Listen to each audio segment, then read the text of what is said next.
momentum off of Monday and last Friday's big decline will continue. What about cryptocurrencies? $60,000 now. Back to 60? Yeah.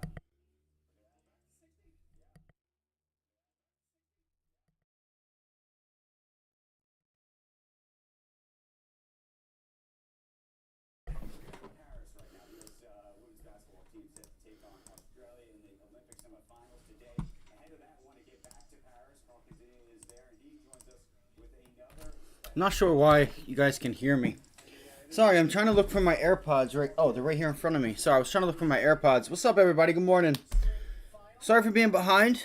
I was up this morning at literally like 3:30 this morning. 3:30, 4 o'clock. It was a little bit before 4. So I was like, I started staying up. I was watching something. And then my cat comes in and a few pets of the cat. And then I was back out. And I'm like, shit. So I was planning on being on at 7 a.m. this morning. But it's all good. So, what's up, everybody? How's everybody doing today? So, let's start the stream off with this. Give me a big one. Hit the like button. Subscribe if you haven't already done so.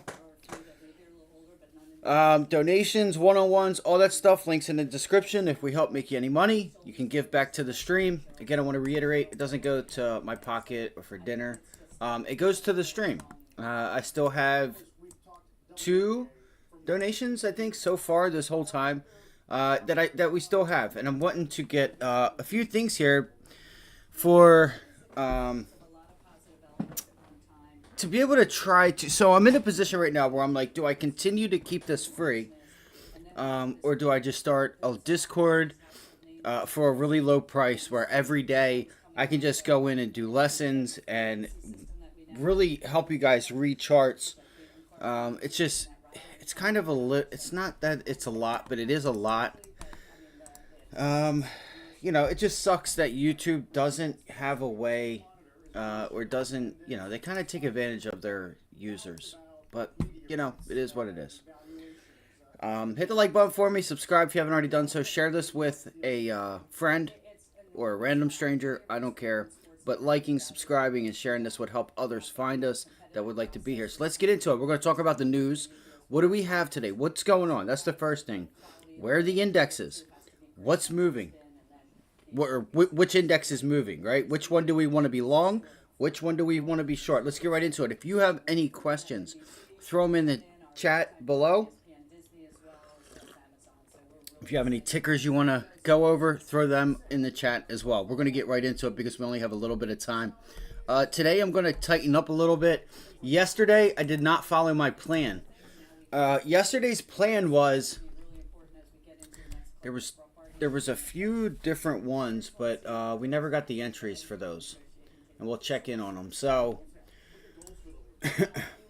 yesterday I said right off the bell, let's look for a pop or a run up to, I should say, on Palantir, which we're going to cover the markets. The trade worked out so well. You got just about, if not over, depending on who you know, what your brokerage charges you. Look for a pop, a run up right off the bell into 27.50. Look for a short, take that back down to prior day's low, and see if you can get an extension.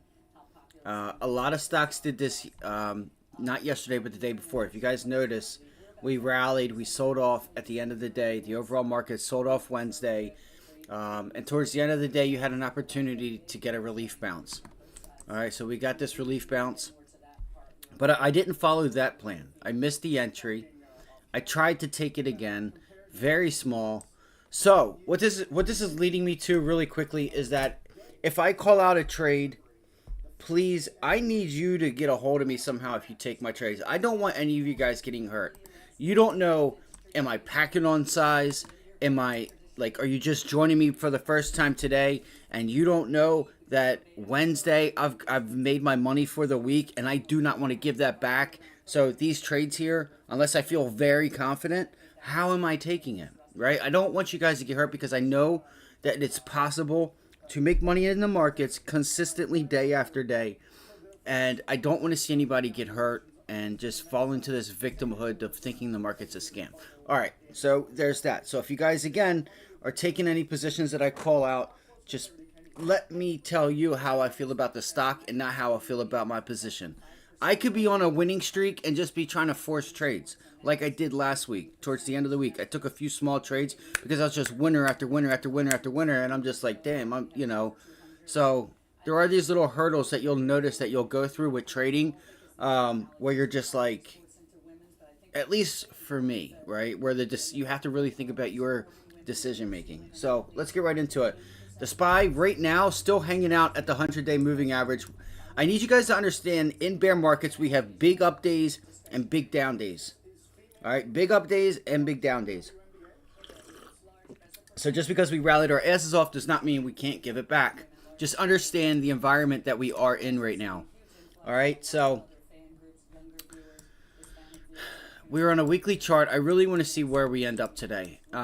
We ran up yesterday on a weekly chart. You pulled back into the 20 weekly moving average. Yesterday, you went and bounced right into it. Now, are we going to start rejecting this level right here on the weekly chart at around 530? We're going to find out today. We're going to find out.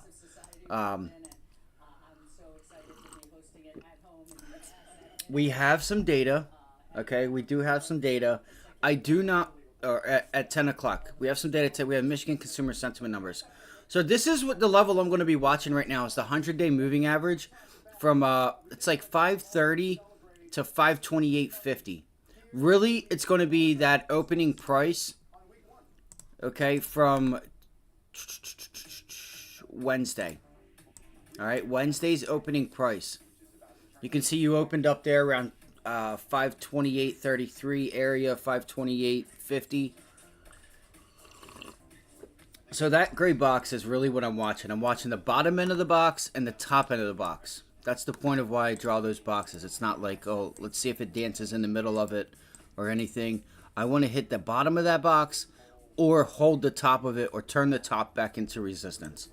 The box is like, is for a bottom and a top. Like, you want to pay attention to the bottom and the top, not necessarily in the middle. I mean, you can, but that's not why I draw them. If I have that going on, then I'll put, if it's like an area, I'll put the box to the left to where it's not in the, whatchamacallit. Because you can see here, look, support or resistance from yesterday. All day yesterday, not all day, but resistance yesterday. And then you guys can see the bottom of it, resistance, pulls back into it, support, and then, So we're holding up right now. We're still holding up at that blue line, which is the 100-day moving average. We're going to watch that. If we fall back into the trap, you have room right back down to 524. Yesterday, that was the level we were watching. So write that down. 100-day moving average breaks. Okay. You have this little area here. Again, I could draw this out so that it's like an area off of the box from like 528 to 528.50. Right? This little area from yesterday, depending on what chart you're going to use. But that could be support. But then again, if that's going to be support, you've broken the support of the 100-day. Then you would look for that bounce back, to turn that 100-day into resistance. So what do I think is going to happen today? I'm going to be honest with you. I think we have a little bit more room. Let's go look real quick. I think we have a little more room to the upside. And the upside, we have nothing stopping us to get us to 537, 537.50. So, oh shit, hourly chart's pulling back. I don't know. I think you got to hold up here, and I think you have a little more room to the upside. If that's what I'm saying. I think we start to bounce. It's just, I don't know if you have enough room to get to 537. So keep an eye on 535 and 537 to the upside. All right, 537, 535. That's it. And that's all we need to know. All right, 530. You have that, 535. I'll put a dotted line there for us, so we know intraday. See, this is like an area that.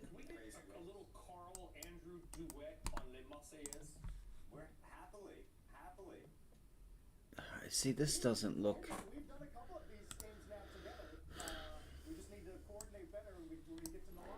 What I'm going to look for is that pivot high from Friday, because we're starting to turn that last Friday into support. But your middleman is like right there. 534.85 to 535. No, I can't do that. I think. See, that's such a bullshit area. So I got to be honest with you guys. Just maybe you use 535. See where the percentages are. Like, let's just say like today, right? If we open up where we're probably not going to open up much higher unless we can sell this thing off pre-market. How in the hell are we still selling this thing off? I guess we have a little more room to the downside. Watch out. We're going to start pulling it back, I guess. Alright, so that makes a little more sense right now, guys. So here's what I'm going to watch for. I'm going to watch for 533. I'm watching 533, and I'm going to look for a pop back into 533, going into the bell, going into 930. And right there, I'm going to make it a bigger number, or a bigger level. So 533, pre-market highs. And again, does that mean you hold the 100-day? We'll see where we open up. I mean, I think you could get, Friday's low. We continue to make Friday's low support. If you break 528.75, then you know you have room back down to 524. All right, 524 would be the downside I'm looking for. I mean, really, we have not tested 520, so I want you guys to remember that. Yesterday, pre-market, you never tested those pre-market highs, in my opinion. Never tested them. Like, you left it. Yeah, you had an order get filled down there that they had to legally print. But other than that, you rallied and just held 522. So you still have not, from this day, from the rally, from the breakout, you have not tested 520, or I'm sorry, 519. Keep it on watch. Just remember that, okay? Just remember it going into next week. Let's see here. I want to see where the markets open up, okay? Now, right now, let's go look. We'll go ahead and we'll check out what's moving, all that fun stuff. Bro, is there anybody here that's here right now? I'm just wondering. Because if there isn't, I'm just going to go ahead and do what I have to do to get ready for the day instead of covering the overall markets. Let's see here. So there's the SPY. All right, 524 SPY 524. Let me write this down. Yes, I'm still in Palantir puts. It's a small position, like I said. There was no reason to taking it off. Oh, I might want to look at Shop and some of these other names. If the market does start to pull back, then I may look at Shopify. 528. All right, so SPY.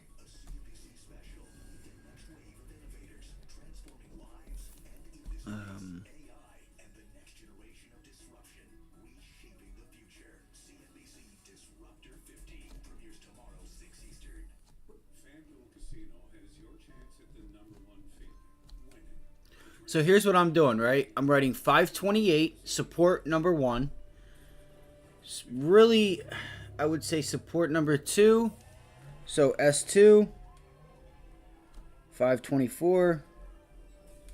And we talked about this being $4.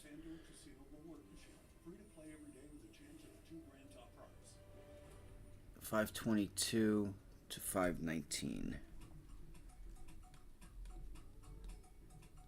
And S3, 522 / 519. I don't have that much room. All right, and then resistance. We don't really know yet, but we have 533.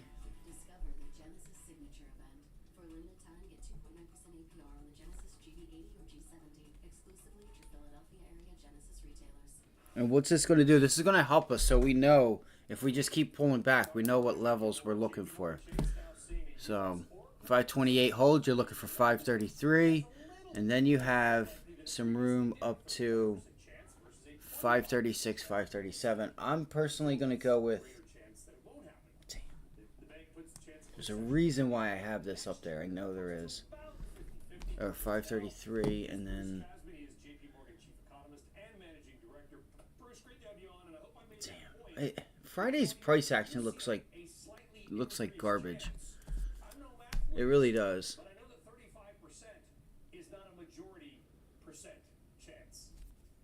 Totally right. And I want to emphasize what we're arguing is that there is some 530. I'm just going to make resistance to 536. Dude, what am I doing? 530. Oh my God. 536 and 530. Bro. All right, 533 R2.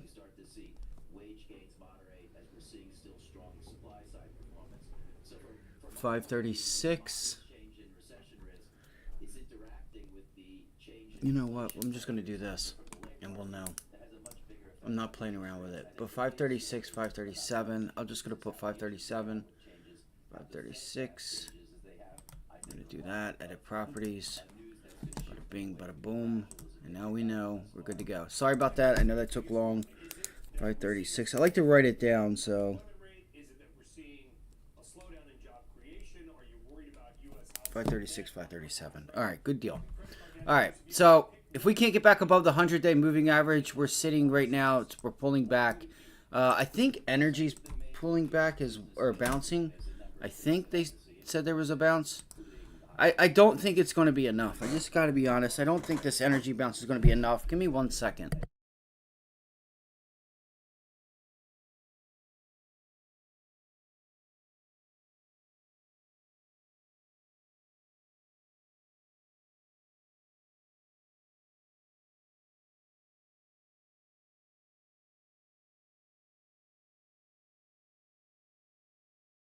All right, so energy's rising. Market's going to pull back. Gotta hurry up, guys. Again, if you guys have any questions, Tyreek, what's up, big bro? Yeah, it did it. I know it's. Well, just go with the flow, bro. Just go with the flow. You already know what it is. I'll have to check it out in a second. All right, so the S&Ps. Let's go see here. Qs.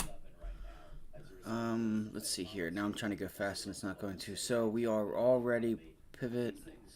You're already well below there on the Qs. The SPY is kind of the same thing. Let's see, the SPY supports down there. Just want to see really quickly where we are in comparison to one another here. IWM. Looks like the markets are actually... So the IWM looks to be a little bit stronger. It looks like it's still above... Yeah, it looks like you guys can see that it's still above slightly. Yeah, it's still above yesterday's close. The IWM is still above yesterday's close. So keep an eye on Robinhood, regional banks, IWM names. But again, watch this retest at 207. Let me see here. You got to get above this level here, guys. If you do get, which is this 207 level on the IWM is Friday's last Wednesday, or no, Thursday, Wednesday, Tuesday, Monday, yes. Last Friday's lows. And if you can recapture that and maybe you pull it back right into like 205, look for like a 205 long. That could be a nice little trade here. If you get 205, 206, if you can just hold that range there at 205 or 206 to 207, I think if you break 206, you got to watch out. And I think if we look here, so you rejected the 100-day at 207.80. So this is the 100-day. I just want to put this up here really quickly because it'll show us our 100 and our 100 day and 50 day without even having to look at it. I'm going to try to keep things really simple today. I'm going to look for just a move. I'm going to come up with my plan. I've already shut my door here at 9:15 or so. We're going to look. I'm going to already have everything typed in, ready to go. I am not playing that shit like I did yesterday. I had so much opportunity that I missed out on and it didn't even need to happen. I'm done. I'm not doing it anymore. So she wants to, my cat wants to try and come in here and mess with me. Too bad. So I might just give her some nip here in a little bit. I don't know what it is though that sets her off. Okay, so you guys can see here, you hit this 50 day, pulled back. Now you're stuck between the 50 and 100 day moving average. That could be a really key signal there that we could just consolidate today. And especially, let's go look at the volume really quickly. The volume is pretty low. Let's see. What time is it? It's 8:30. I need to hurry up and go through some charts with Tesla and stuff and some other names like semiconductors. So 8:30. Damn, yeah, look how low it is compared to yesterday. All right. Excuse me. So IWM is so far your leader. So far that is your leader. And then the Dow is sitting pretty much below that support level with pretty much lined up right with the Qs. Kinda. The Dow is actually under this level, it looks like. Yeah. So the Dow would be underneath that. So they're lined up. The Qs and the Dow and the SPY, for the most part, are lined up. Alright, so let's go to, I'm going to go over here to this. If you guys have trouble seeing it, just let me know and I'll change it. Just let me know and I'll change it. I'm going to pull up Shopify if the market's going to decide to pull back or if it holds. This is a stock that has some strength right now. Let's see. What is that level there? That is... I seen this earlier. I'm going to put a level right here. Because this is... If we hold this, then this would show you that Shopify is slowly walking itself up. But it's... I wouldn't want to see an extension there. I wouldn't want to see a pullback that far. Yeah, I'm just going to stay with the levels that I had because that's going to, even if I have to go out. Sorry guys, just give me 1 second here. So that's like the middle, that would be like an area of support. Wait.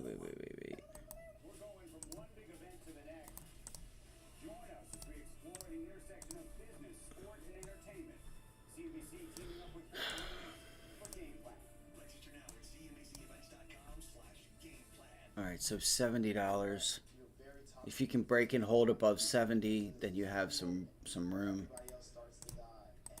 Just looking at some of the names. Names like Intuit, also very strong. So if the markets do bounce, I want to make sure that I have something that's proven the strength.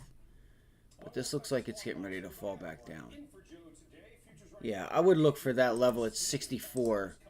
If you cannot get above that level there on Shopify, sorry, listen, I'm sorry, I do apologize, but I have to do this analysis. I know it sucks just going back and forth.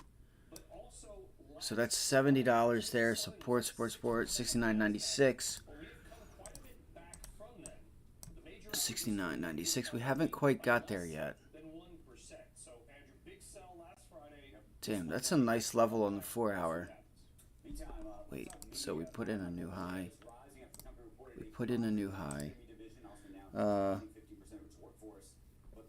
Yeah, she's already fed. You see what I'm saying? She's already fed. She's already eating. It's like, it doesn't matter what I do other than catnip. Like, the first thing I do when I wake up is I feed her. Usually she helps wake me up. She doesn't help wake me up, but she gets me up at like pretty early in the morning, and I feed her. Then I give her a little bit, then I give her more at like you know, maybe like 7:30, 8 o'clock, like a little bit if I have to. It depends. Normally I don't because I give her enough. She'll eat. She'll sit in the window. She'll look outside and then, you know, do her thing. So it's just weird. At 9:30, she has food. She has everything she needs. So she's getting a nip. I might save it for tomorrow because I've already shut her out of the office. It's like she's not even. I have the door closed, so she can just sit there or go to sleep, whatever she wants to do. She has a window she can look out at. Normally in the morning, she also likes to play too. All right, so Shopify may actually give us a little bit of a possible bounce here. So what I'm going to do is I'll wait. So Shopify, guys, I'm going to watch prior day's high and look for pullbacks on bounces is what I might do. I want to see the overall market's weak, but if we can get a pullback. Now, again, remember, this paid really nicely. You know, I know it had earnings and some volatility, but if we go back up and we can't get back through this 68 level, I would look for a bounce back to 68, and I would use 68 as a level that I may try to get short Shopify. Okay, so this level up here at $68, I'm eyeing 68 for a short on Shopify. All right, that's one idea. All right, where's the target? The target would more than likely be back down at 65, 60 to 62. You may not get 62, but like $65, I think would be a decent.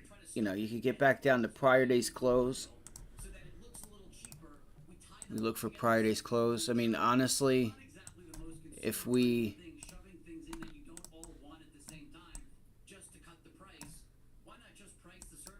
this is the see, this chart looks so ugly. It's so bad.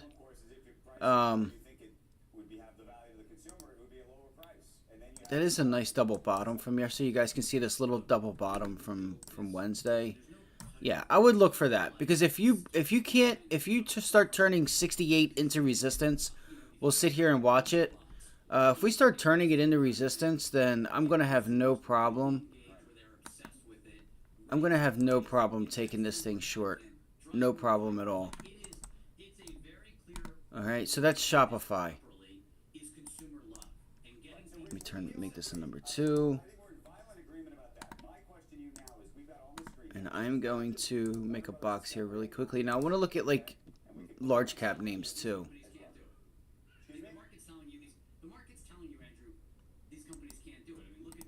All right, so I'm going to make this red here so that we know.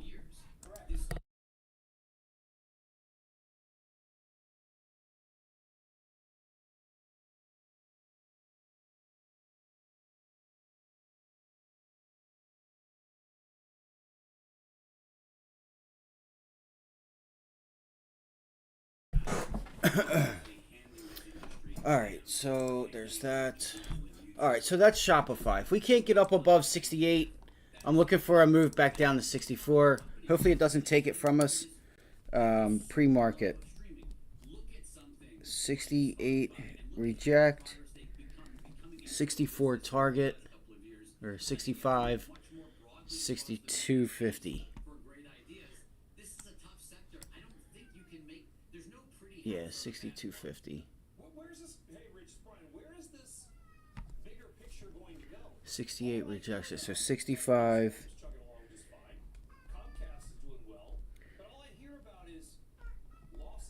Can you guys hear her?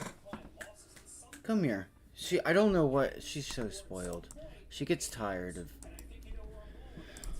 my god. All right, let's go look at JP Morgan real quick, guys, because this is our bounce back. Now, this is a trade that I want to have on. I want to be prepared for. Now, I told you guys that if we start drilling, and again, we have big up moves and big down moves, that's a sign of a bear market.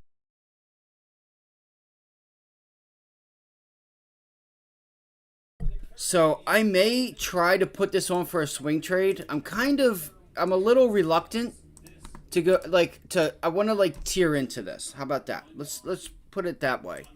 I'm going to continue to watch JP Morgan. We are at this prior resistance zone up here at 205 area, 204, 205, and I'm wondering if this is if we're kind of at an air, if we're at the, I may be a little early.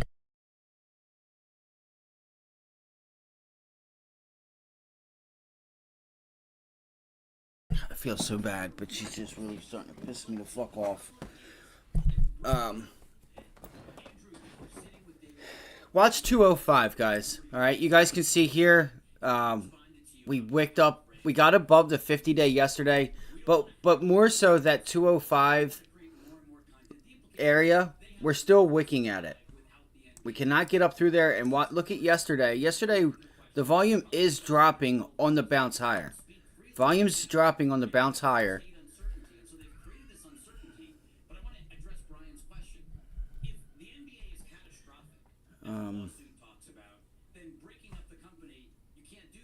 Shit.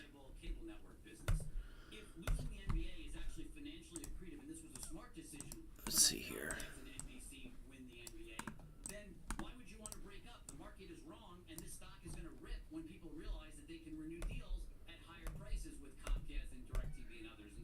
All right, so again, I'm watching to see if we can get this 205, 204, 205, 204 area to reject on JP Morgan. This is a trade idea that I'm looking for. All right, I may be a little early, so I'm going to continue to watch it today and see how things act today. But if we can, if it looks like the markets start to turn themselves around, and we kind of just like, feels like we're struggling, we have really low volume, and then like maybe later in the day we see sellers start to step in. Again, I don't want to front run this move, but I feel like this is something I do want to try to take, and that's why I have this red up here. So what I'll do is I will wait. You can see we got up above 204 yesterday. At the end of the day, you pulled right into it to make it support. Right there, and then you end up breaking it yesterday. Like it looked like you resistance, resistance, resistance. You get above it, you try to hold it, and then it looks like a good break and retest to go higher, but nope, it failed. It failed to hold again. Failed to hold Wednesday, right? So we caught the long on JP. Now are we going to start? Is this that higher low that's being put in? You know, so we'll see if we can't seem to make any progress today, or very little progress. You can see the volume is very low up here. This is something I'm going to watch. So I'm going to write this down. Just continue to watch it. Right, 205, really 204, 204, 205. It's going to be an area which would be like yesterday, prior day's high, and. You know, if you start to regain 204, then sure, you have some room to 208. And at that point, I probably would definitely I don't know if I would think about it, but I would like a nice bounce back. That really would help this thing. Give us that move. So, JP 205, 204. Same thing.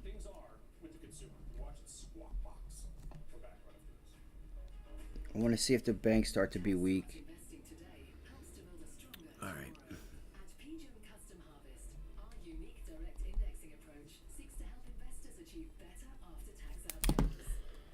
Let's go to Tesla.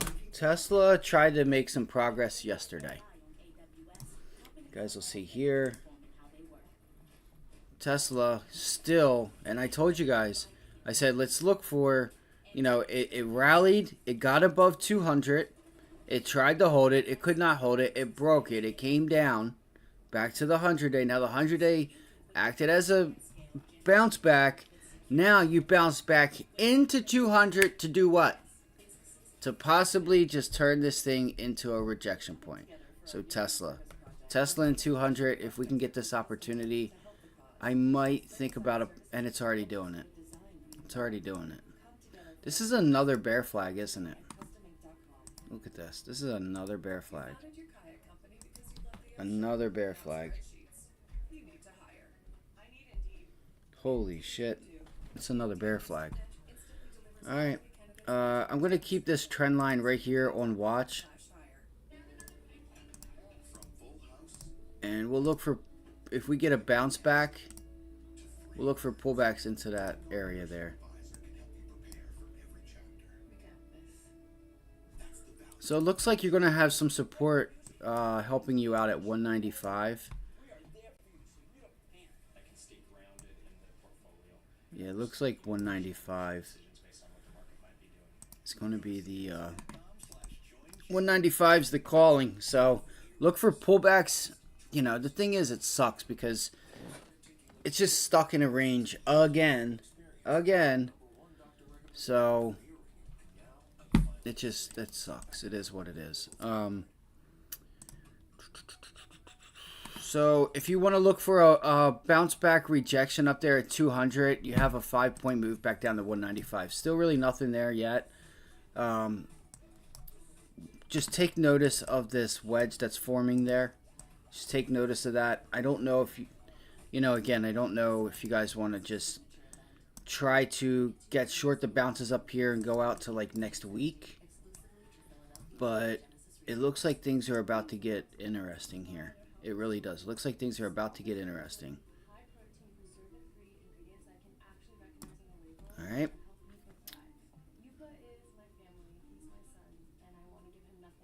Oh, look at this. Did we just hold that as support? Oh, shit. Look at this, guys. Look at this. So what happens when you do this for a while? Nope. It's too steep. Let me use another chart or another time frame.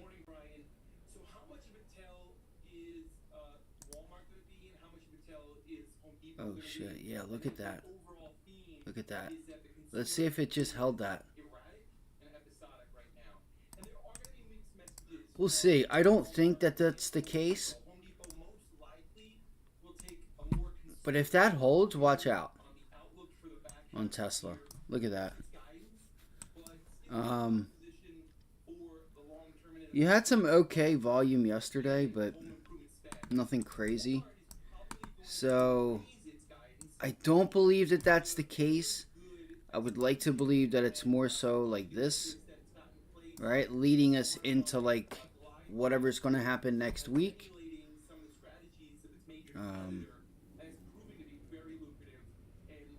Keep it on watch. All right, that's Tesla. I'm watching 195. 195 is the level I'd be looking for on Tesla. All right, yesterday we looked at MSOS. There was some news yesterday late in the day. I had a limit order out, and I wasted the rest. I wasted the afternoon on this name.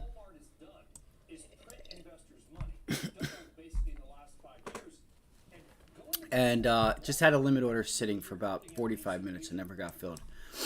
So I wonder if this could start to bring us some attention here, and if we can somehow, some way, get ourselves back above that 50-day moving average and yesterday's high. I would look for some support and look for a move back to the 200-day at like $8. I would look for 8, and again, that's over the course of a few days, but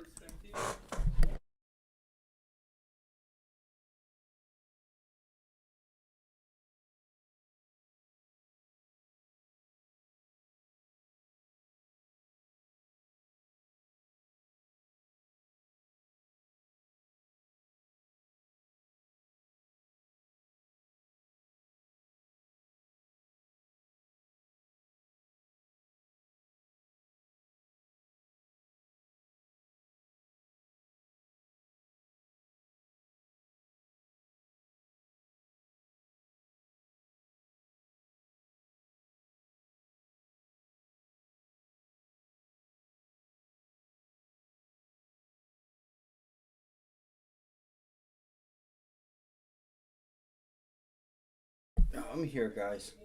I just don't know why she's not eating her food. Christ. She's probably, I don't know. I'm not going to say that. Alright. So, MSO, I'm going to keep this on watch. Let's go look at some of the semiconductors real quick. So, MSOS, you get a pullback and you hold any of these areas. Look for like $7.20, $7 for support. I'm not going to be paying a whole bunch. Please, if you do decide to trade this, make sure you limit order. Alright, make sure you limit order. I don't know if you have some cannabis names reporting next week, but that might be an idea. Getting that pre-earnings run up in the next week. Just make sure you limit order. Let's go look at NVIDIA. Alright, so NVIDIA bounce, it just looks like it's still below that 100-day there.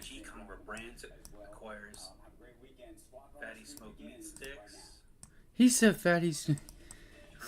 He did not like saying that. That's hilarious.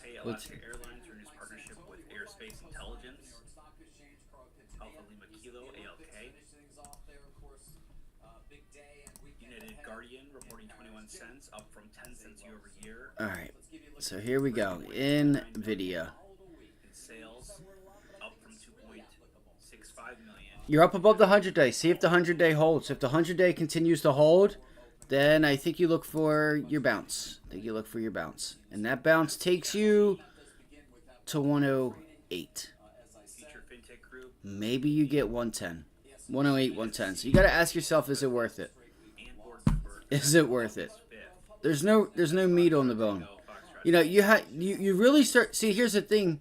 Even if you get up to 110, you're going to start having that 20-day start to meet you right around here. Like this bar is slowly going to start moving down as this either moves up or down, and you're just stuck between that 100-day and the 20-day moving average. So be careful. Be careful. It doesn't look like it has much room. I want to find something that has a reason to move. Now again, unless these names have like some like a reason to move, I'm gonna look at something that has like a catalyst.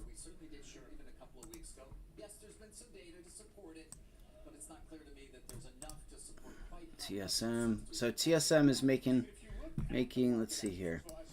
We're about 1% before the opening bell. Company reported strong July revenue, which showed reported strong July revenue.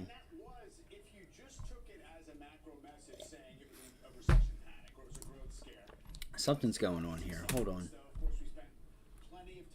TSM. It's 9 o'clock, so I do have to hurry up. So what are they just randomly showing back data? Like they just reported. I don't understand. What changed from here to here? You're talking July 20th. It's only been a week and a half, 2 weeks. It's only been 2 weeks. What could have changed? That sounds funny. All right, so TSM, if you get a pullback and you can hold 165, look at 165 for TSM. I like this a little bit better than I do NVIDIA because you have room to 175, 170. 170, 175.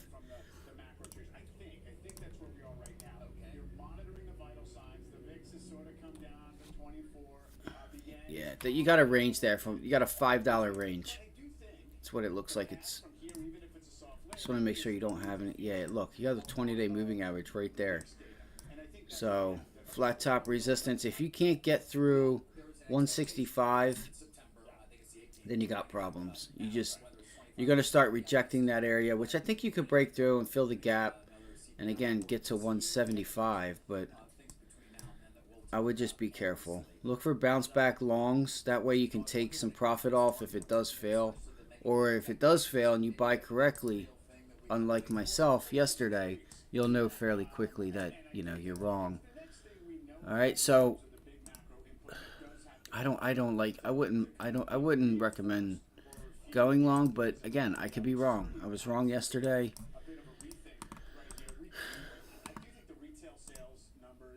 What did we say? 165. See, everything is so overdone. So overdone.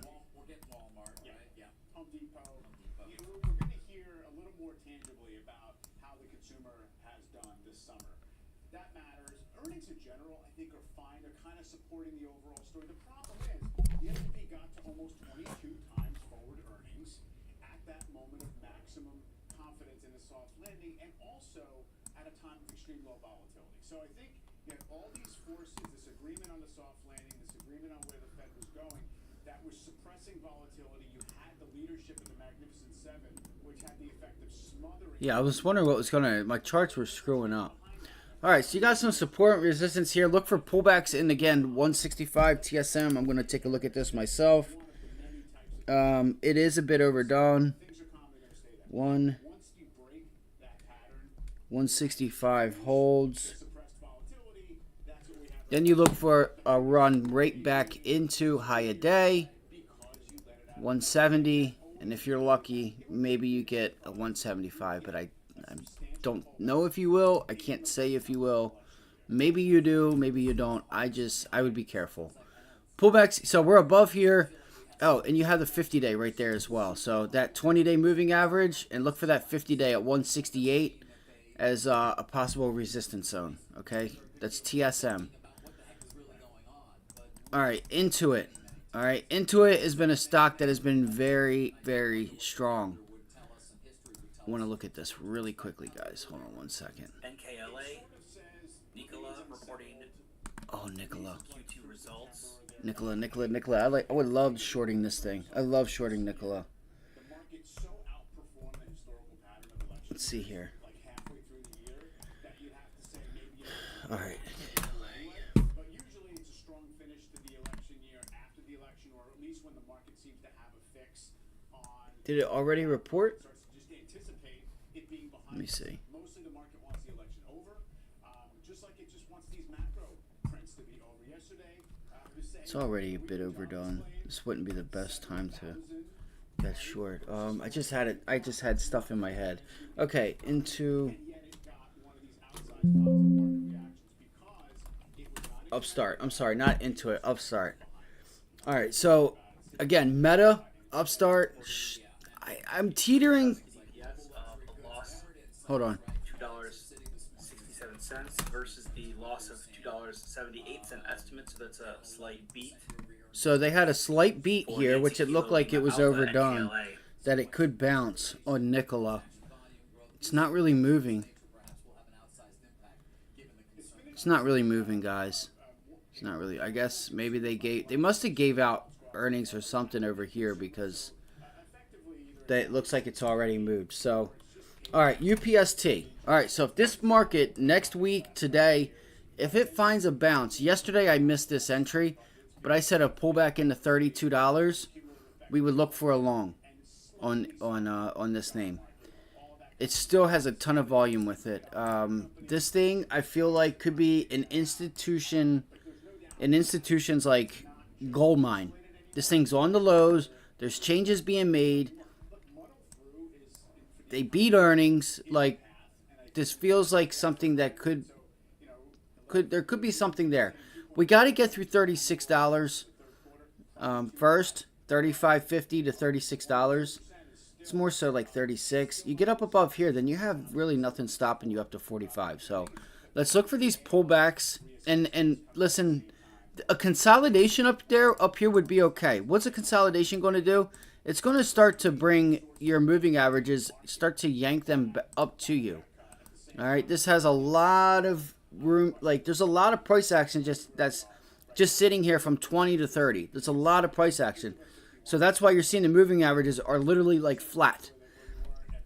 So the 20-day is starting to yank up. So I'm going to use the 9 EMA and the 20-day moving average to look for areas to meet down here at 32. All right. And I want to start seeing us connect and go. All right. I want to see us connect and go. You can see it's used it before. So I'm going to be patient with this one and wait for bounce back in the markets. Again, we're in a part of the market cycle where you're having big up moves and big down moves, which is a sign of a bear market. Okay, so please just consider that. until, if we start seeing things change up and volatility contracts, volatility expanding is a bear market, not contracting. Okay? So if volatility does start to contract and you start seeing lower and lower moves in the market, sure, maybe I look for a run up. We could get a contraction in volatility because we do have NVIDIA earnings in the next couple of weeks. So the market could slow down just a little bit, but we have CPI. CPI comes in and it shows, hey, CPI numbers are still, they're still, positive, but working towards that negative part, then that's going to create some volatility. So it's kind of easy to see why today there's hardly any volume. So if the market does bounce, I would look at Upstart possibly. You have, let's go look at Robinhood real quick. If anybody has anything, like any stocks that are moving, I don't care if it's small caps, mid caps, large caps, whatever. Throw them in the chat if you could. So Take-Two, Akami, Insulet, Elf, Dropbox. I still have a, excuse me. I still have, the Trade Desk. Shares getting 40%. I like this company. TTD, I like the Trade Desk. I wanted to own this thing, and I never bought it last year. Kind of frustrated with myself that I did not buy it. But here you go. Look at this pullback on TTD. This is a perfect, this could be nice. I don't know how the options are going to be. Later said that he tested positive for COVID on Tuesday and was lightheaded, had some shortness of breath, chest pains after the race. He was set to run today in the 4x100, but he did post, I believe, Here. at the end of my 2024 Olympics. By the way, a USA track and field issued a statement. Look at 88, actually. Look at this 88 level here. Look at this 88 level. What is this, 90? Noah is a tremendous athlete on and off the track. We have, You can see 88. their ability to inspire. It's a nice little level of support, and then you rejected it. So I'm gonna look for 88 to try and be a level of support. If we get a pullback down there. So this earnings, it's taking it back somewhat. So TTD, watch 88. Again, I don't know how these options are going to, I don't know like how spready they're going to be, how much volume is going to be there. From my recollection, the Trade Desk does not have that great of options. All right, that is a... Yeah, so we're above it. We need to look for 88 to be support. We got to look for 88 to be support. This level here doesn't look like anything. Not to mention, of course, LeBron, triple-double. What is he, 40 years old? I mean, and it's still like, give it to the old man, because we got nothing else to do here.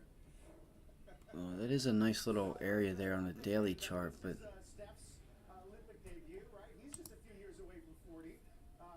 So it's 90. these generations, but nobody could stop talking about this game last night.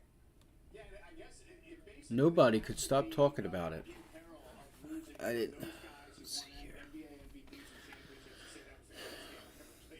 other words, you had to kind of be that much in doubt and suspense. Yeah, fantastic. This is why we do it, right, David? I wonder what the ratings were for it yesterday. Did anybody here watch that game last night for the Olympics? It's just a different thing, and they all were quite emotional about it. All right, France now they get, right? France in the This looks so weird. Yeah, I think you got to look for 88. 88 to be support. If you bounce back off of 90, which it looks like you're doing on TTD, then you probably look for a rejection at 92. So I could see both sides of this happening. Really, if the market pulls back, this could start to be weak. So,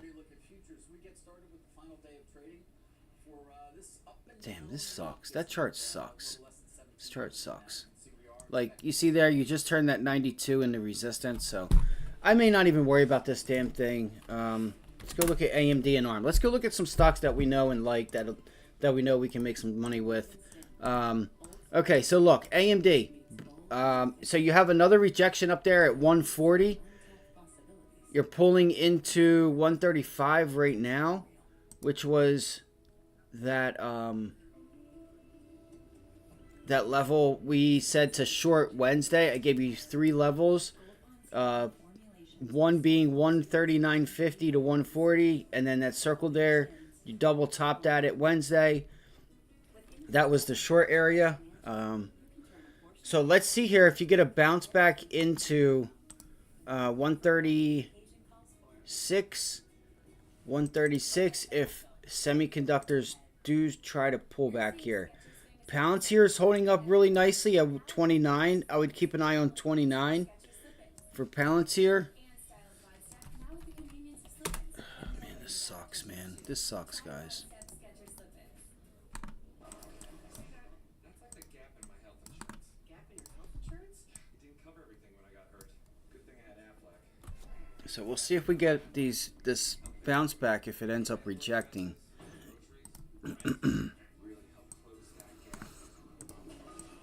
I may end up just trading the SPY or the overall markets today. Do you guys have anything that's like that you guys know of that's running, or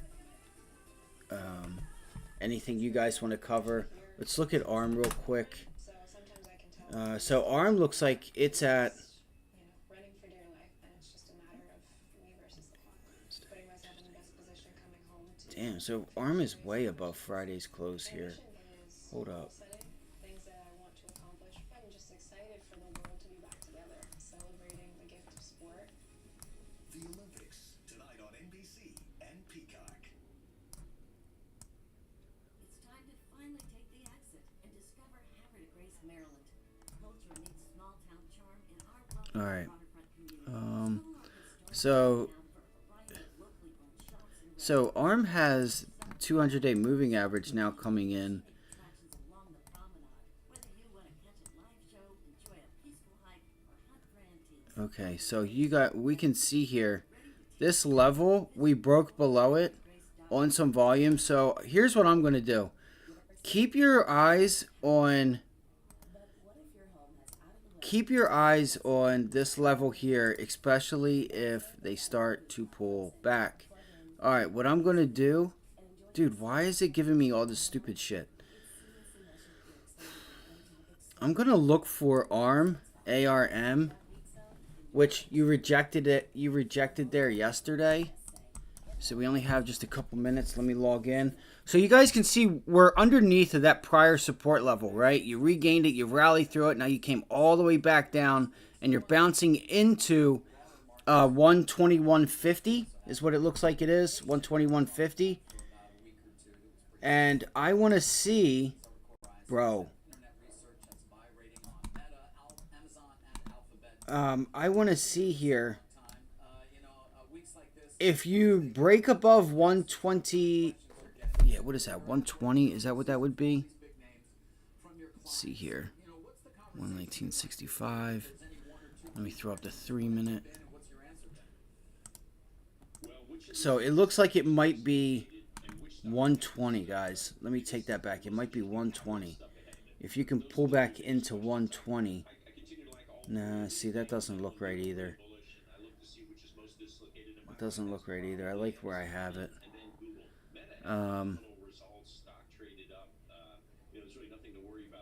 Yeah, but it's going to be an area. So it's going to be like 120 to 121.50. And see if it breaks, then I would actually look for a pullback into 115. All right, I would look for a pullback into 115. If you do not get back above 120, either I'm looking for a rejection short at 120. Let me find out right now because we have just a few minutes. I'm trying to hurry up. Let's look at the daily chart. So we bounce back.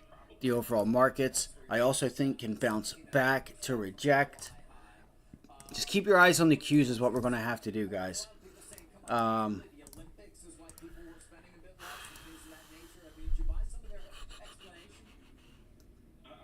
Okay, so we are above 115. No, that's 120. Okay, so we're below it. So yeah, I want to look for I want to look for a bounce back into. I want to look for a bounce back into this level up here, guys. At like look right now. You're trying to hold that Friday, Thursday, Wednesday, Tuesday, Monday, Friday. You're trying to hold Thursday's low. You're trying to hold Thursday's low right now. Trying to hold Thursday's low. All right, right there. You're trying right there. I know you guys probably can't see it. Again, sorry for the stream. You guys can see right there. That level right here. Boom. I'll make it like a 5 or a 4. Boom. Look at that. Trying to hold it, right? Resistance. Support. Resistance. Resistance. It's like an area. It's like literally from this area at 118 to 122. It's literally like that range. Right? On ARM. It's from like... Bro, if you don't give me the goddamn box, from 118 to 122. It's literally that whole area. Because you're rejecting 118, then you reject 119.90, 120. Then there's a little area here at 121. It's like, I don't have time to play with you, ARM. That's too big of an area, bro. Figure that shit out. Alright? So, from the looks of it, on a 15-minute chart, this could be a break and retest. But who knows? Who knows? You know, who knows? I sure as hell don't. But I do like a bounce back short. That's what I like. That's what I like. I wouldn't mind having something like that happen. Alright, good luck today. I'm setting everything up really quickly. We got 10 minutes left. AMD, I didn't talk about, but I will pull it up. Okay. So, if I pull this back... So 121. See, this looks so awful, bro. I don't even like that level. Especially if you're a content company. I think the market's completely missed this point. Content companies can be dramatic beneficiaries of AI if they deploy it well. And Meta's deployed it fantastic. I don't know. I would be careful with this. I mean, I'll watch it, but I think this is just asking for trouble here because... You know, 120, it's a range because you have all these wicks here. Like, even just a little move higher takes you to 122. Like, I don't know.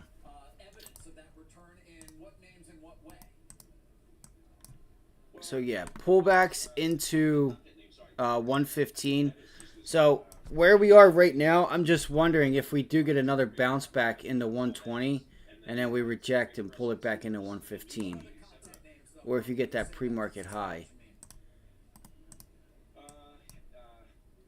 I mean, this is your support level. Yeah, you turned it into support yesterday. We'll find out.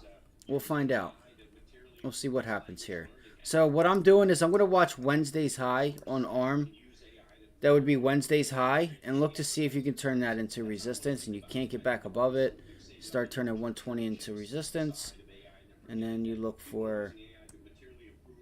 Does this level look decent or no? See, that looks like garbage. Damn. That sucks. Yeah, call it 114. Should I make it 115 or 114? What looks better? What do you guys think? That was 116. I'm going to get rid of it. How about that? I'm going to just get rid of it. Because it's like... That's an ugly ass chart, bro. Fuck ARM. I'm gonna just say it right now. ARM can just go. You know what I'm saying? It can just go.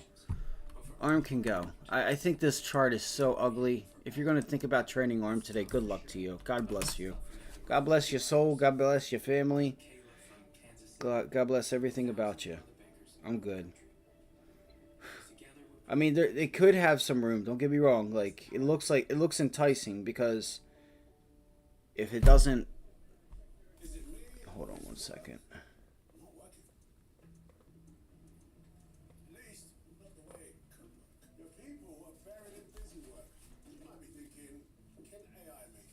Damn. I gotta grab my charger real quick. I know I'm missing something. I know I am. I know there's a stock that I'm missing.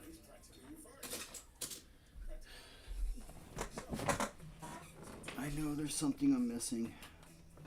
let me know down below, how's everybody doing this Friday morning. Please hit the like button, subscribe, guys. Let's go look really quickly. Moderna had a nice day yesterday. I know.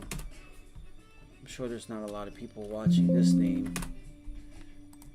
Okay, so it's selling off PLTR.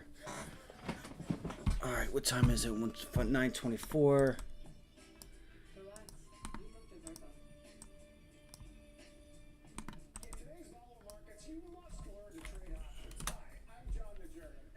Okay, PLTR.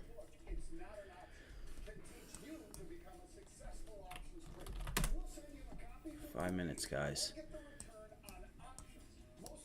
5 minutes. Okay, To claim your free copy, go to itsnotanoption.com now. That's itsnotanoption.com. I gotta be honest, if you bounce back into 200 on Tesla, that would be a nice level. 200 looks like a nice level for a rejection. The enemy is always adapting. And you're going to open up below. Oh, yeah. I kind of like that. But I don't know if you're going to get like a massive move or not. Because it just doesn't have room. A lot of these names don't have room. The market may just calm down today. Just looks like it's what it's going to do.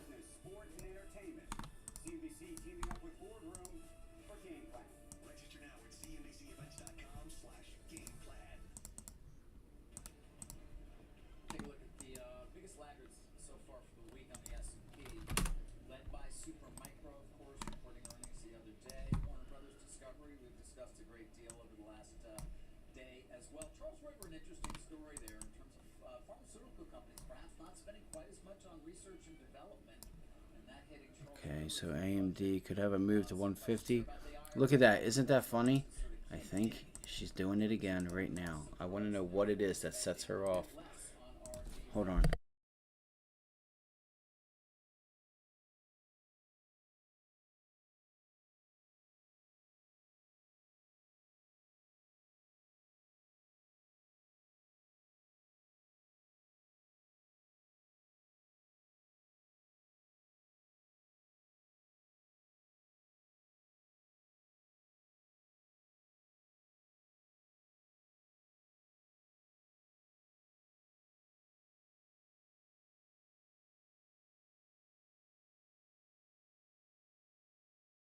It's crazy, isn't it? It's crazy. 927, right on the money. Right on the money.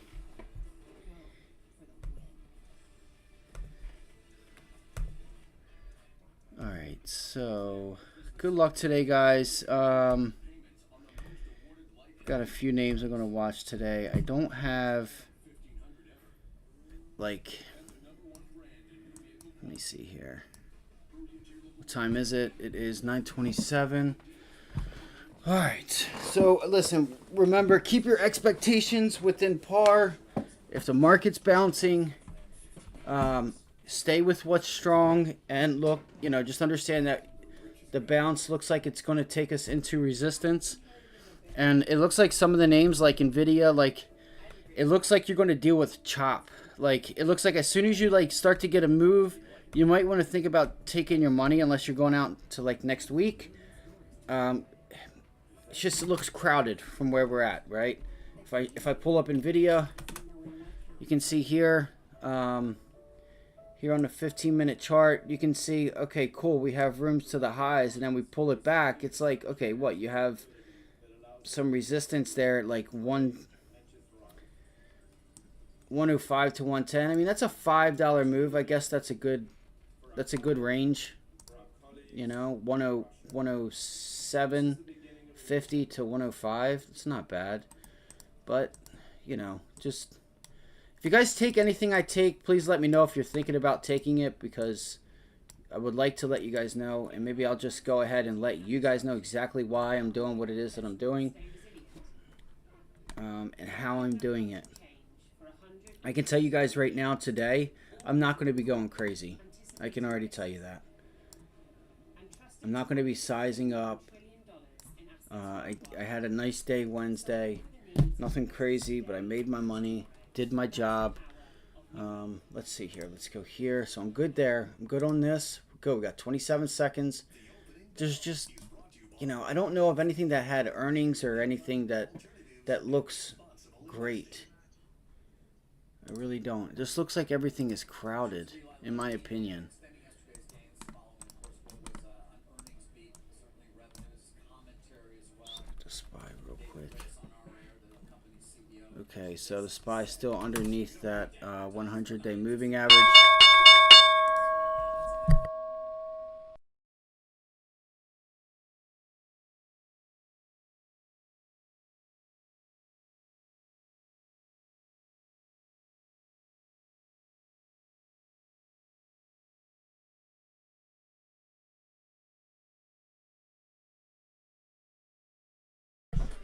All right, Palantir.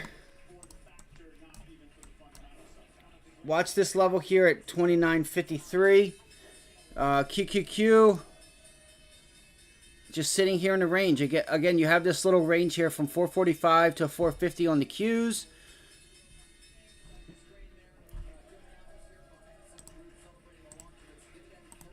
And Tesla just seems to not want to bounce back. If we can get a bounce back on Tesla, I like 198 to 200 rejection. If we can get that, I would like a bounce back. I would like it. Doesn't mean that it's going to give it to me here. Let me pull it up just in case. Remember MSOS. MSOS. All right, where are we at? Bro, why?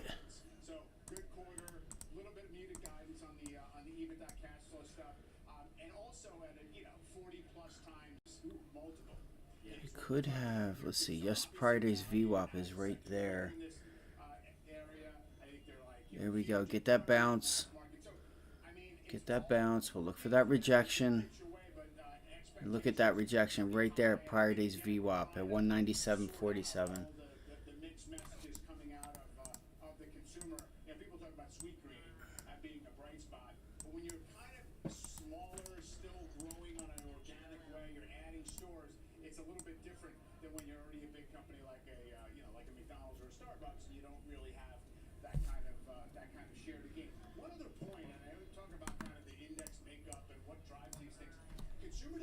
I'm going to put up the SPY so I won't see the chat. If you guys see anything with volume, please throw it in the chat. If you guys see anything that has like massive volume,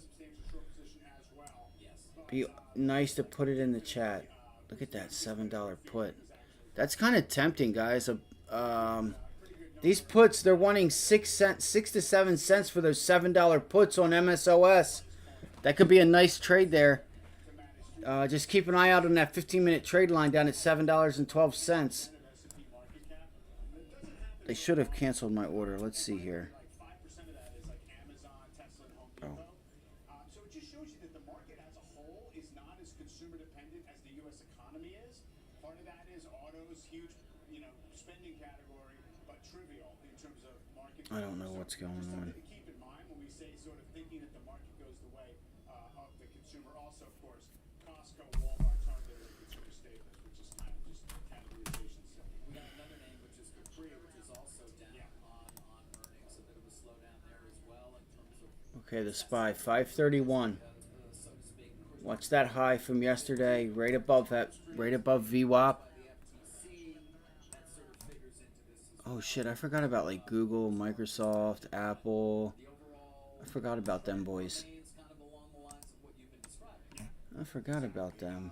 And the aspirational luxury category is arguably kind of tough because you have some people by definition who are kind of stretching to afford some of those brands, and then others who just are kind of your basic mass market offerings. You mentioned the city card data on luxury spending. I mean, it's a pretty significant reset, down 11% on a July basis. Just to remind people, Versace, Jimmy Choo, Michael Kors, some of the key brands. Capri. Yeah, Capri. So, and again, there's that mention of that note we've hit a couple of times there as well. But those shares are down, and again, don't forget sort of the likelihood of a potential being able to persevere. So here we go. We're You guys can see we're right below the 100-day moving average. We're sitting right at it, right? Yeah, right at it. Where are we? Yeah, we're sitting right on it, actually. Let's see, are you going to hold and bounce?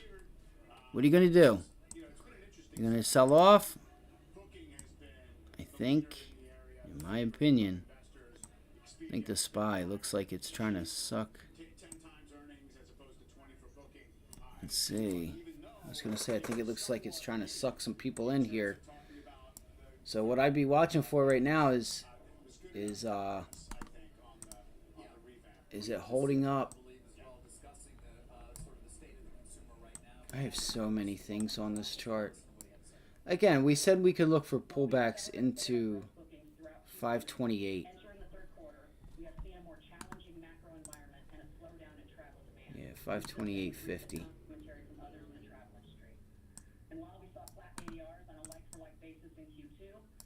That sucks, man.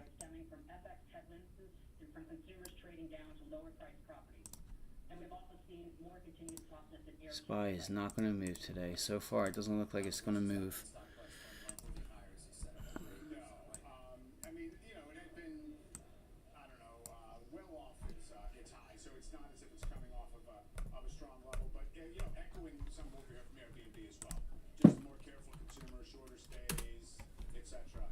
Okay, Shopify breaking out. Shopify got above that level. I feel like I'm missing something. TSM bounced right off 165. Bouncing right off of 165. TSM does have some news here. Although the lead anecdote in the Wall Street Journal story today about, hey, should we really worry about the economy was... So TSM has all the volume, it looks like. 6 days to 1 or something like that. So, you know, obviously anecdotally, there's just a little bit... Where would this thing go? Yeah, you have that gap fill right there, so that's what's going on. Okay. Alright, okay.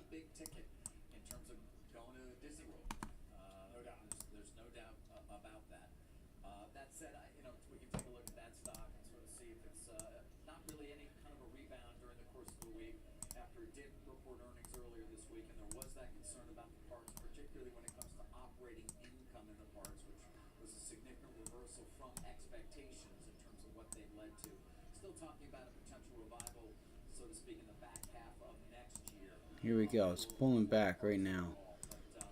That gets me to Paramount. It's been an interesting week, sort of in the group that I certainly cover more closely than many others. Obviously, Warner Brothers Discovery was a key yesterday. Watching that stock lose as much as 10%. Damn, I wish I could get this thing to Significant right down there. 162.50. Still feels like a level. But it's a bit of a different story, isn't it? In part because the company is, at least a lot of it's getting bought. So you've got that bid for it. Remember, of course, the Skydance Redbird transaction. What's the market doing here? LUMN, I'm not sure, buddy. It got to the target $5. It already got to $5, so $5 was the target. I would watch $5. Like, if it does, so far it doesn't look like it, but I would watch. Just keep an eye on the volume. It's already gave us. You should expect a bounce back. Like, see, this is why I need to start a Discord. This is why I need to start a Discord.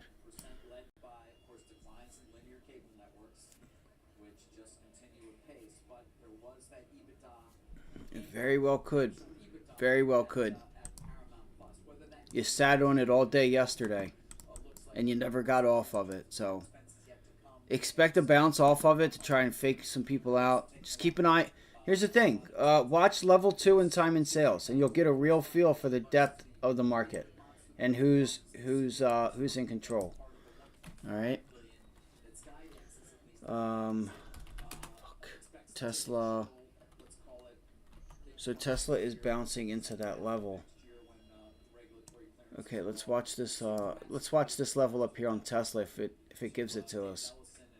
Up there at 200. Shares of 5 I just don't. I'm not sure if it's going to do it today. That's the only thing that I can recommend. Is I don't know if it will. Down 29.48%. I haven't looked at it. I do want to make the point that the NFL TSLA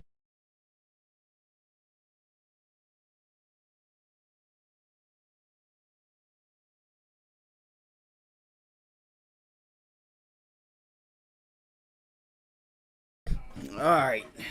What you gonna do, Tesla? What you gonna do, Tessie? What you gonna do? I don't know why I call it that.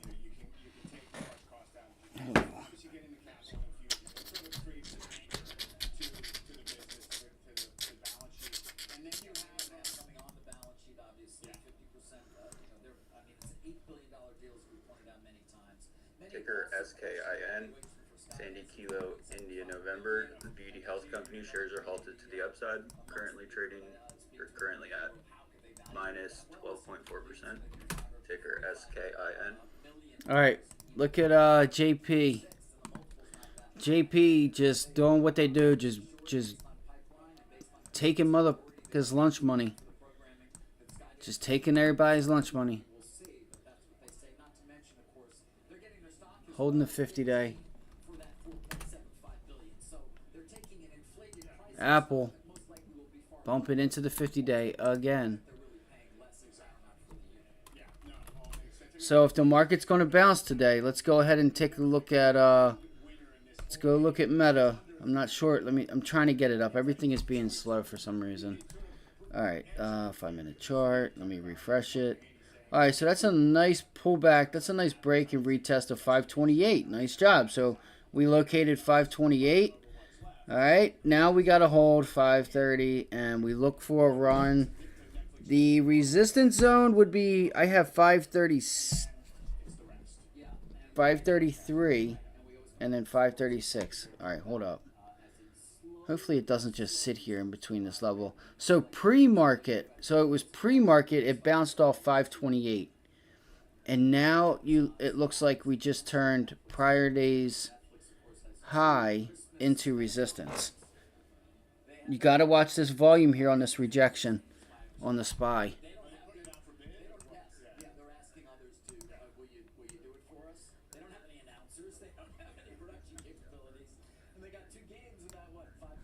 Damn, that was a nice hit on Tesla there. We could have...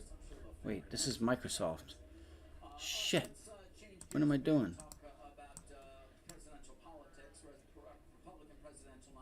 Could look for that move down to 400. I just don't want to be... I do have to watch Palantir just in case something happens today. Damn, look at that volume on Palantir, guys. Look at the volume on Palantir. Massive volume today on Palantir. There we go. Located it. We located it. We got it. We did it. We got it. We got it. We got it. Look at the volume on Palantir. This looks like it's going to try and do something. Fuck.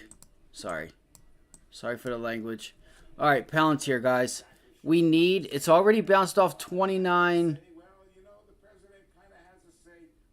25. Damn, that's a lot of volume. I still think this thing's got to pull back. It doesn't have to do anything. Let me rephrase my language. Alright. It doesn't have to do anything, but the probability, sir, is that I think you stole the candy. Shares at 5.9. I want some. FIVN. 29. So watch 29. November. Shares yes, resume. you're right. I have no idea what the Trading I'm talking still down about. 29. So look at this 3-minute chart. It is just if I could just get this thing to cooperate with me a little bit here. I told Steve Leisman this morning he should go to bed. By the way, the guy Steve Leisman from CNBC, I said on Twitter, I hashtag CNBC and then added CNBC and Steve Leisman. I said go back to bed. They were talking crazy this morning. Oh, he said he would. The president should be able to do this, that, and the third with the Fed. I'm like, bro, you also need to play the video of him saying he listens to the smart people. He takes everyone else's opinion around him for what it's worth to make the decisions. And if it's not okay for the president, then why is it okay for the Federal Reserve chair member to have all of the power? So one person, because it's Trump, it's not okay to say something, to recommend, conversations between the two. But it's okay that a Fed chair member has the vote. Everybody could vote one way, and the Fed chair could do whatever he wants to do. But that's okay. But the presidents can't have a talk back and forth on what would be best for policy, right?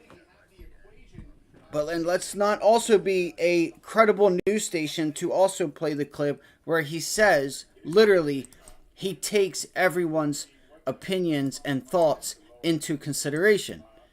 He doesn't just make decisions on his own. This is why I don't watch much TV. Okay, Palantir, here we go. Testing prior day's high here, guys. Shit.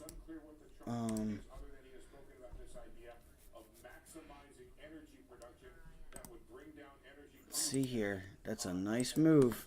That's a nice move. This thing has a lot of volume today, you guys. A lot of volume. Where's my friend Baba at? SPY just rejected 530. Looks like it's trying to figure out what it wants to do here. I'm just wondering if we do break 528. It feels like we're headed for 528 on the SPY.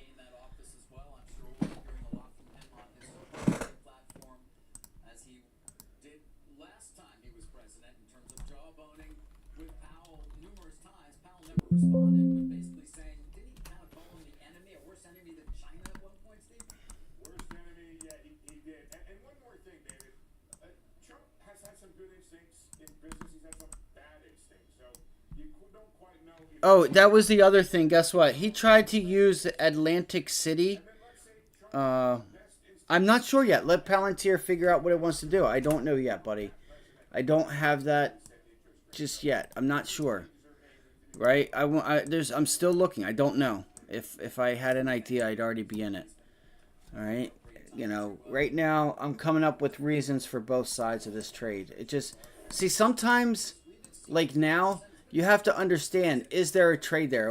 Are we trying to trade just for the sake of trading? Or is there a clear direction, momentum? Because if there's not any momentum, this thing can trade sideways and you're going to get options and not make any money.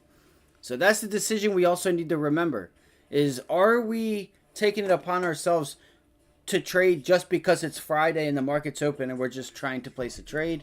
If that's the case, we might want to look at the indexes. Or you may want to think about selling options instead of buying. So me right now, I am thinking about, listen, I don't want to be accountable for having to, I don't want to be exercised. I don't want to get exercised or anything. So I will be selling some spreads here. I will be selling some puts, just not yet. I'm going to wait, let this thing do what it needs to do, and look for the bottom when I start to see some signs of like a possible reversal, and kind of think that the VIX is kind of like maxed out a little bit. And at certain points, you guys will see me sell some puts and maybe even some calls. So if that's the case, that would be, look at the past month on the chart. It seems like, looks like it's about to break out. Yeah, it does. It does. I just think, the thing is like we have this volume right now and we're already 15 minutes into the day. Like we need to start seeing movement now.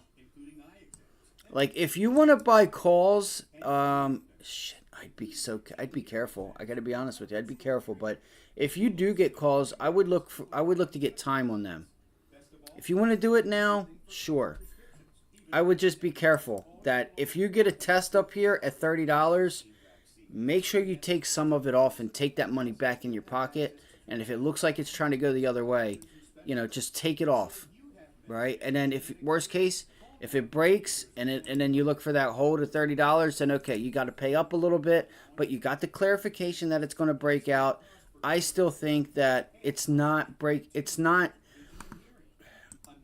you gotta understand, I have so many hours behind the monitor that this is not a sign of strength outside of a few indicators, right? Actually, I've only got one reason to be bullish, maybe two. That other one, I would cut that in half, which would be holding prior high, which it's not getting off a prior high, so prior day's high. The only real bull case that I have is the volume. The volume was looking really nice, but look at all those tails. How much of that is selling?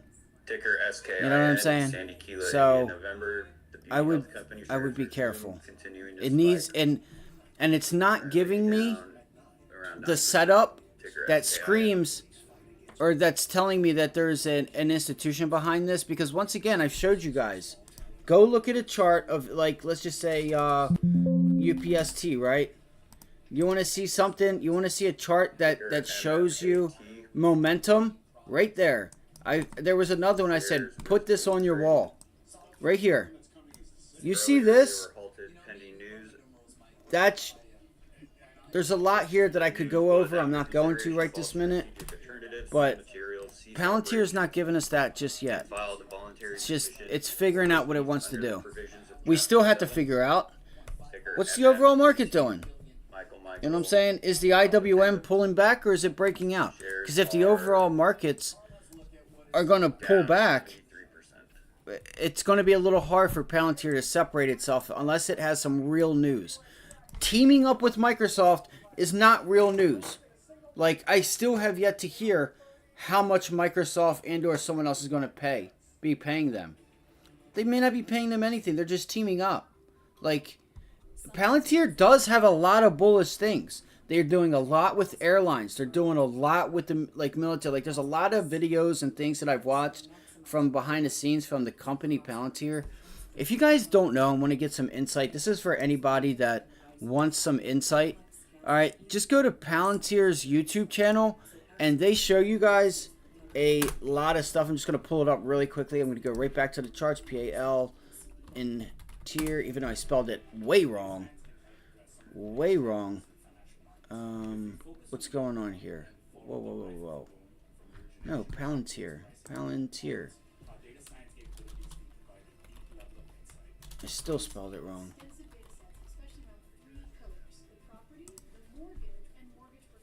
Alright, should be Palantir Research, I think it is. Palantir Research, I think. No, it's not. Dude, it's the company.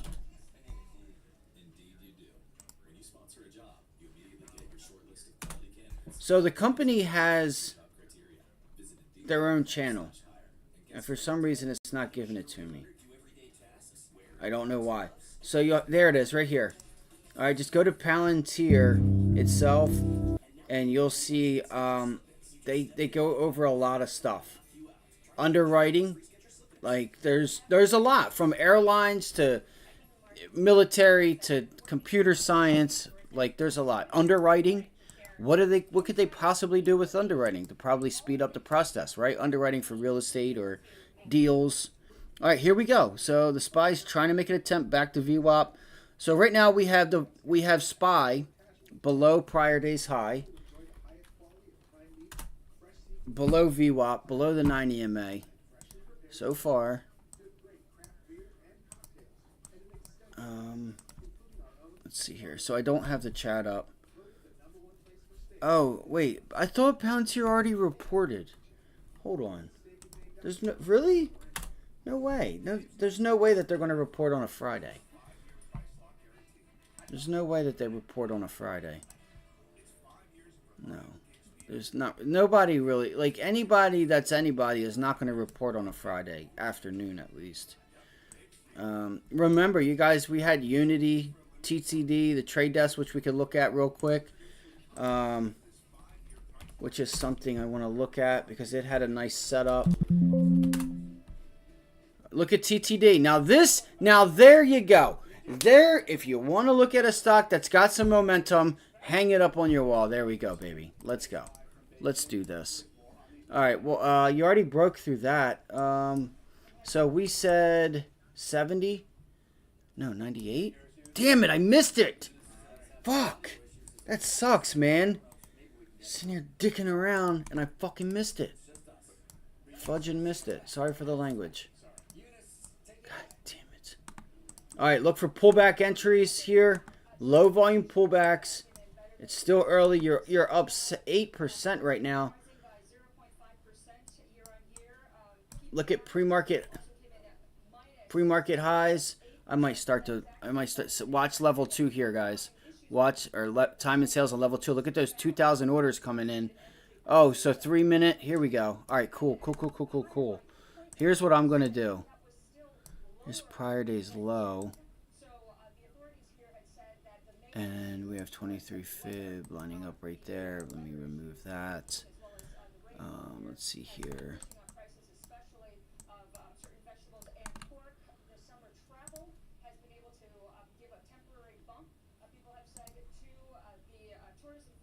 Okay, so that's where I want. That's what I want. I want to pull back into here. I don't think you're going to get it, though. I want to pull back into 94 on TTD. What do the options look like right now?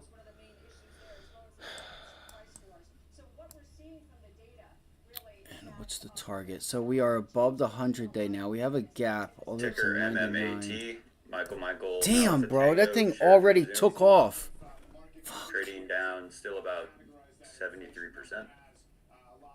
Okay, so these are pretty nice, guys. So these spreads aren't too bad. Somebody just got filled at 34, 32 now. I may try for like a 28 cents. I'm gonna throw out a limit order for 28 cents on TTD. I'll let you guys know. So that's going to be the 98 calls.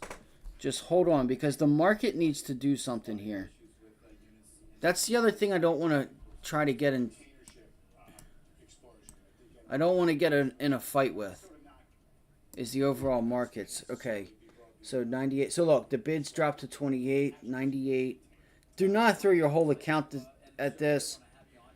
All right, don't do anything dumb, please. Your job is to manage risk.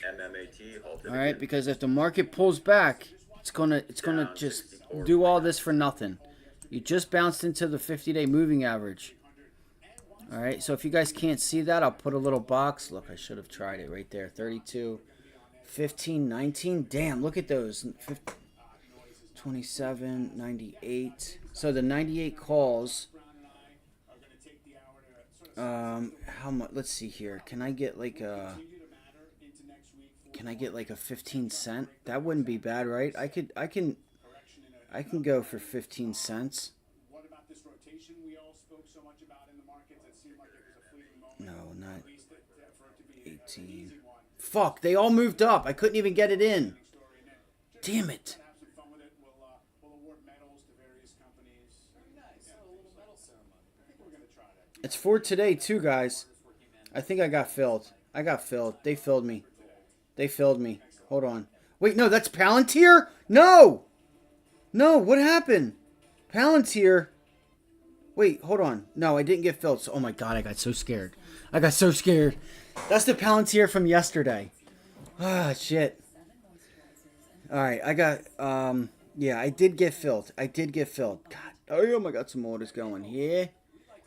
That's an increase in volume there. I don't like that pullback. I'm going to hang on to this for a little bit here and see what happens. We need the overall markets. It's not a candle you want to see. But again, if I can just get a little move here, if we can get a little move, it's a small position. I could squeak off a little. So again, I am in those the trade desk calls. Let's see. Should I put out a limit order? We got to hold this level here. You got to hold. Look, I could already get it cheaper. I knew I was going in too soon, but it's okay. It's never going to be perfect. It's never going to be... Like, I could have got it a lot cheaper, guys. A lot cheaper. And they're going to just sell it off. Yep. It's got to hold this level here. You got to hold VWAP. What's the SPY doing?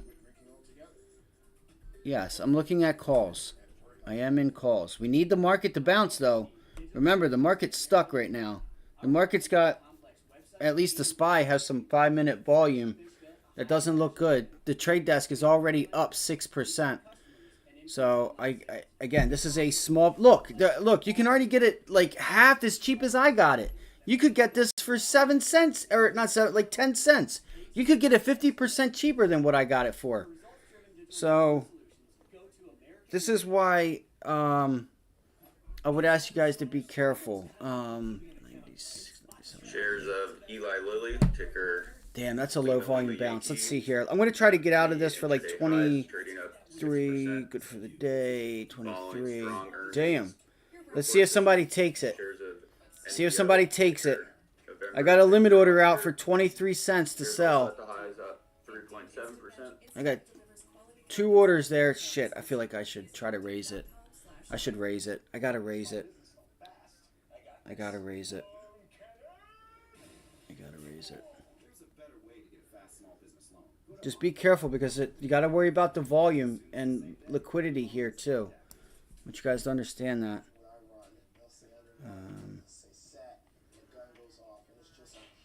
They're not going to want to give me this. You're not getting any volume. You're going to want to leave this. That's a nice tail, but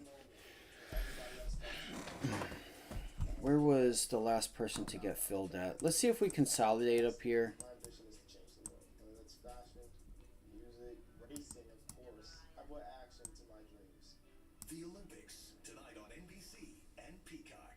Yeah, be careful, guys. It's a little too far out of the money. I should have went closer to the money.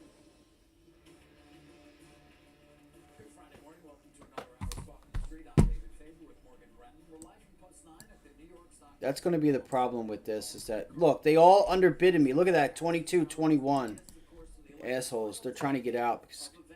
But I'm going to hold on to that. I might raise it to 24.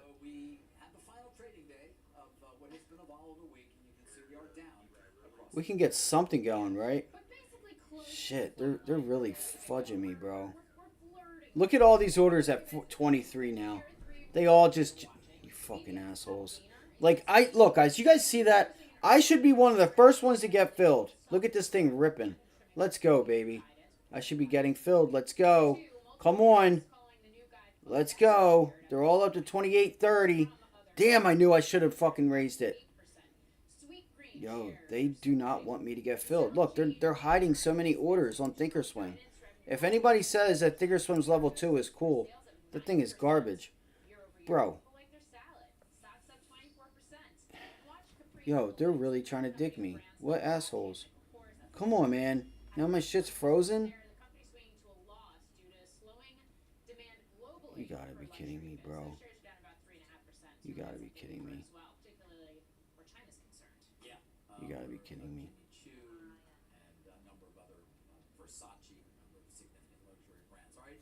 President Biden to travel to New Orleans on August 13th. That's crazy. Come on, man. I really wanted that 23 fill. Come on, baby. Let's go. Pump it up. To pump it up. Pump it up. Come on, you guys don't know that song? You guys know that song. I know you do. We're above the 50-day hold. I'm just going to leave my order there. Let's see here. Did I... Oh, my God. What fucking assholes. Yo, they're not filling me for nothing, you guys. This is crazy. Let's go, market. Let's go, SPY. Get above VWAP. We got to get above VWAP on the SPY here. I'm having trouble getting out of this. I don't like that. Got to pump it up. Pump it up. Fuck, I kind of want to raise my order now.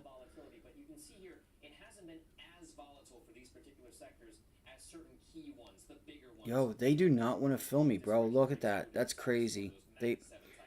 Bro, 25? 31? Are you serious? Hold on. What is going on here?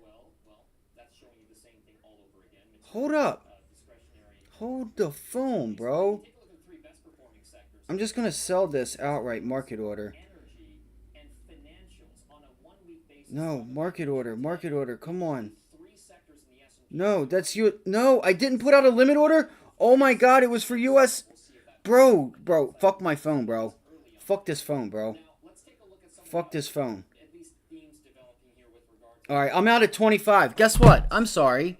I'm sorry, guys. I had my limit order was for USO. My oil contract that I have. Dude, what? All right, I'm out of TTD, guys. I'm out of that for 25 cents. I was looking at this and I'm like, yo, why are people getting filled at 30 cents and I'm still sitting in my order, bro?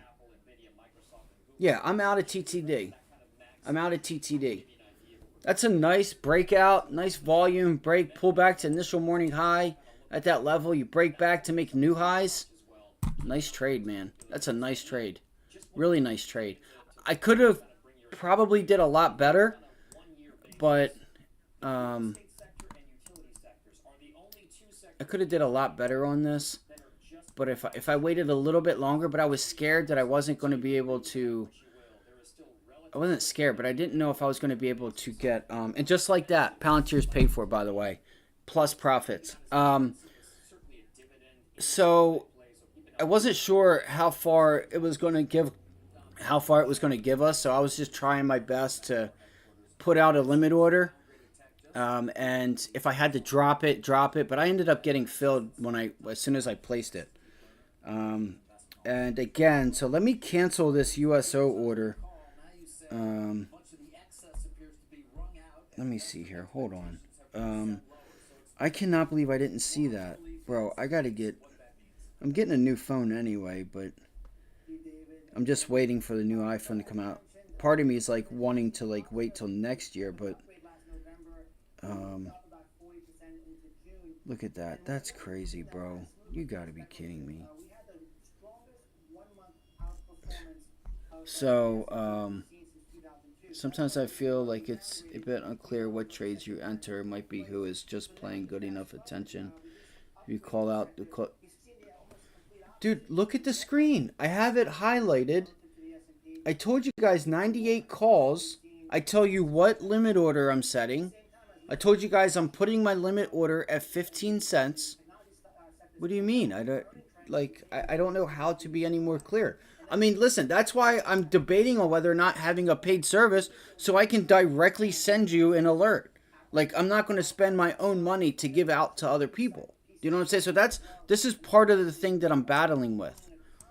Could I put it in chat? Sure, I could put it in chat. That's something I could do. But while I'm in here putting in a limit order and I tell you guys, and I highlight the 98 calls, and I'm telling you guys what limit order I'm putting in, like, I can try to be a little bit better and clearer. I don't understand, you know,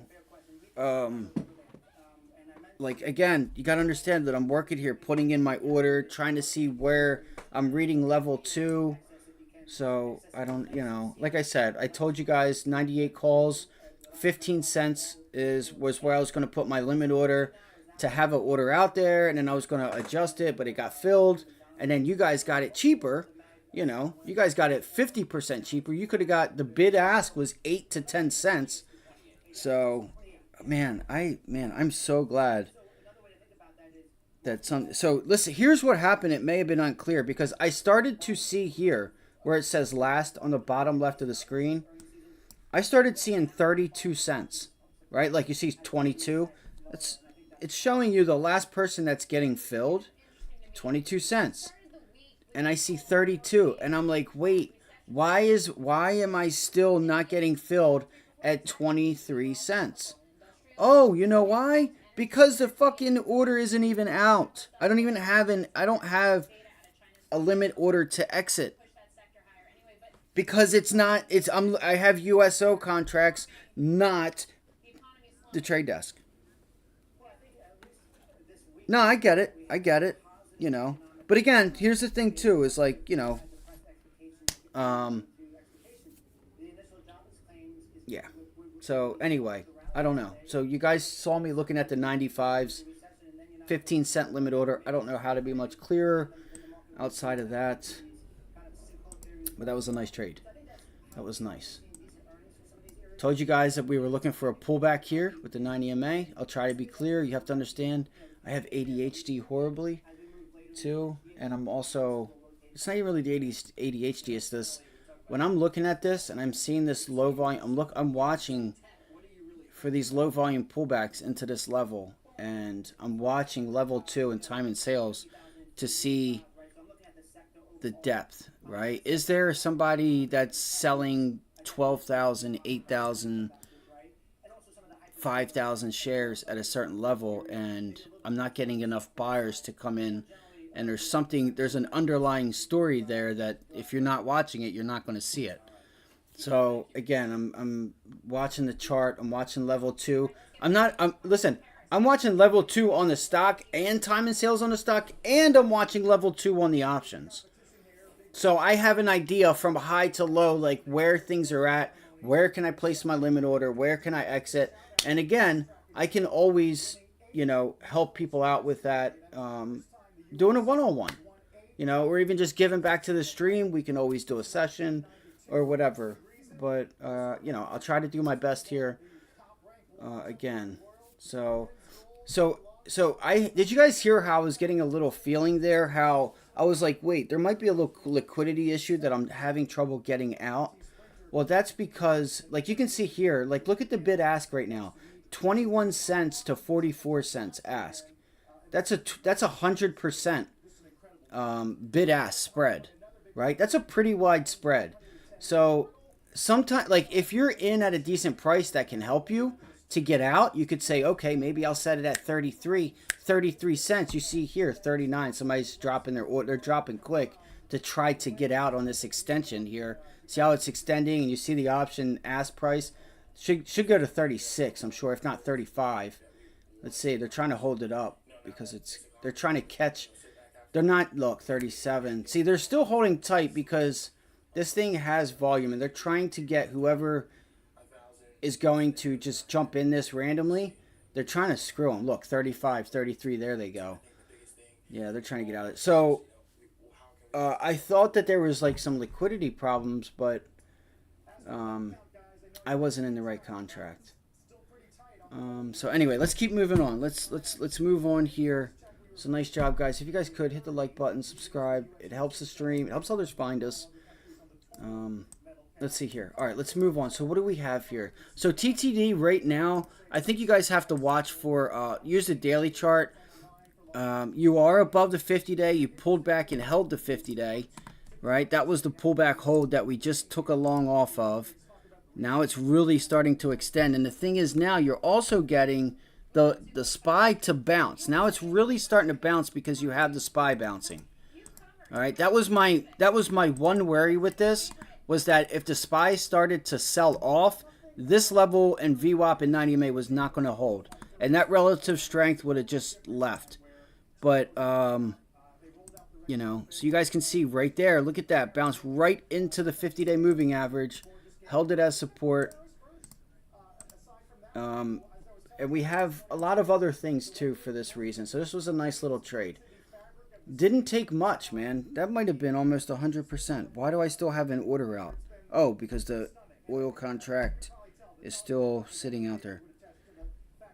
Yeah, I'm going to cancel that order. I cannot believe that happened. Wait, what? Okay. I can't believe that happened.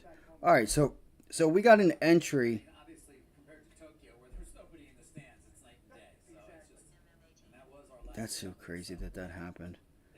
Yep, I got filled at 15 cents. Sometimes if you limit order, depending on your broker, I can only speak for me. Sometimes, like if I did get filled at 15. But sometimes if you throw out a limit order and the bid and ask have dropped, it'll actually give you the better price. So I got filled at 15 and I got out of that at 25. So that's probably about what, 60, that's like 70%, 65, 75 to be safe profit there. There was a 32. They were filling them at 32. And I'm looking, I'm like, oh, what the fuck am I still in this thing?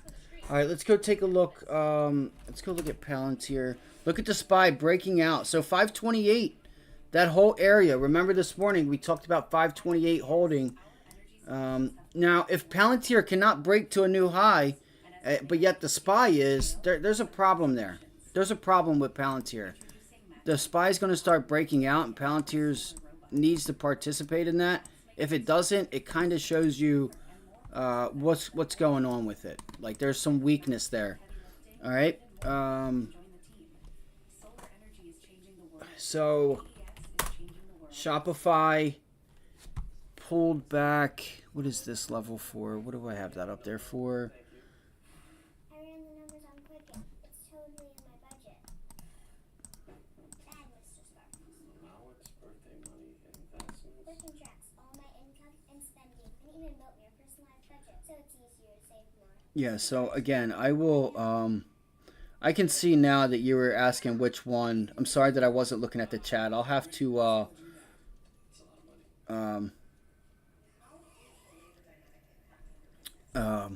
I'll let you guys, I'll have it highlighted, and you should be able to see from the bid ask. If you can't see it because you're on your phone, I'll do a better job. I'll try and do a better job of showing you, of reiterating what contracts I'm in. And again, TTD, I went in those because of the volume. So normally, if you just look at the one that has the most open interest and volume, that's where I'm going to be, right? Because that's liquidity. That's going to make it easier for me to get in and get out with whether I have size on it or not. It's going to give me the best price. So chances are, if it doesn't really matter what I take, but if you look at the open interest and volume of those options, whichever one has the most is the one I'll be in. I'm talking both open interest and volume. So that's why we were looking at with TTD the 98s, and there was one that was $1 out of the money that I think had like 1200 in volume. Not that much, but all right, so let's move on here. So it's 10, what time is it? It's 10:15. The SPY is trying to break out, trying to get through that after hours high. It's still contending with volume though. That on the 5-minute, it's kind of mixed. I'm going to go back and look at it on the chart. So let's see here. Shopify. What are the banks doing? So JP Morgan's heading up to, looks like 208 area here. Oh shit, still hasn't got through Wednesday's high. So you still have Wednesday's high there. I'm going to actually put a dotted line here so I know.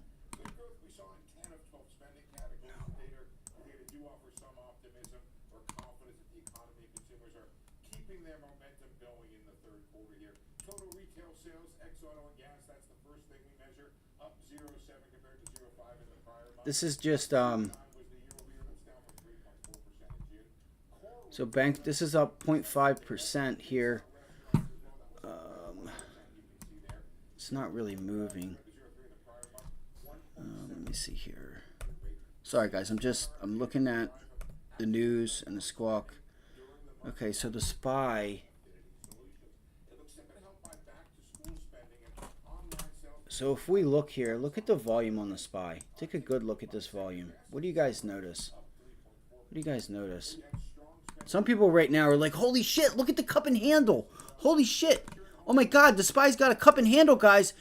Can somebody, is that a cup and handle? You know, somebody right now is asking, hey, is that a cup and handle on the SPY? Is it? Make sure when you see a pattern, if it's a wedge, if it's a cup and handle, if it's a head and shoulders, that you have the most important thing, which is volume, on the correct side. You do not want an increase in sell side volume on the way up. Don't want it. Chances are you're going to get this, and it's going to break down. Let's see if it happens. I might actually, I don't want to randomly do this, but now that we've kind of earned the right to take the risk, and I don't want to do this. Wait, why was I at 64? Huh?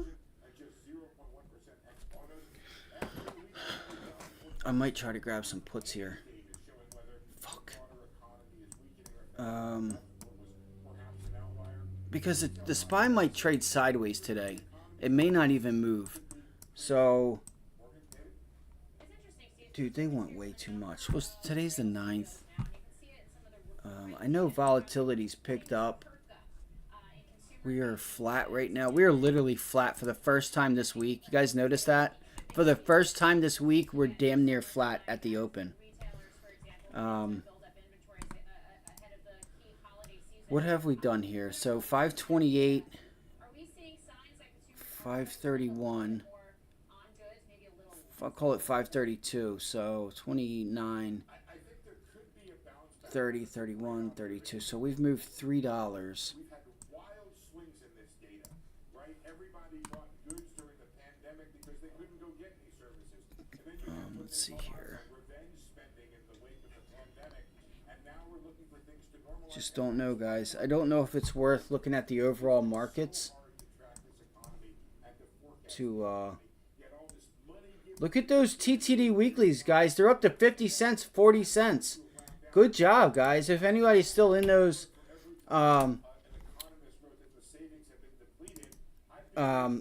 98 calls, great job. Look at that. 40 bid, 52 ask. Great job. Great job. Great job. Damn, I sold too early. But it's all good. It's all good. I needed to take my money because of the Palantir trade that I fooled around with yesterday, taking unnecessary risk.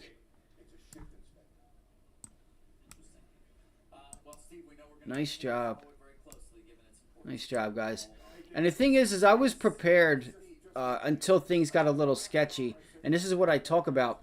You know, I was prepared for a consolidation here at the 50-day moving average to help bring in that trade line and on the 15-minute chart to help, you know, bring in some extra support. So we're going to have VWAP, we're going to have the trade line, and that 50-day all to lean there with volume, with a break, with an increase in volume on the break through the 50-day.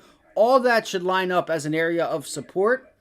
But after I noticed that I had USO contracts out and no orders out for trade desk, I started to get a little emotional because I was green and I didn't want to give anything back. So that's why I talk about if I don't get my entry and I don't get the stock, you guys, I can't take it. Because if I get in, like we're going to use, what was it? Was it JP Morgan? It was. We called out the 94, 95 area right there where that dotted line is to get long, right? And I even put that to get back to VWAP and we never got back again. I can't get long up here because if we pull back, and that's why I drew the line, and I'm red, and now I'm going to start getting emotional. So it's either I get in and I follow the plan and I get in at 94, 95 and I take it because I'm going to pay less and I'm going to lose less because I'm paying less and because I don't have to give it as much room. If I got to pay up for it and give it more room to do what the stock needs to do, now I'm really in trouble, right? That's why I do not just take trades to take them. If I've missed it, I miss it. It is what it is. Because if I get long here at 196 and it pulls back, I'm paying more, right? I'm paying a premium. I'm probably paying 30 to 50%, if not 65% more on those options.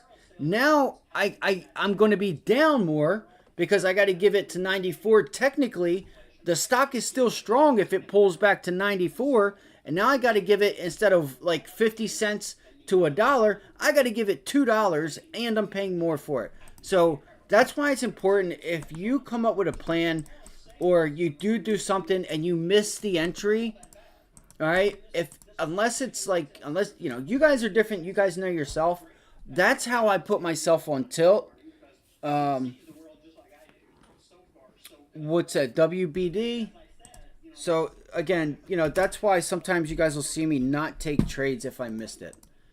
I'm not sure. I would right now. I mean, I don't know. It's a $7 name, so I'd have to go back and look at their earnings. I'd have to go look at their earnings. What I would do is say wait for 720 to see if you can get above there. If you notice it can't get above 720, you know, it does have some room to the upside. There's a lot going on here. Wait, yeah, look at this. So it's an area. You are above it. You could look. You could if listen. If you can get the SPY and the overall markets to bounce, right, and start trying to make highs and hold it, see if that helps entice this thing to go higher. It's in a downtrend, long-term downtrend, but I think I don't know. You have to look, buddy. Like, here's the thing. Are they doing offerings? Like, you got to make sure that they aren't doing offerings. Look. Announces job cuts. Okay. Writes down the value of cable. They're writing down their business. I would just be careful. There's a lot of sketchy stuff going on here. I would be careful with that. WBD, right? Warner Brothers? Yeah. I would be careful. You know, but what I would say is watch 720, and if the market, like the SPY and the Qs and the IWM can get going, then you could possibly have, you know, a trade. You could have it follow the overall markets, but like the IWM is gave up. It was strong this morning, and now it's pooping the bed. So let's go look at the Qs. Why is... Damn, that was the first time I traded the trade desk options. Literally the first time. I tried before a while ago, and they were just so spready that, you know, this is why sometimes earnings are really good to trade. Or they can be good. Let's see here. So the SPY is, again, 530. We're not really moving. That's what sucks. This type of action here is going to, like, get people to, like, just not do anything. Even though I will say that it is messy here in the Northeast. I'm back in the Northeast, and it's like, it was like a pain in the ass trying to get back up here. There is a ton of rain and I guess like a hurricane or something. I don't watch the news anymore. I just don't watch. It's just all the shit that's going on these days. So I didn't really know that there was, you know, that this... I figured the hurricane or whatever would have already been gone by like last night, this morning, and it's just messy out. So what I'm saying is there could be a lot of people that are inside, which could help volume, but we'll see. If the market doesn't start moving here, it's going to be tough. So energy, guys, oil is going back on the rise. This could have been a hell of a trade, but I got in way too early. This sucks. We could have started to get in on this gap up and already be taking profits on it. And I, like a goofball, got in a little early. I do have time. I still have a couple weeks here on these USO calls. Just got to be careful of this thing. You have to know when the contracts end, and the futures contracts end and stuff like that. So we'll see if something happens this weekend. I don't know if it will, but where did I get in? Damn, that's crazy. All right, I gotta look. I gotta go start looking at some stuff here. Let's go look at the scanners real quick.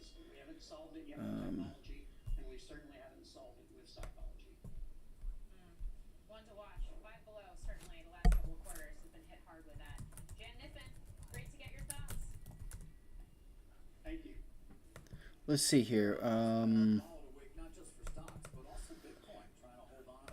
What do we have? What do we have?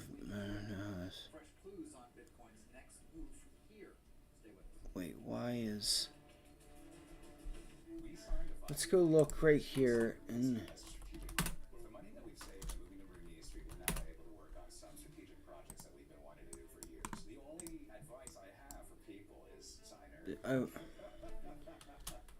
I wish I had the guts to take this thing to the downside, but it didn't. It beat earnings and all this, that, and the third, and it is above the 20-day moving average.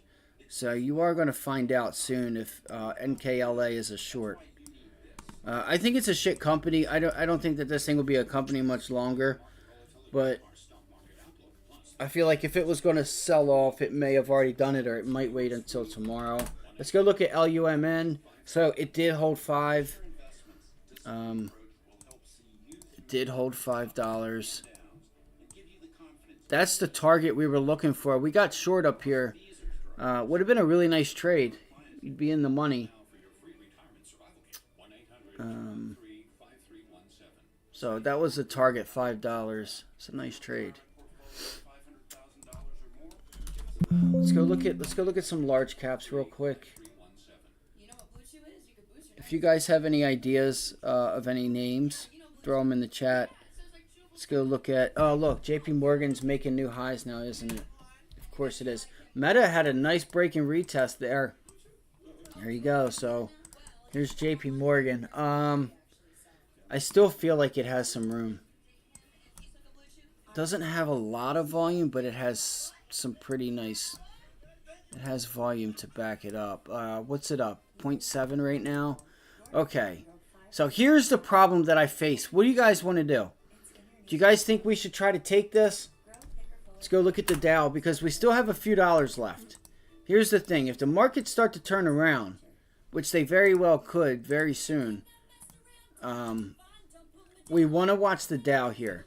You want to watch the Dow. It's sitting at 394. If the Dow can hold this and start breaking out higher, that could give us our extension on JP Morgan. That could be another trade we take. I'll tell you guys right now, if I'm looking at JP Morgan, which it's breaking down off of that dotted line. That's why I put it there. That little level there was Wednesday's high. I would look for, just like the trade desk, I'd be looking for this like 205, 204.98, 204.75 prior day's high. Pretty much this area right here. Now I got to go to a different chart. I'd be looking for that area right there to try to be a buyer. Somewhere in there. Here's the thing. I feel like it's a little too extended.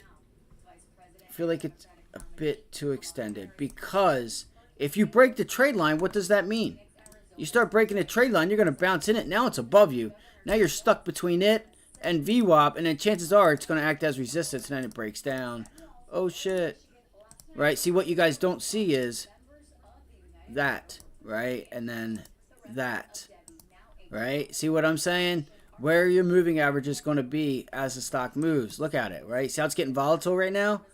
So if you break it, then what do you have below you? You have prior high, you have VWAP, you look for an entry long. You could scalp long from VWAP back up to 205. Look for 9 EMA to be a rejection point, right? Look for that rejection. And then if the volume steps up to the sell side, then you look for that pullback. It's just what I think. Just what I think. I'm just going to stop right there. Let's go look here.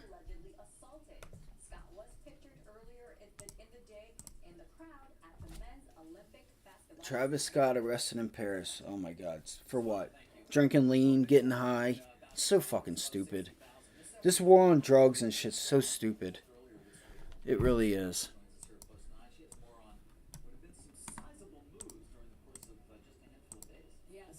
If they freaking did things right, they wouldn't have, you know. The fact that it's illegal is half the reason why blood gets shed in the first place. Alright. Let's see here. Again, I just gotta say, I'm a person that says or believes that, you know, if it's not physically hurting you, or like if it's not affecting you in your life, you know, we just gotta worry about what we all like. We gotta just worry about what we do, right? Somebody wants to go put things in their body and do certain things. Okay, it's not a problem until it's a problem, right? That's their choice. So I wonder does anybody know why Travis Scott got arrested? Let's see here. Watch prior day's high here. Now you're underneath VWAP, right? Watch to see if sellers really start to step in here. Let's see. This is why I use a 1 minute too, by the way, because it helps me look at the volume and everything. I don't have chat up. I'm sorry. PLTR is pulling back. Oh, you do? What do you have it for next week or today? Oh, an expiry in September. Nice. Good stuff, bro. Nice job. Nice. Good shit. Nice job. I didn't think about that for some reason. I don't know. Sometimes I personally need to step back and think, okay, what do I want out of it? Listen, again, I've been doing this for years. And I still, to this day, have so many different things that I could work on. Stuff like yesterday, right? The little things. I could, you know, you could like try to micromanage your trading, but you're never going to get it to like that point, you know, because there's so many different things that even if you could write them all down and put them in front of you, you're still human at the end of the day. Listen to all that. Is that clapping or rain? Oh, I think it's clapping. Is there any IPOs today? I think there might be some IPOs or something going on. Okay, so we could start to look for 208 on JP Morgan. You said Palantir is pulling back. PLTR. Let me go to the SPY real quick. Yeah, look at the SPY pulling back. You see what I'm saying? It's like, this might start to be a problem here. I had a feeling. So remember, we do have inflation numbers Tuesday and Wednesday, and the market has moved like crazy all week, so it might need some time to rest, right? Where people either lost or made money, and they don't want to put it back to work because they just want to keep it or because they don't have it to put to work. All right, there's a lot of money that's been wiped out of the markets this week, and money made, right? Really, it's just a transfer. Okay, here we go. I just don't know if you're going to get follow through, man. I really don't. I still have those Palantir puts too, by the way. Bitcoin futures selling off a bit. Bitcoin selling off, guys. 0.3% on the day, trading just below $60,000. Let's go look at it real quick. Let's go look at it. I'm kind of curious if this is going to, if they're using this opportunity to take more money out over the weekend, because you could get a. Is this something more to come? The volume really isn't there, guys, yet. At least I don't think it is. No, the volume's low. Volume's very low.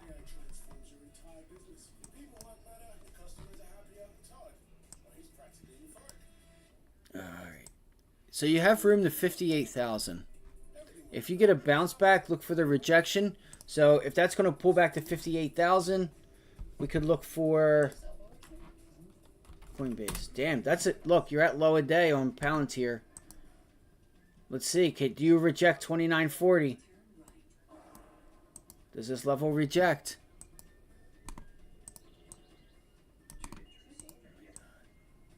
It's just crazy when this thing is only like $29 and it moves 30-40 cents at a time. Alright, Coinbase. Let's see here. So if we have room, I would like to see Coinbase break 190. Again, it's already been in a downtrend. I'm watching 190, so that would be a low a day. And then we would target this gap fill down here. How much do they want? Is the risk worth the reward? Let's see here. No, it's got a lot of... It doesn't have any volume to the sell side. So here's what I would be thinking about like a trade like this. Is it worth it? As in, do I have conviction that the likelihood of it... That would be nice. A rejection up there at 200.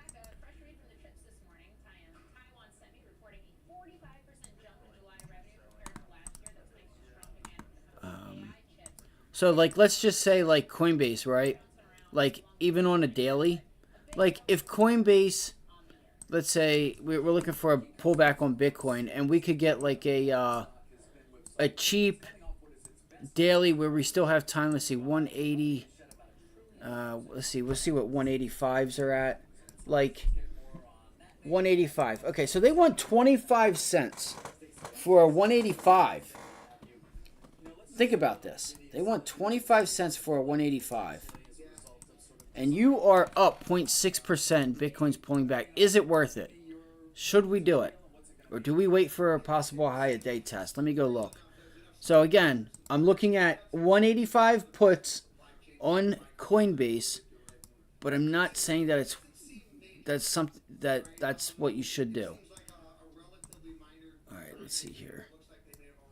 Because 200 is the level you want to sell at. But you already rejected it yesterday and this afternoon. Yeah, no, I wouldn't do that. I wouldn't do it. It's not worth it. I don't know if you're going to get it. I don't think you're going to get it. You would actually want to look for some upside, actually. All right, so what we could do is we'll flip that around. And obviously the calls are a lot more. So they want 38.42 for the 200s. But if the market's going to sell off again, What do you guys think? You guys think it's worth the 185, even if we grab a couple? If we can catch a bounce back? And like, because even if we get a move down to yesterday's low at 185, we're in the money.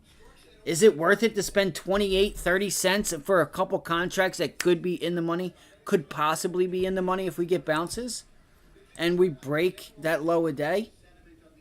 We don't have the volume. We don't have, like, we're holding the 200-day right now. That's why I don't think it's worth it. Like, it sounds good, right? To spend a little bit to possibly make a lot. SQQQ. You'd have to see what the Qs are doing. Is SQQ... Again, I can't tell you guys what to do. I can tell you guys what I do. Yeah, I can't tell you guys what to do. Listen, I don't know if we even go higher or lower. I think I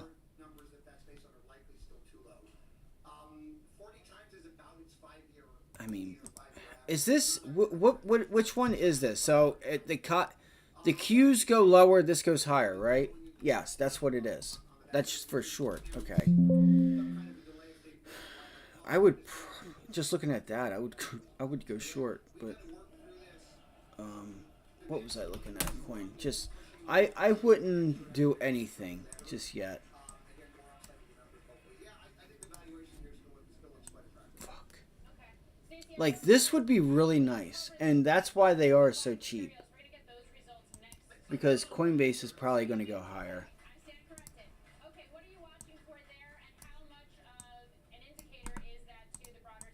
Let's go look at the Qs real quick. Fuck, I forgot about Baba.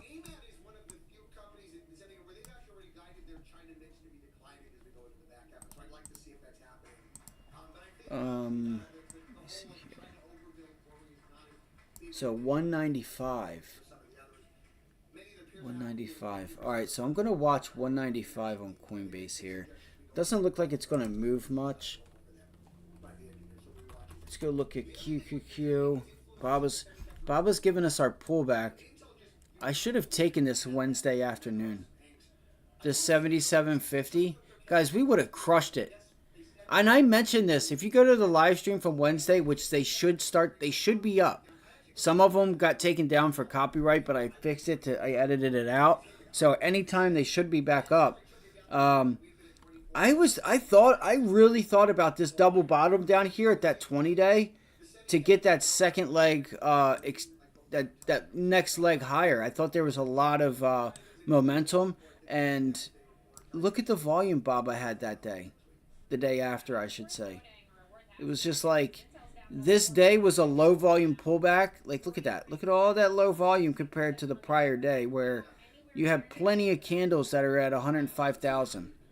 You know, on a 3-minute candle. So, it's all good. If we get back down there, we'll look for another entry. If we can get that 20-day to rise up with it. Let's keep going. So, Coinbase, JP Morgan. Look, JP Morgan's trying. It's up above that area. I think JP still has room, but I need a pullback. Oh, it did pull back. Look at that. It pulled back here. It did pull back to 205. Is that going to be a double top? Let's look at the SPY and the Qs. So we're just we're just sitting flat, guys. We're just sitting flat. We're not even moving. Yeah, it's a fascinating story, just from a broader corporate history story. Wow. But we'll keep Be prepared. If you guys hold anything over the weekend, understand Iran. Understand we have inflation data.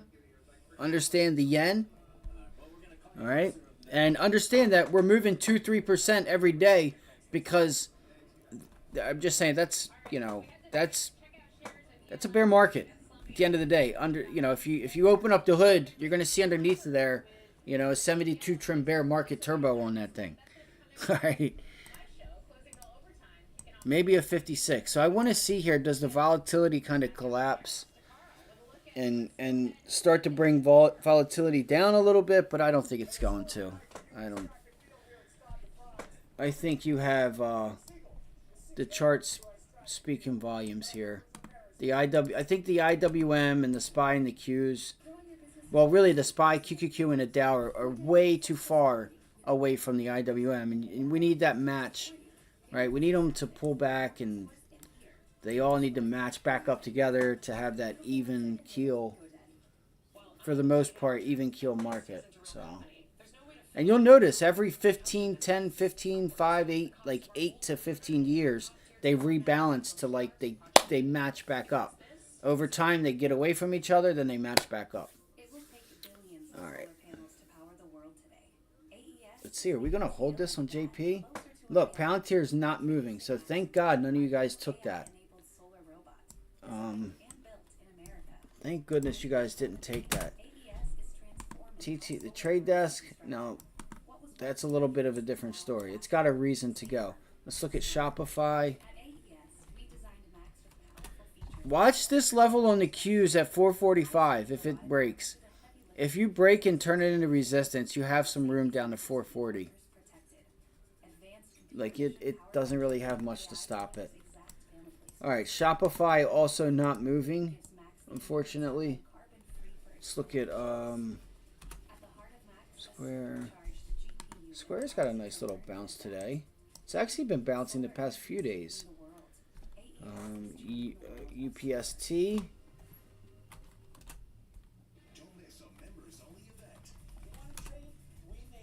Damn, look at Upstart, guys. Upstart back at it again. I told you. This thing is a monster, bro.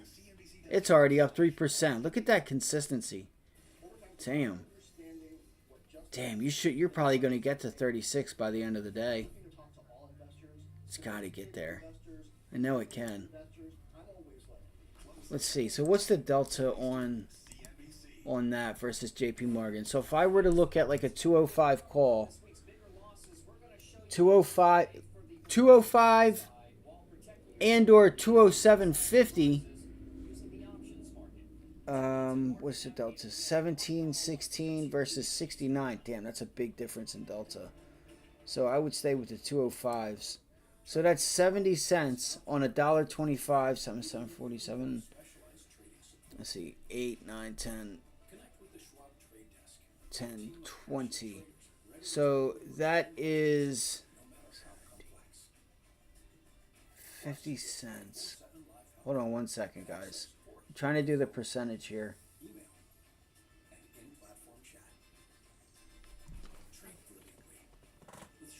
Okay, that's a little bit easier now. Here we go. 70 to 120.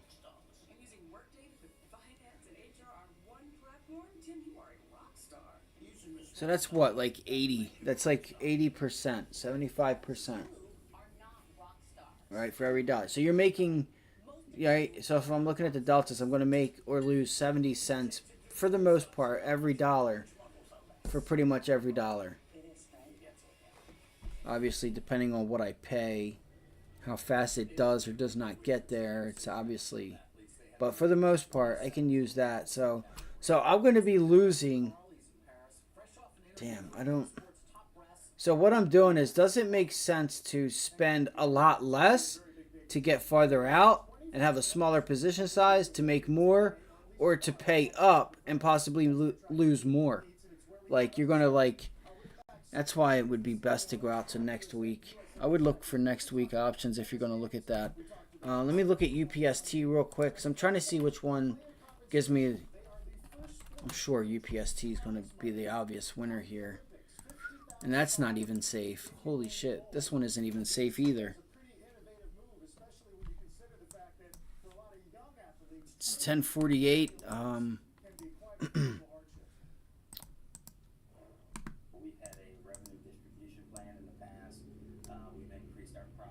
Something's going on here.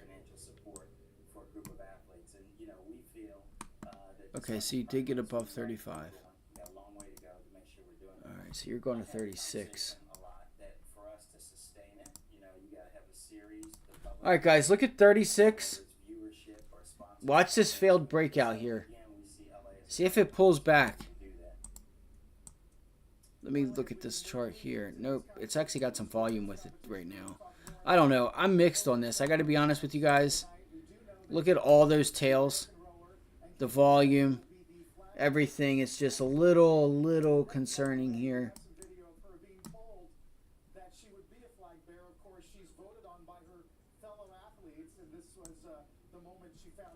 Yeah, I'd be careful. All right, let me look at something else. Let's go look at Meta. Something like Meta, if we can just catch a move here. All right, Meta. Look at Meta consolidating above Wednesday's highs. Looks like it has room. Meta looks like it can have room if it can get going. It needs volume, though. Meta needs volume.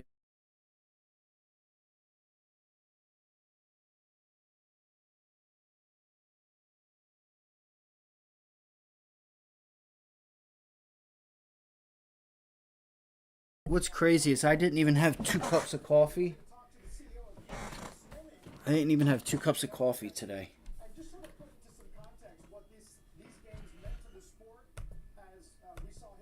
Okay, here we go. So we got the SPY trying to break out now. Waste a little bit of time. Alright, so I'm going to look at Meta possibly here. Let's see.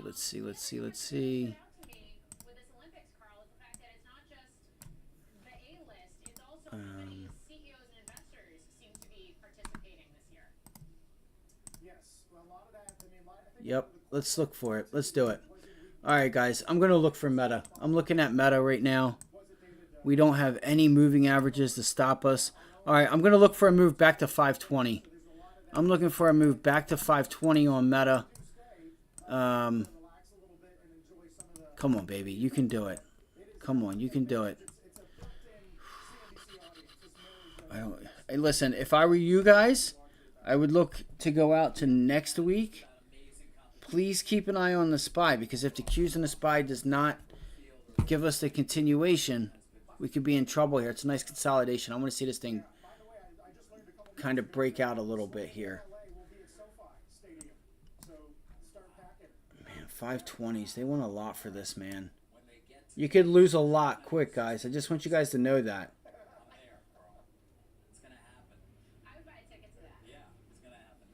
Let's see, 517.50.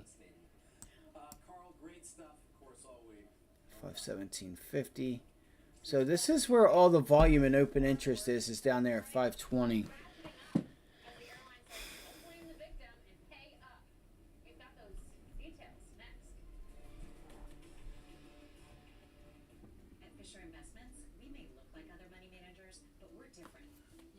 right. We have a team of specialists not only in investing but also in financial and estate planning and more. So I'm going to look at the 17.5. Damn, those look better. 515s look better. We have a simple management fee structured so we do better when our clients do better. We're more different than I thought. At Fisher Investments, we're clearly different. Let's see. Fundrise Innovation Fund, you can invest in some of the Let me see here. tech companies, including those leading the AI revolution before they go public. Damn, look at the SPY trying to break out on low volume. What do you guys think? What are your guys' thoughts here? I'm looking at I was looking at the 515s just to keep it safe. 230, 221, that's a 127, 134. Maybe I could find something different like an NVDA or something here. Let's go look at semis real quick. But Meta does have, or at least did, gap up off of earnings. And I'm looking for that 520, which is where you opened up on those earnings. It's just struggling here. They're trying to bring it up.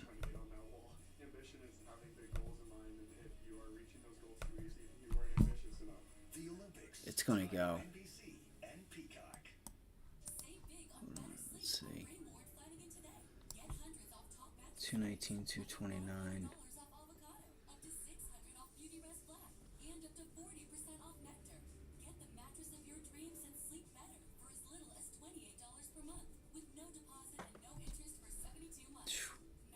Anybody that took that, good job. Not that you know, not that it's done anything. I don't know. I'm just talking on my ass right now. Like, I'm a little reluctant, right? Maybe I'll watch the prices for a little bit. But if you can hold this previous high here, this is a nice level at 513.50. Keep your stop tight. Hit the like button, subscribe, reach out, get a hold of me if you want to do a one-on-one. If you want to donate to the stream or contribute, please, that link is in the description. If you have any trouble, just let me know. Email me. Cisco A lot of stuff I'd like to ticker do. CSCO, Charlie, Sandy, To help, you know, help you guys make some money. Seeing a report from Reuters, Cisco to lay And it just shows that it, second you know, job cut this shows the year, appreciation. according to sources. Job cut So, announcement could come as early as Wednesday. That's ticker CSCO. Charlie, CSCO. Sandy, Charlie, Oscar. CSCO.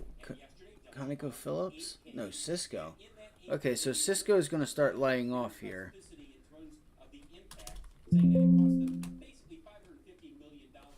Look at the MPH.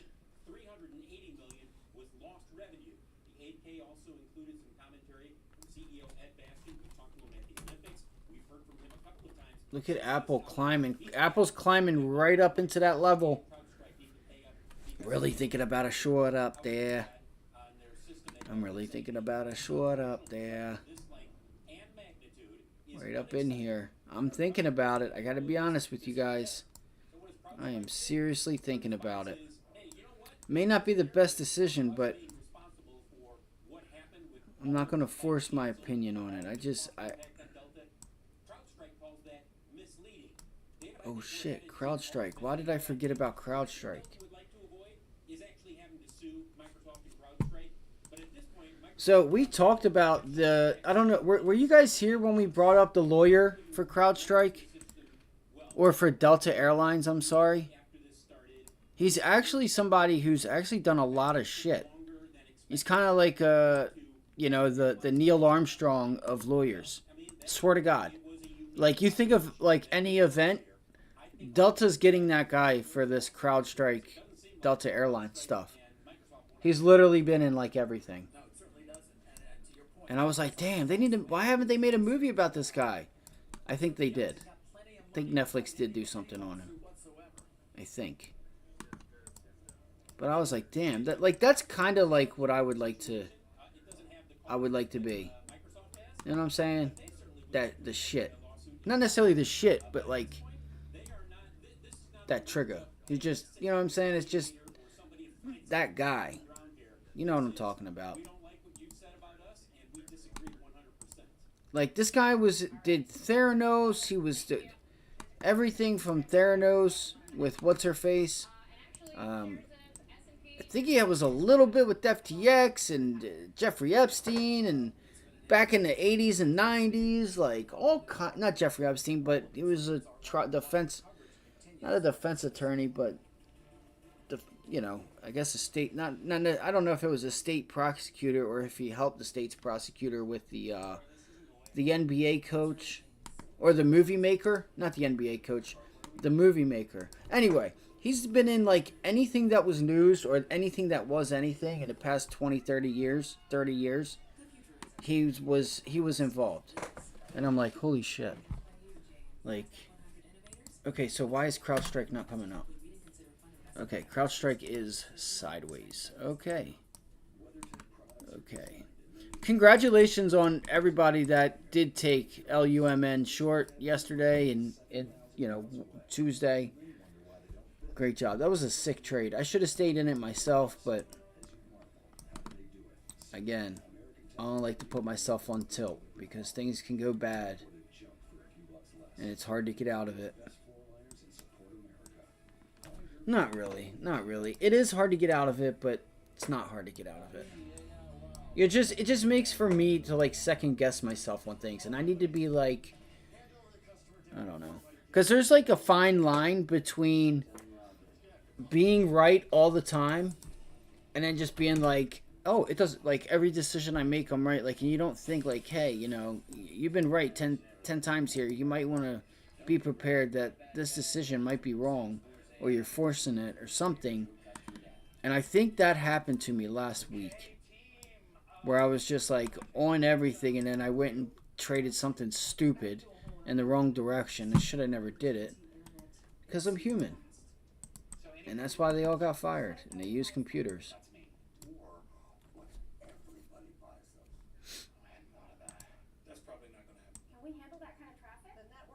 Well, I was going to say they use computers because they don't have emotion, and they don't fall into the trap. They do as you tell them to. Alright, so NVIDIA. Are we going to get an NVIDIA short here?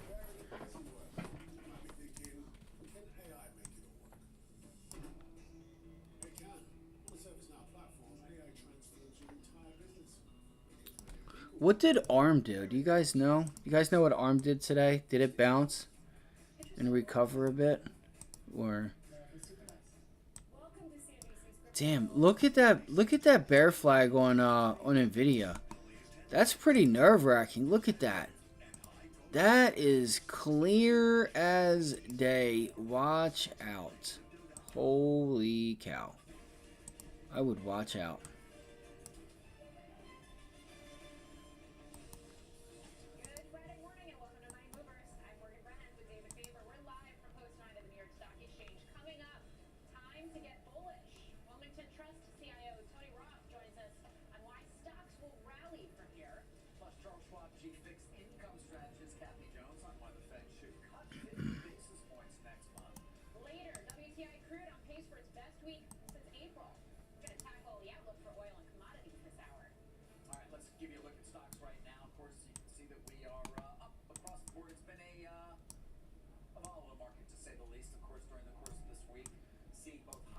Yeah, I thought that Steve Leisman trying to use the Trump casino in Atlantic City as an excuse why he doesn't do anything right.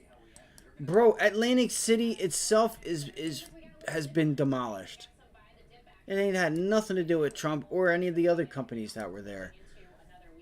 So I was talking about Steve Leisman this morning. I'm like, all right, bro, listen, we get it. We got it. You guys are making everything personal. You're too emotionally attached. At least that person, I will say, does not go out of his way to get into the people's business and say what they can and cannot do. I will say that much. Can't say that for the state's prosecutor of California, Kamala, and Biden. Can't say that for them. Hell, he wants to take away cigarettes. Like, what? He thinks you can't make a decision for yourself whether you have the right or no right.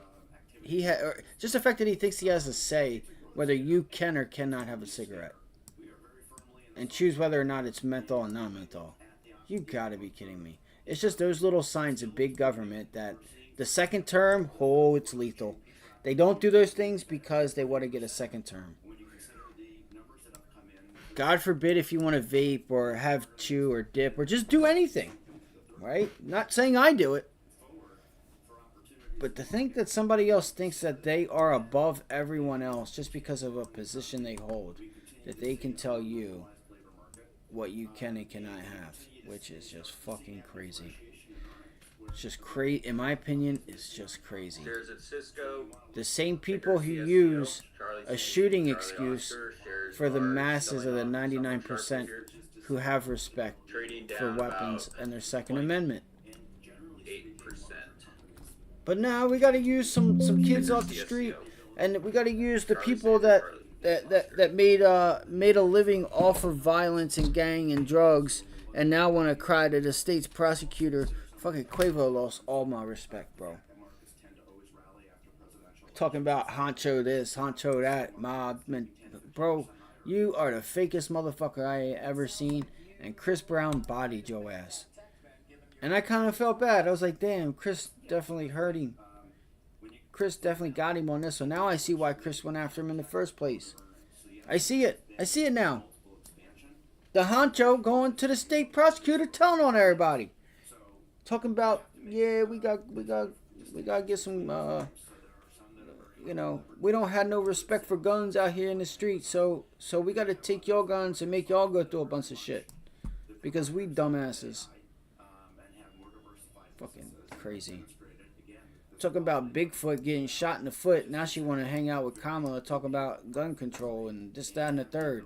Megan, you shouldn't have been around a bunch of dumbasses in the first place, or your ass wouldn't have got shot. Your Bigfoot wouldn't have got shot. Right? Come on, bro. Just go back to shaking that ass. That's all you're good for. That's all you ever do. Watch AMD right here, guys. Keep an eye on AMD. This could be an entry point for a pullback. Alright, I gotta look here. I think I might have a trade idea on AMD. I don't know what option yet. This is what I'm talking about. Let me look at everything. Damn, this doesn't look that great. Damn. It looks good, but it doesn't look good. So there's like... See, if any of you guys want to get a one-on-one and donate to the stream for a one-on-one or whatever... there's like some sound effects, like different things that I would like to be able to use, and maybe even like personal alerts, like alert systems that we could buy that I could just send it right out. We do have the chat. That's one thing we do. We do have the chat here, but there is a way to help you decide whether or not you're making the right decision. The upside after popping to 76.66%. And I feel like I'm seeing one thing that is telling me this could be a good setup if the market starts to pull back, and along with some other things, which I don't think is going to happen. And there goes the SPY. We could start to climb the rest of the day, guys. Low volume grind higher in the overall markets could be possible. Yeah, this isn't a good look. I would be careful. I'd actually look to try to break back above this level and look for like a 136. See if you can't target 136. Again, I'm not sure. It's a nice little double bottom there. But there was something here that I see that could be a bullish setup. Or, I'm sorry, bearish. I'm sorry, bearish. A bearish setup here. But it's like you want to see this bearish signal on a day when things are going when everything is going down. Like that's you kind of want to have the wind at your back. Is what I'm saying. Yeah, see, it's going to fade. All right, so let's go look at Meta again. Did Meta end up climbing? It did. Good job, guys. That was a little shake and bake, but you can see the markets are up out here climbing. So we have JP Morgan probably still going higher. Yep, it got through the level. Nice job, nice job, nice job. Targeting 208.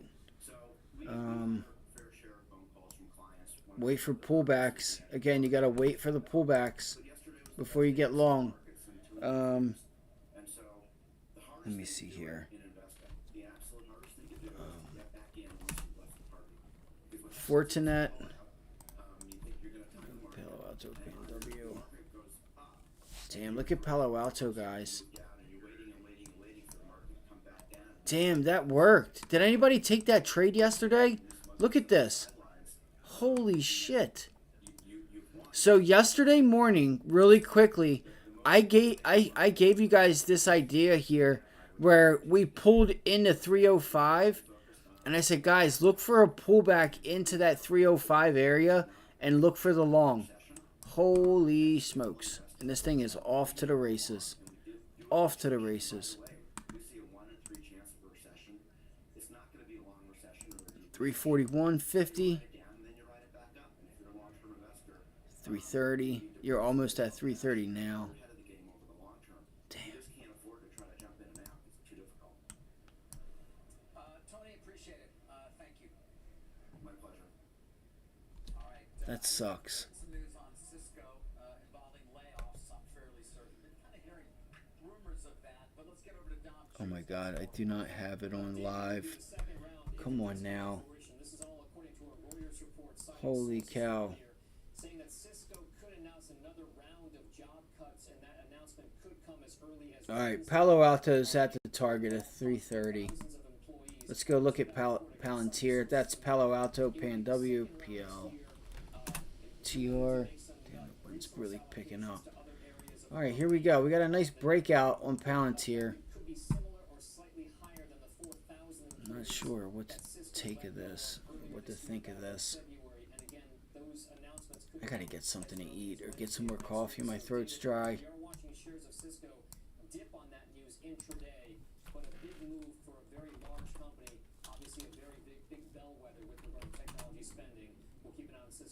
Yep, Queen bounced. Yeah, you know, on those kinds of things, Dom, the question is the magnitude. Sometimes investors reward those kinds of cuts, but if they're really large, perhaps it points to a significant weakening in demand, which can certainly scare people. I would point out, of course, they recently completed, not that long ago, I think it was the Splunk acquisition, and obviously there may be some associated layoffs also there. I've sort of been tracking this as a possibility, so that's why. We get earnings Wednesday too. And I think there's an assumption that maybe you get more details then. Yeah, that's the expectation. Dom, thank you for bringing that to us. Let's go over to get back to Carl. He's in Paris, of course, at the Olympics. And has a special guest for us. Carl. Hey, David, we were just talking a moment ago about the swimming, SoFi in LA 28. Of course, Katie Ledecky being the flag bearer Sunday night. We're very pleased to be joined today by Tim Hinchy, the CEO of USA Swimming, joins me here on the rooftop in Paris. Tim, it's good to see you. It's a pleasure to be here. We were just thinking, we were talking off camera about these names now that you don't need a first name. Ledecky, Phelps, Spitz, or, I mean, what is it about swimming that leads to this kind of dominance? Well, I think we have think to that now. Yes. I mean, right? It's incredible. We're so blessed that our sport for so long has had these incredible, iconic people that care so much about what they do. The passion for our sport, the results are unbelievable. They speak for themselves. But to be an Olympic sport and to find ways to amplify our sport, you need those legends, and they do it all the time. It's just amazing. Now, on the fence where the swimming took place here. I'll be right back, guys. I'm gonna go get something to drink.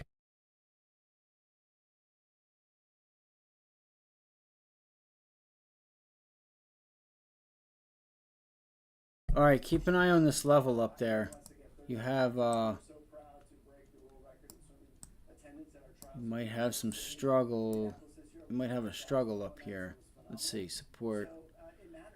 Man, really, it's like 535, 534.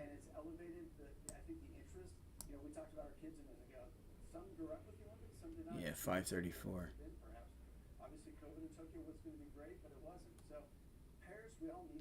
534.80, 534.80. One of my favorite clips of the week was Bobby Fink giving these civilians a head start and crushing them, right, in that one lap. It kind of puts it into perspective how fast they're moving. To Bobby Fink. So 1,500 is 30 laps in a 50-meter pole. A 200 is 4. His last split at 26.4 was faster than all 8 finalists in the 200 freestyle. It's amazing. It's incredible. Do you think there are ways to present, for at least on television, that can sort of accentuate that athleticism? Yeah, I think technology is getting there. AI is certainly going to play a factor as we go forward, I think. If you look at the underwater cameras we now use, both technically, like officials are using those cameras for DQs and so forth, I think there's no doubt there's more we can do. I think we tried to do a little bit of that. Just trying to get, trying to see what would be the best. Okay, watch this here. See if you turn that into a resistance zone. See if it turns to a resistance. Let's see. Well, Carl, we'll see a little later this hour. Oil is heading higher, on pace for its best week since early April. We're going to discuss the outlook for prices, those rising tensions in the Middle East and in Ukraine. And we'll keep an eye on shares of Expedia. They are up on an earnings and revenue beat. The company did warn about macroeconomic conditions weighing on travel demand in July. And don't forget, I wonder when this opened up. to this report, so making up some lost ground as well. We'll be right back.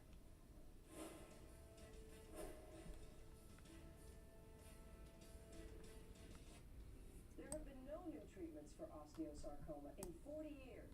Osteosarcoma is the most common type of cancer that starts in the bones.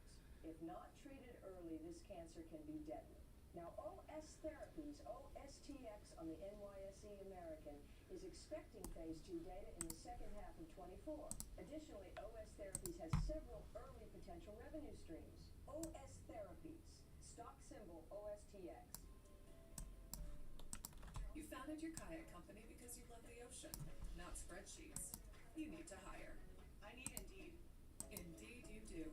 Indeed Instant Match instantly delivers quality candidates matching your job description.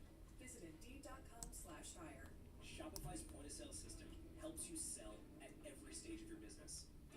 With fast and secure payment, card readers you can rely on, and one place to manage it all, whatever the stage. Businesses that grow with Shopify. Thank you for calling. Please hold. When you talk to your custodian, does it feel like you're not being heard? Thank you for calling. Please hold. Now that's better. Trade PMR doesn't have a massive call center. We got a little more room to the upside here. Who know you by name, they're empowered to help. Like me. Hey, Chuck. Plus, that's going to be a lower high.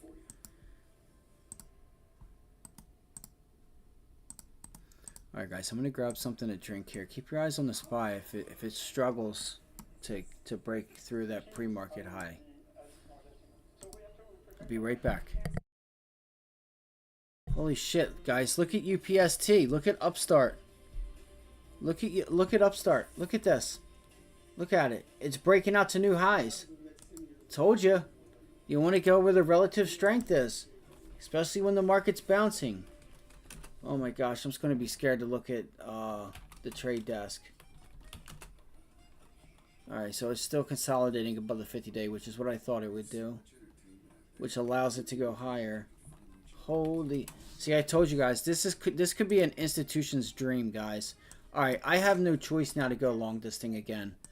Alright, where's it going to? Where's it going? Where's it going? Where's it going? Where's it going? Where's it going? Where's it going? Where's it going? Where's it going? Where's it going? Where's it going? Where's it going? Let's go. Let's go. Let's go. Let's go. Let's go. Let's go. Let's go. Let's go. Let's go. Let's go. Let's go. Let's go. Let's go. Let's go. 37.92, 37.92, 90, you have a gap here at 38.78. I gotta allocate a little risk to this thing, man. I have to.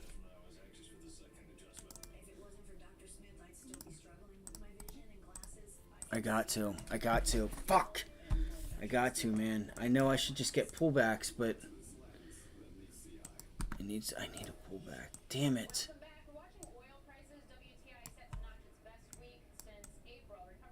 Upstart's going ham right now, guys. Ham! Fuck. Look at Upstart, man. That's so crazy. Upstart is insane. Insane. I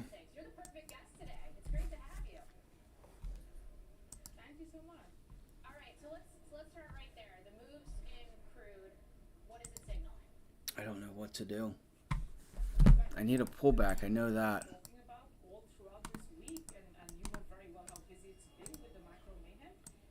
This thing could be up 40%, like 15, like 14 to 18% today.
Do you have a quick thought on that one, Joel, before we get to Palo Alto Networks? Just very, I agree with Ben. Definitely like the chart, like the bullish momentum. In a perfect world, we'll like to look for an entry somewhere near the likes of 336 or lower. That's where I would like to place an entry to buy shares for the long haul. Yeah, look, it's up 145% in a year. A pretty amazing move. Palo Alto's also been a winner. 1 year up almost 50%. It's been on a good trend. Let's hear your thoughts on this one, please, Joel. Absolutely. Up almost 3% right now, up a little over $9 and change. This is one that I think that definitely, if I had to be in that data security arena, this is one that I think that definitely a name that I'm paying very close attention to. This is more so just a trade for me, though, not necessarily a long-term hold. Want to take advantage of just the opportunity to get long. I think the chart right now still has some room and some legs to go higher. So I want to be a bull here. Yeah. All right. Feeling bullish on this one. Let's see what Ben says about the technicals, please. I agree with that analysis in terms of bullish pattern playing out here. The charts across multiple time frames are suggesting that those the longs are in control here still. Nicole, let's start off as we did with our other two examples. First and foremost, just the price activity we've seen this week, and there has been some strength in shares of PANW from 282 all the way up to 328. That's a significant move higher. You can see it's been on guys, a those upstart calls are already up 100% from 30 cents to nearly 60 cents now, again, a 5-minute candle chart. Adding a little bit of time on, we're going to go from a look at price activity from this week to the price activity we've seen this year. Stock sold off, if you remember, big move lower throughout February from 380 down to that we'll call it 70, 260 area, and then again in a wide range sideways since. Not a lot of conviction on this chart here. You can see somewhat range-bound contained price activity off the April lows that we saw, still holding below those highs. That was back in May, if you remember, up around 350 it looks like. But here's where, again, we start to get a little bit more clarity on the daily longer-term charts here. You can see that we're in a well-defined trend up off that 2022 low. That was around $40. This year to briefly above 380. Currently in a balance, it's forming around 325, and we're building momentum above that right now. Nicole, I always say, get through the middle. You target a retest of the upper extreme here. We had a higher low come into play, which is very supportive of the bullish narrative. Let's check in on where we are relative to the 50, the 200-day moving average. You can see we're building momentum above the shorter and the longer dated. So, yeah, right now, continued strength here opens up a door for a retest of those highs up around 380. We'll call it 390. Definitely what the bulls are looking for across all three of these stocks that Joel's identified here today. I like them, Joel. Well done. Yeah. All right. Let's give Joel the last word and the last thought on the trade here for Palo Alto. Bullish here. Looking to sell the 290 put, simultaneously buying the 280 put. Both expire September 20th. Pick up a credit of about $2.19 with a break even of $287.88. I think right now, just over the past week, what we've seen, just a lot of volatility. We saw the sell-off, and we've seen a bit of just reversion there after some of the news we've seen here last week. So looking for some bullish momentum. I think a lot of the Bears, a lot of the Bulls were kind of paranoid. The Bears were in control. Now we're going to probably see markets kind of chop or maybe settle. And I agree with Ben. This is just a name that looks bullish right here for the short term. So we'll see what happens. All right, Joel. And rest up this weekend. You know the ebbs and flows of this market. We think you're amazing, and we look forward to our next big three coming up soon. Joel Hawthorne, Retail Trader Magazine, Ben Lichtenstein, thank you both very, very much. Coming up next, we're going to spotlight crypto and price action that we've seen this week. Drop below 50,000. It's back to 60,000. Wild ride, right? What's next? We'll be right back.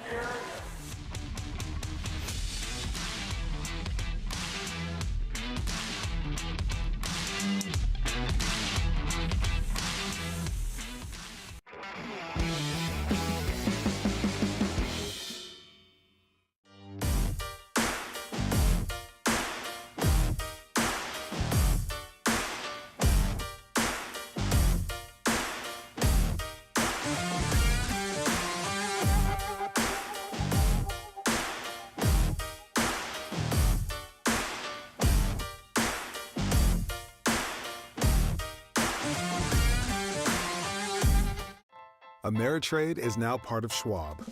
bringing you an elevated experience tailor-made for trader minds. Go deeper with thinkorswim, our award-winning trading platforms. Unlock support from the Schwab Trade Desk, our team of passionate traders who live and breathe trading. And sharpen your skills with immersive online education crafted just for traders. Also, you can trade brilliantly. With Schwab investing themes, it's easy to invest in ideas you believe in. Spot a trend in electric vehicles? Have a passion for online gaming? Or want to explore the space economy? Choose from over 40 themes, each with up to 25 stocks identified by our unique algorithm. Buy it as is or customize to align with your goals. All at your fingertips. Schwab investing themes, 40 customizable themes, up to 25 stocks in just a few clicks. Cut the cord on the way you get market news. It's Market on Close. Join me, Oliver Rennick, for the biggest earnings coverage and insights from the smartest minds on Wall Street. Monday through Friday, 3 p.m. Eastern, available anytime, anywhere, on any device for free. Only on the Schwab Network.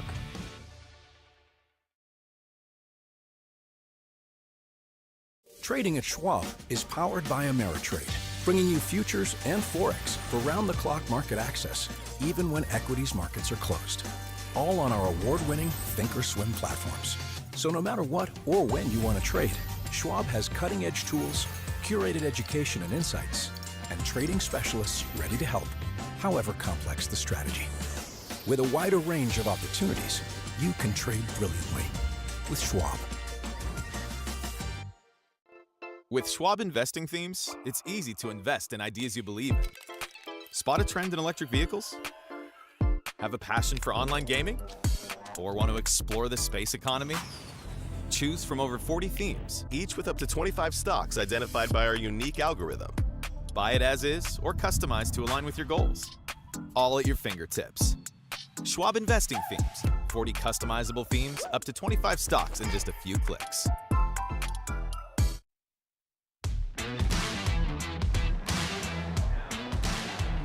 Welcome back to Trading 360. I'm Nicole Petalides, live on the floor of the New York Stock Exchange. It's time for our spotlight on crypto and all the volatility that we have seen and where the opportunities could be. Vance Spencer is with us, co-founder, Framework Ventures. Thank you for being here. Thanks for having me. So I think people saw Bitcoin 50,000, now they see Bitcoin 60,000 today. Just like the market, it's been a wild ride. What did you make of it? It's par for the course. I mean, as far as crypto goes, this is a pretty pedestrian sell-off, and I think in the last run we had about 5 or 6 30% dips in that bull run, and so this is just something that we see pretty often, and we treat it as a buying opportunity, not a selling opportunity. So buying opportunity, are you a believer in crypto long term? Is that sort of the premise of the whole thing, Bitcoin 100,000 and so on?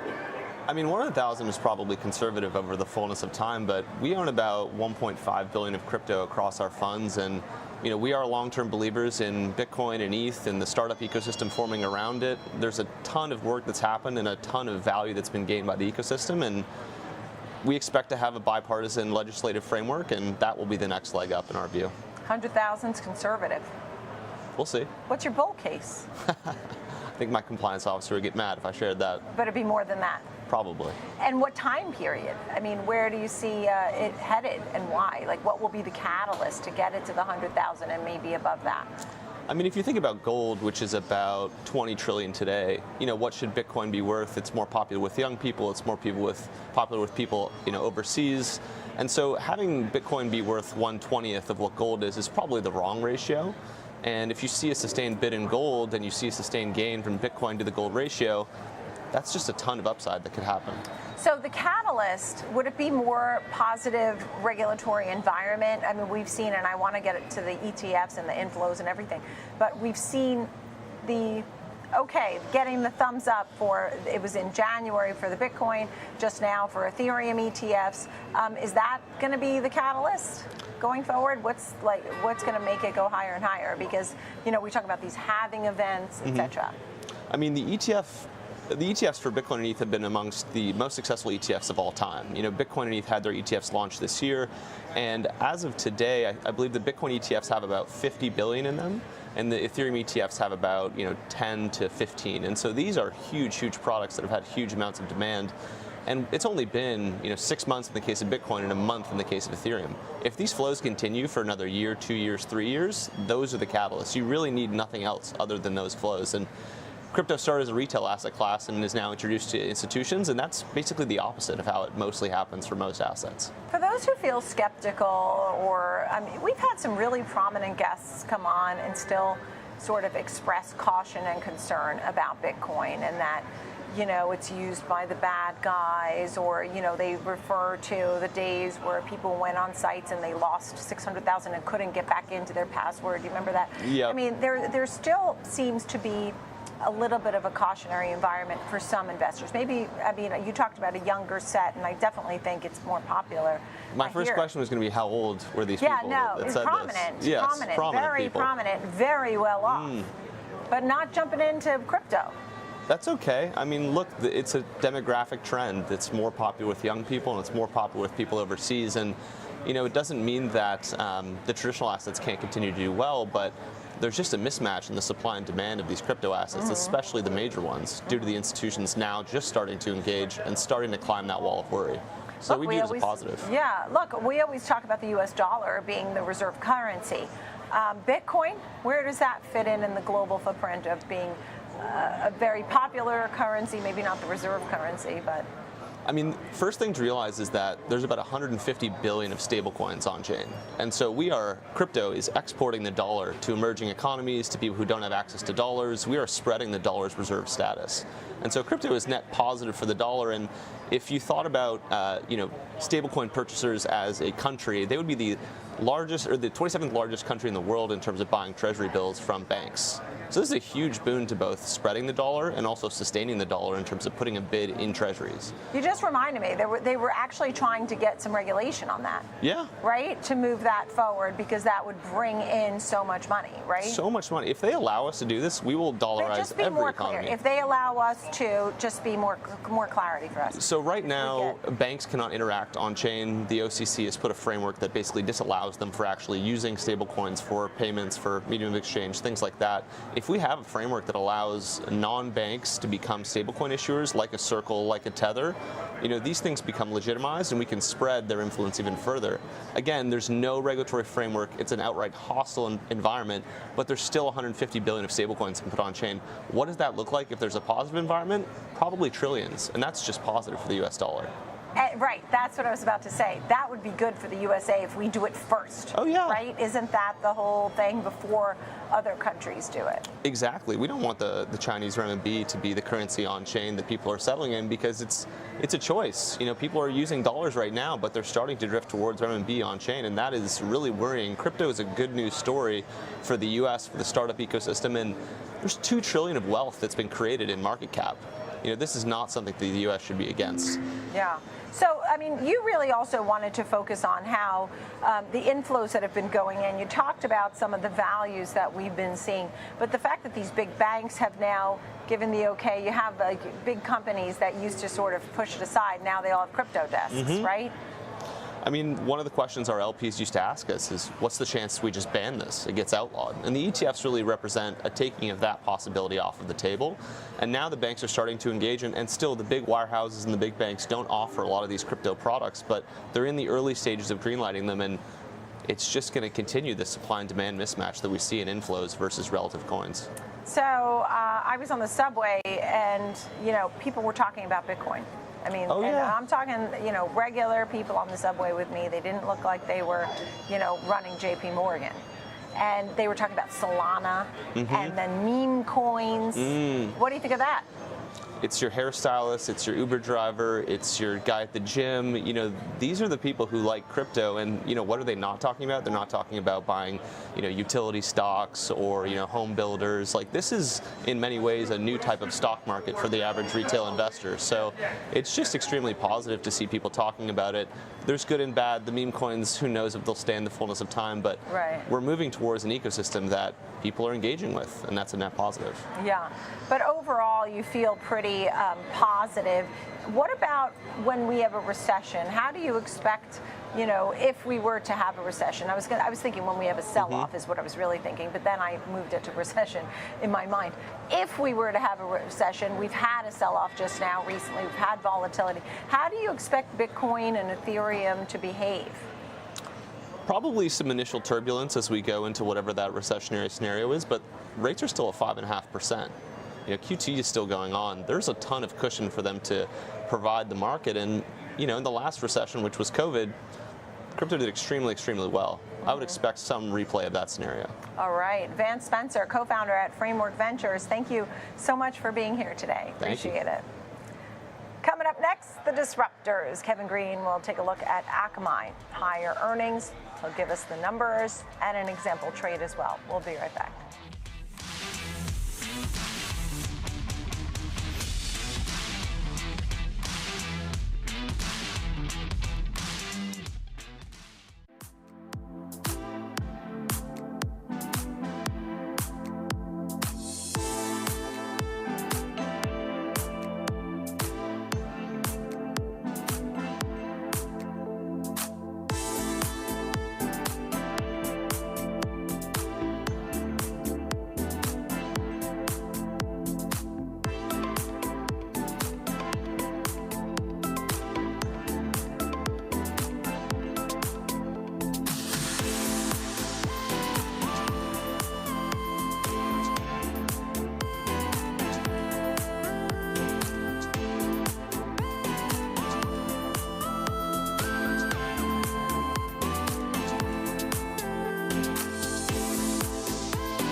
I know it.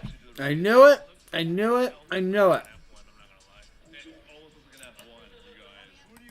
I should have just went after it, but I wasn't going to fight it. Not after we already got back to Palantir money and added on to the profits this week. So Nikola is selling off here. I don't know if they did an offering or what. It's got to be the earnings call. We'll find out.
Yeah, it had to be something with the earnings call here.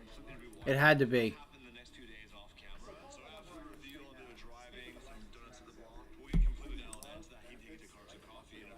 Welcome. Okay, he's not.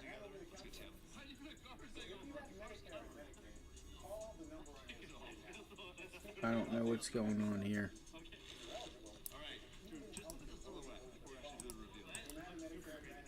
Yo, why did they try to offer me the stupidest shit?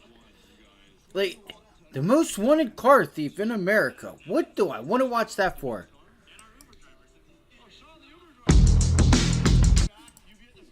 Okay, and you can tell, let's take a look at that weekly chart again. You could tell on that weekly chart, look at how many weeks we've been down. We really need to bounce above that 20 level and stay above it for us to then start to turn this thing around. Will that happen? I have no idea. We could end up just making a lower high here and coming back down to make a lower low. And so that's why a lot of times you're not really, you're not like Shit, my bad, bro. My bad, bro. I did not mean to promote my ish in your chat, Zynga. I swear to God, bro. Not interested in the most wanted car thief in America. I am definitely not interested. Why? Because he's poor. It's the only reason why he has to steal it. Because he can't make enough money to fucking go buy it himself. So, I'm not interested in it. I'm only interested in maybe some of this. Maybe some of that. None of this. I'm definitely not interested in this. He was a mad scientist for Palantir. Now I'm going to start getting Palantir shit. I am not interested in some kid just as a weirdo. Let's see here. We gotta pump the brakes here because I feel I'm like Get ready for I'm not doing poorly, but it's just a matter of time till I start doing poorly. If this is going to be my style of trading, this is kind of how I feel. Experience is kicking in here. You just know when you're testing your luck. So we're doing all right, but I'm not going to take any more boneheaded trades. And I feel like zigging and zagging like this is boneheaded trading for me. I'm just speaking for myself, okay? So anyway, upstart topping till candle. I was able to secure shorts. Thank you very much, Neil. I gave it to you guys early. What I'm looking for now, I'm going to be hands off. I was able to take a nice trade on this one 2 times, but we're either going to break 37. Break 37, which is where the 10 exponential on the 5 is, or I'm not doing nothing no more. Okay? Better, faster, cheaper. I'm not doing nothing no more, okay? So we're either going to bounce off that level or give way at that level, and then I'll make my decision as to how I want to trade it. Here's what I'm seeing on the 5-minute chart, and that's why I keep looking to the side, because I chart off the 5, I execute off the 1. If you've been watching, you know. So here we are, topping tail, candles of indecisions, showing that buyers are running out of steam, maybe sellers taking over, or maybe people just beak wetting. Whatever the deal is, we're on the way down, lower lows, lower highs, looking for that 10 exponential hold. Not like 37 is some, long established resist or support level or previously resistance or anything like that. But it is where the 10 exponential is, and it's a very strong stock. So if it's very strong, I'm looking for a shallower retracement as my first mode of thinking. Wow. The 10 breaks, which is the green line. Then I'm looking at the yellow. You guys know I look to the 10 and the 20. Shout out to the NOS boss today, who created an entire indicator based on the difference between essentially the 10 and 20. He uses the 8, I use the 10, Adair uses the 9. You guys get it. Oh, wow. It's supposed to be a shorter dated one and a longer term one. So if you guys want that trade. All right, so NKLA. Now listen, we've already talked about Upstart. That was already on the watch list this morning. All right, we've been on Upstart before it even did what it did.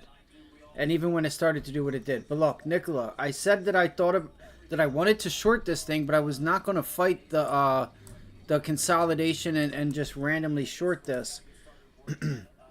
And it seems like this earnings call is what did it in. You ended up getting above this above the 20-day moving average on Nicola, and they couldn't hold it. So I think you got to look for the low $7. This is absolutely crazy. So it says here, excuse me, Nicola sees existing financial resources only adequate to fund,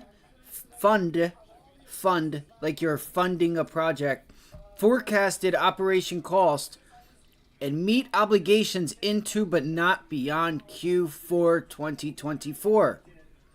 If capital is not available to us when and in the amounts we needed, we could be required to delay, scale back, or abandoned some or all of our operations and development programs which would materially harm our business, financial conditions, and result of operations. The result of our ASC 205-40 analysis, which we can look up, due to uncertainties disclosed above, is that there is substantial doubt about our ability to continue as growing concerns through the next 12 months from the date of issuance of these condensed consolidated financial statements. We estimate that our existing financial resources are only adequate to fund our forecasted operating costs and meet our obligation into, but not beyond the end of fourth quarter 2024. Guys, this company may be done with. They need to raise money. That's what that's saying. And there you go. You're in that support level right now on Nikola. Great job if you shorted this, but you would have had to have known. You wouldn't have had to have known, because I said this morning that, yes, I would love to short Nikola here, but I'm not going to fight it on the fact that they beat earnings and it was above the 20-day. Just taking my opinion that this is a shit company that won't be a company much longer. There's proof. And you guys were here. Again, I didn't want to force it, though. See, here's the thing. I've made money this week. I do not want to give my money back. So I'm not going to, just randomly short this thing when it beat earnings and started to consolidate. Now it's showing you what's going on. This thing could start to get volatile. Be careful. If you can't get back above, I'm going to give you 2 levels for Nikola. The first one being 798 and 850. 798 and 847, 845. And it looks like you're already seeing a struggle here. Let's see. Is there any options, and are they liquid? All right, I'm going to go pour a cup of coffee real quick. Watch these levels if you cannot. I would see if that earnings call is still going on. I'm not sure if it is or not.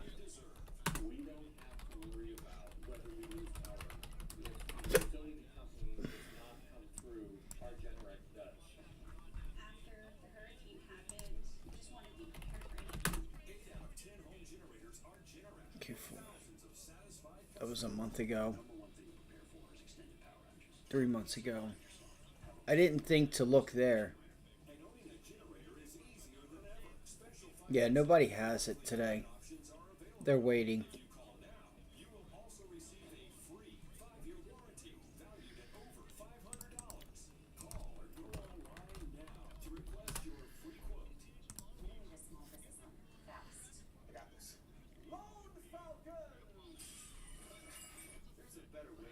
All right, so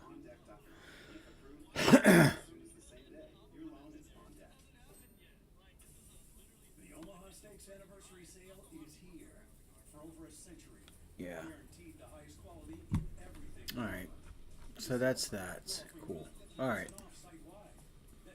right, guys. So if you guys took it upon yourself to take that idea for shorting Nikola and KLA, you've been rewarded.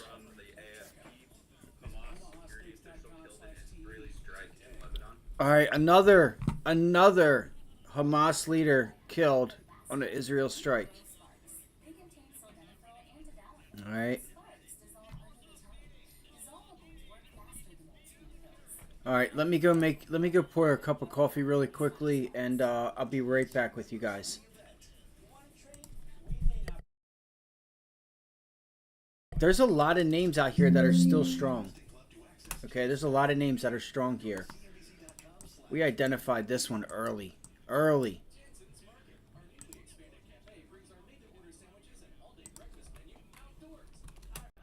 Still thinking about the overall markets too. I'm not sure what to do here. 5 minute. Give me a 5 minute.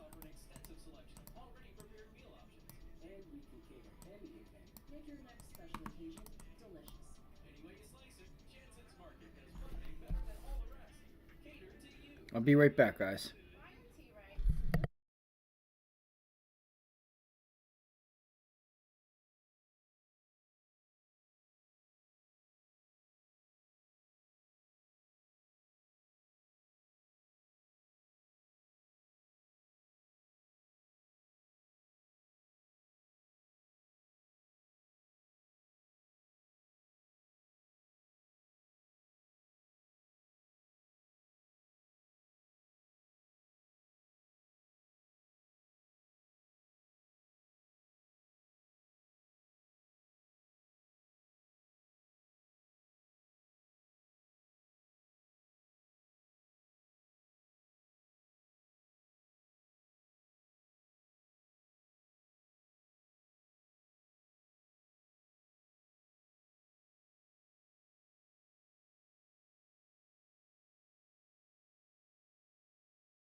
I just want to participate. That's all. So PLTR obviously looks like a better short off 30 given the amount of size that there is. But I was hoping to, just trade a little bit into that 30 level. So we'll see what we get there. I'm still keeping an eye on Apple because it just dipped into 215 again. So that's an interesting area there on AAPL. Where's my Apple screen there? Oh, that's Upstart.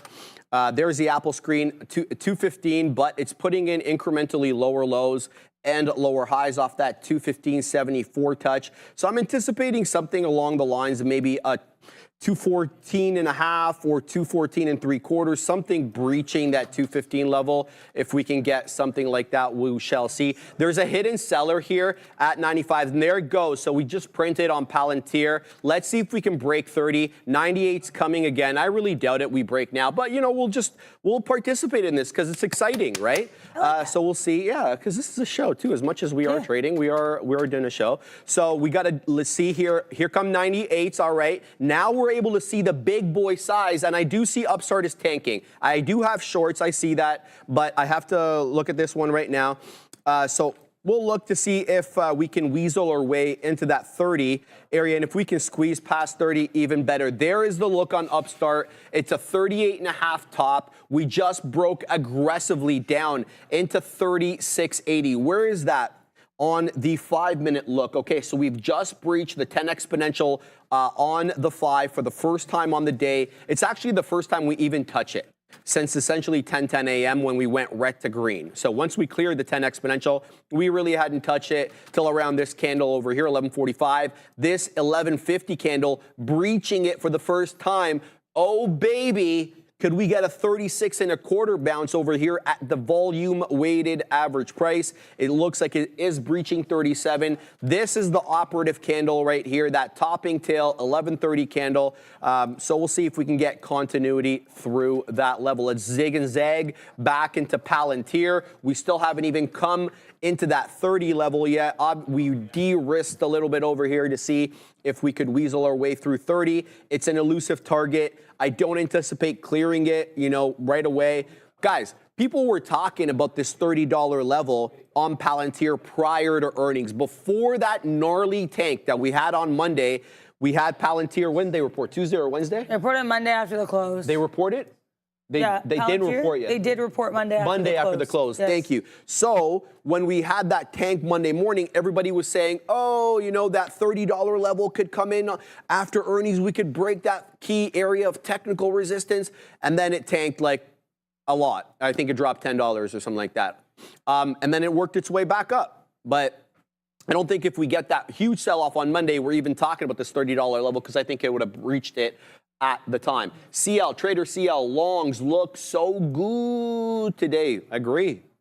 Even though we're not that high up on the future, I think some of these names are setting up quite nicely right now. Just got a monster sell there on Palantir, as the blue came in fast and furious on my tape. And if you know what the blue is on my tape, if you've been watching the show, that's below the bid. That just shows panic amongst sellers or people trying to get out. So it shows when it comes when the orders come in under the bid, it shows blue. When the orders come in above the ask, it shows orange. Yellow is the midpoint, green is obviously the ask, and red is the bid, in case you're wondering there. And the reason I have that, okay, so now we're breaking down here below 90. I'm going to give this to 85, and that's the end of that trade. So we'll give back a little bit on Palantir, still positive on it though. Want to see if we can actually end up breaking through that 30 penny area. We're going to leave that one to do its thing. 25. Sorry, 25. All right. I'm probably going to call it a day here. Let me see. All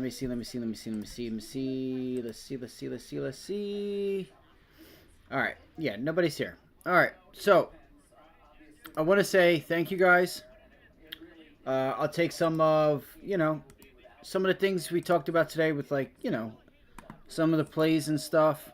See, I don't know. The market's ready to pull back. You know what? I'll just stay live because I'm actually getting, I don't know what's going to happen here. I know as soon as I end the stream. Watching shares of Rumble, ticker RUM, Romeo Uniform Michael.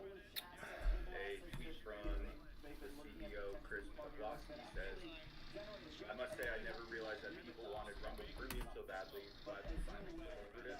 We are going to expand this offering quite a bit in the coming months. Stay tuned. Ticker RUM, Romeo, Uniform Michael. All right. Yeah, so I'm thinking about maybe just getting ready to call it a day here. And we'll maybe go over some of the trades from the day. Did Meta end up going higher? Did anybody take Meta? No, it did not go higher. I mean, it did, but it didn't. Alright, Mega Cap Tech is still struggling to get up off its ass.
Okay, you guys, this video is all about Tim. Now, Tim's been with us for well over...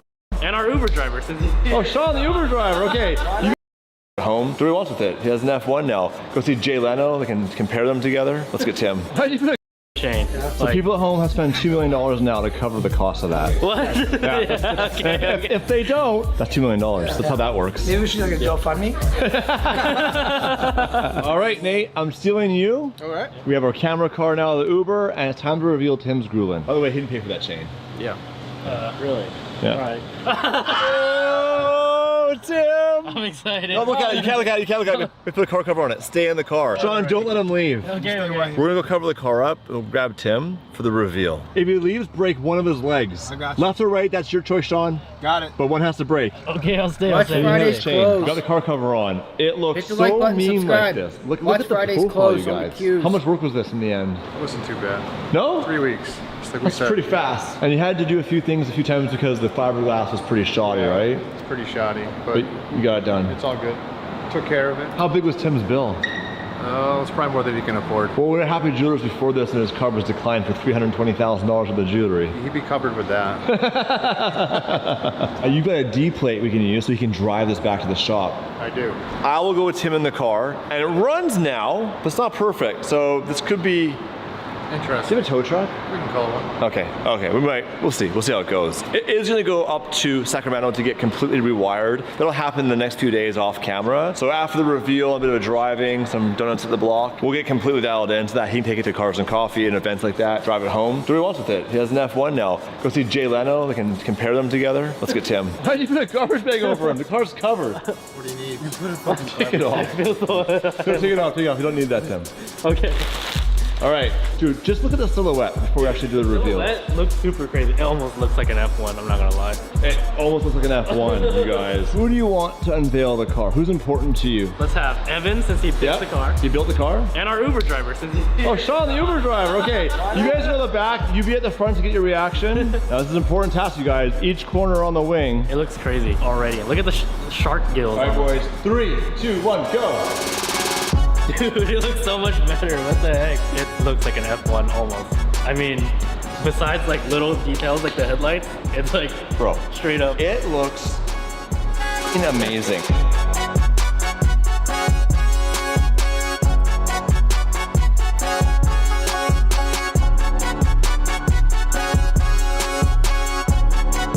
It looks so good. This car when we first got it was a pile of shit. Done a lot of work since then. Obviously we did the interior, fixed a few things, new suspension, custom suspension mounts. Yeah, it's safe now. Now it looks, well, it looks the part. Like, bro, like the wheels? Dude, the wheels? Look at the fitment. Flush. Oh, bro, Dude, color so with this good. color matches the carbon. Evan glossed this, so it has some shine to it to go with the, obviously with the paint.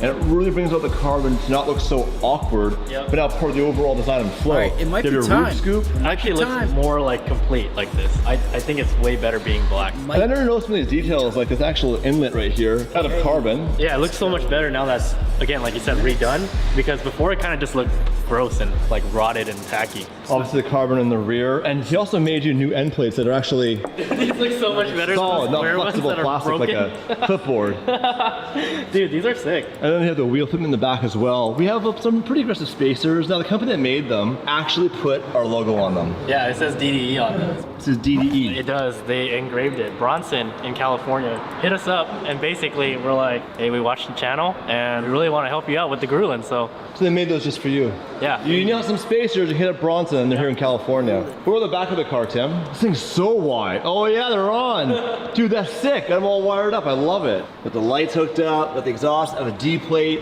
Well, you know what? I think it's time to stop talking, start driving. I'm down. So I'm trusting my life. I'm gonna go with you for our first drive in the Grulin. Yeah, we'll drive calmly. Still have to do some stuff to the car. Yes. Soon. We'll take it easy until we get back to the shop. Maybe. Donuts? Maybe.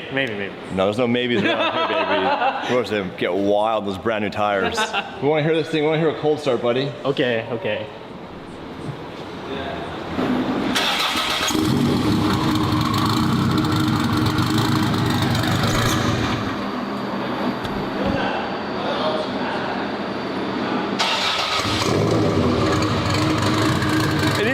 Belt, so that squeaks the belt. That's fine. It's not a problem.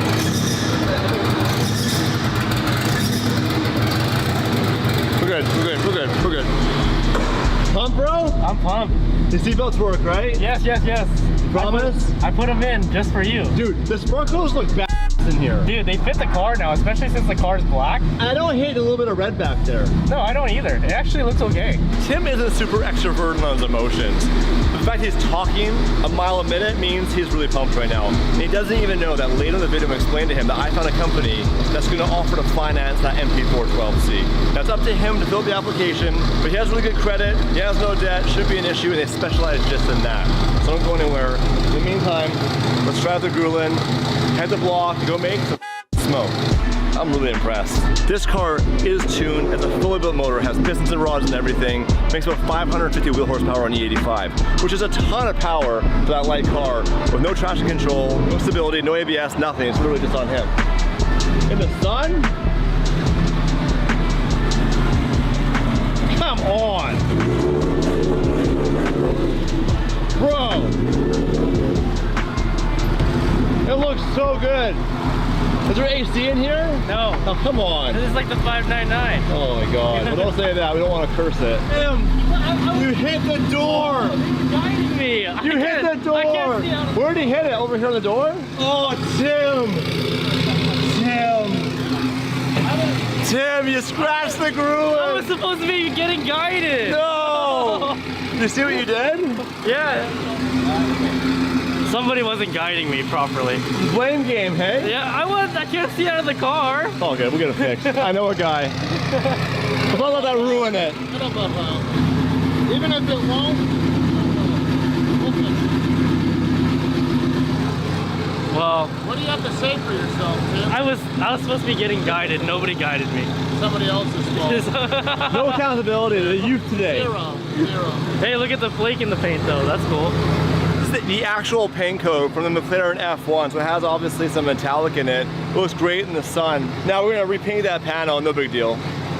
Yeah, that's bad, hey?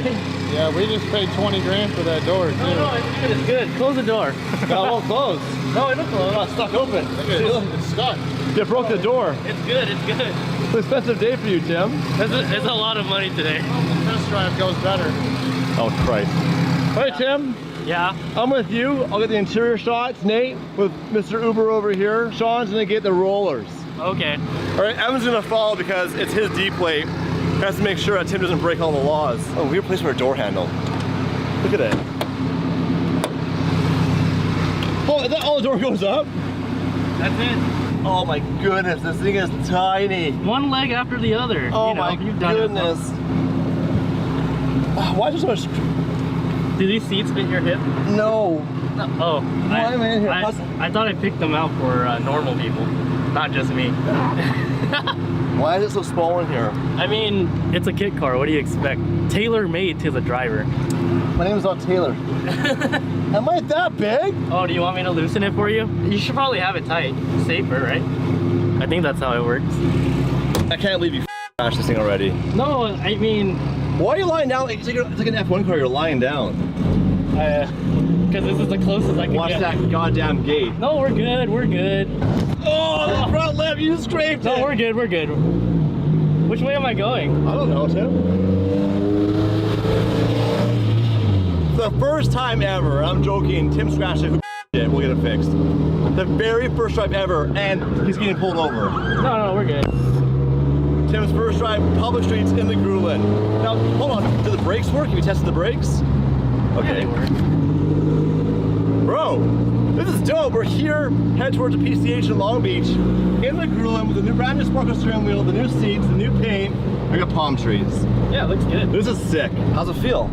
It feels, I'm still a little scared. Why are you scared, Tim? Because I'm the one that's scared. This hasn't happened yet. Like, this is literally initial first drive. There's also a lot of smoke coming out of the car for some reason.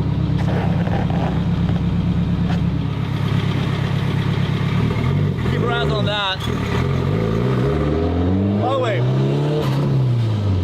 this car has no AC or no heat, no HVAC whatsoever. There's not a fan in here. The windows are down. Nothing. I'm just saying, like, there's nothing. Give me a blow-off valve.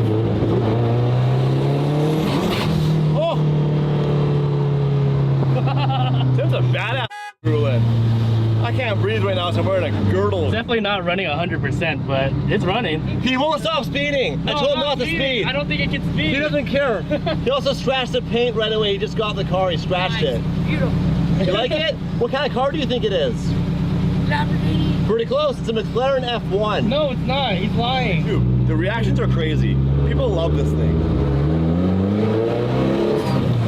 You gotta take this thing out there. People need to see the Gruen. Dude, it looks really good. This will get more attention in a Cars and Coffee than any of the Lamborghinis we have in the fleet. It might. Especially since most of the Lamborghinis are gone. Damn, just goes right to Two different levels I cannot relate. You never win if you play it safe. It's all a game until you get played. You speaking so loud with nothing to say. Hey, I'm betting they down on me. They said they ride for me. And they talk so bad on me. There's no friends in this business. That's why I keep my family close. Let's go. Put in work and secure the bag and then take it back to my phone. Kind of. It's not a real one. Oh, what is that? What do you mean? I'm going to go run to the pet store here in a little bit. I'm going to go leave the stream on. I'm watching the cues to see if we can kind of start to break down a little bit here, but the volume... Are you okay, Turkey? The volume's just really falling off a cliff here, so I don't know if we're going to get any movement or any type of momentum. So be careful out there. If you just want to make money because you want to make it, doesn't mean that the market's going to give it to you today. You just, the market's already moved a lot this week. So just wait, there are some stocks moving. I'll keep it at that. Upstart, Nikola, a few. So I'm going to run to the pet store and I will be back in just a few minutes. Dude, people think it's a McLaren or a Ferrari. I'm telling you guys, this was the best bang for the buck. We paid $20,000 for this car. It was a deal from our friend Sai, created bespoke. We wanted him to have this car. But right now, $20,000 for the car. The paint job, Evan sponsored. We didn't pay for it. But let's call it 10 grand worth of paint, some wheels, interior. We might have $35,000 to $40,000 into this car, and it gets so much attention. And it looks crazy. It's a bit terrifying. It's a bit claustrophobic. My seatbelt is basically cutting off my stomach so I can't breathe. It needs to be dialed in. It's not smooth. Like this. What the hell was that? I don't know. Someone almost hit us? I don't know. I'm scared. I think someone just slid behind us. Oh, it's Evan. No, that's Evan and his like 1,400 horsepower F-150. I thought that was someone trying to hit us, like slide into the back of us. It kind of sounds like that, but I didn't know that thing had 1,400 horsepower. That's crazy. Oh, we're good. Water's good, oil's good. You even got fuel in here. That's not. The car itself. That's not how we do that. The car itself is good. We're starting to cook a little bit. So, oh, I know that up there. What's all this stuff? Hold on, I gotta check my battery. Zombie light spy mode? I had no idea that was there. Passenger ejects?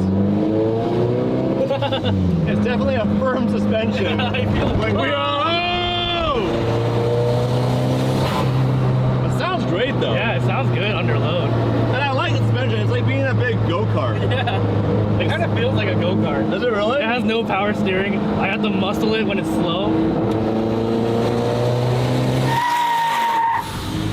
What the hell is in that thing? Dude, that thing's red. Evan, what's that thing having it? Twin turbo 5 liter. How much power? Around 1,000. 1,000. You want to do donuts at the block? Oh, we have more donuts doing this.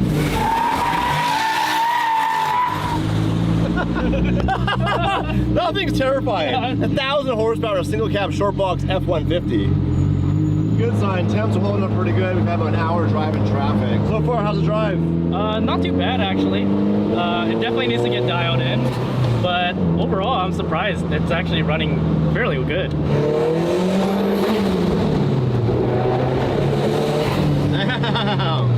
Dude. Yeah, it sounds pretty good. It sounds really good.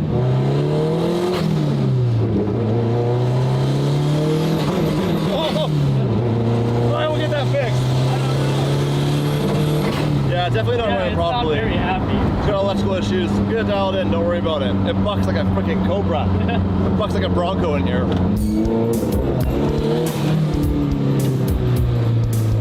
Pull it in for Mike so you can look at it. Mike! Dude, this looks like a completely different car. That is insane. Stop leaving and he scratched the paint on the door leaving the shop. Nobody was guiding me. Fresh paint, dude. Dude, all the carbon looks new now. It was so faded before. Cannot believe that this is the same car. Now he's allowed to park in the actual showroom. There you go. So he didn't get the McLaren, but he got the Grulin. But people, I saw a few clips. People were like, is that a McLaren? Is that a Ferrari? Is that a Lamborghini? People were like, thumbs up at everything. Yeah, you can't tell what it is. Even when you pulled up, I was like, what is that? That sounds pretty good.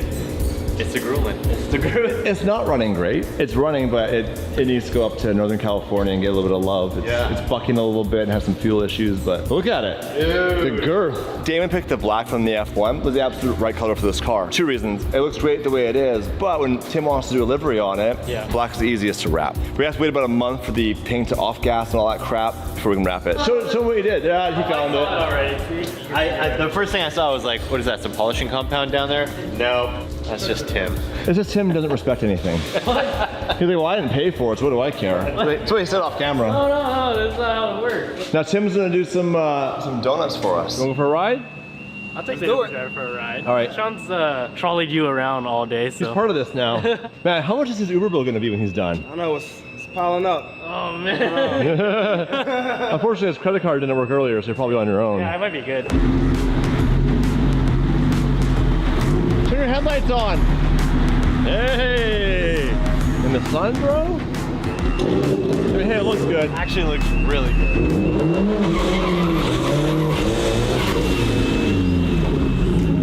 Yeah, definitely boggy.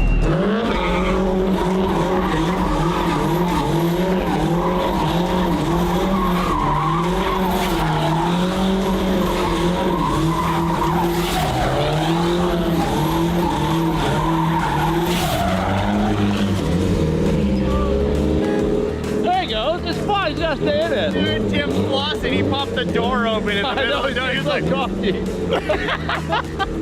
He's acting like his credit card wasn't declined today. Yeah, right. All right, you're getting warmed up, Tim.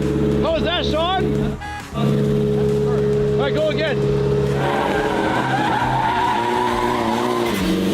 Just love this camera. No. Yeah, the car's not running right though. You can hear it. Like, yeah, it's bogging down. It's changing every time. It's not consistent. It's like bogged down like crazy. Yeah, something's wrong. I don't know what it is. You got one good one in there. Yeah. I don't think it's very happy right now. But here, you can still look good at car shows, right? It still looks good.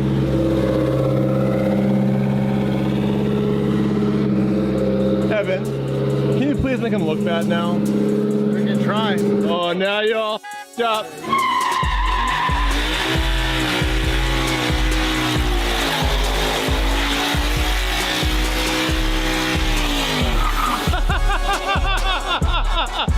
Oh my God, I can't see anything! That was some wheel speed right there. Like 200 miles an hour! Hold on, Evan, we can't see you! Can you see? Because I can't see. That was perfect. Bro! That was good. Dude, literally the block is completely smoked out right now.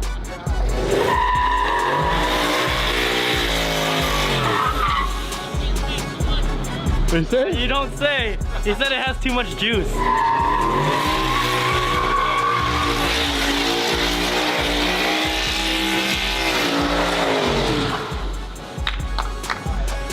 Damn, dude, that is insane. Automatic transmission just going up gears. Like, I don't know how fast that wheel speed was, but it was probably 100 miles an hour. To put out that kind of smoke that fast, that is insane. It's insane, like a little bit of spin and you literally shut down the block.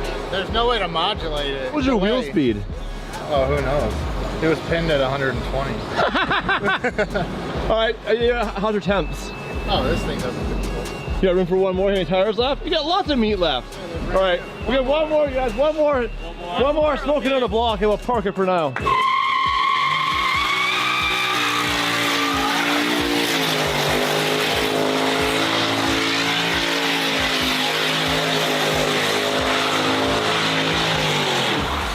I think there's no point in filming it. You can't even see him. You can't even see where he went. Literally in the cloud. Bro, look at the smoke. Dude. I can hear you, but I can't see you. Even the drone, you can't even see.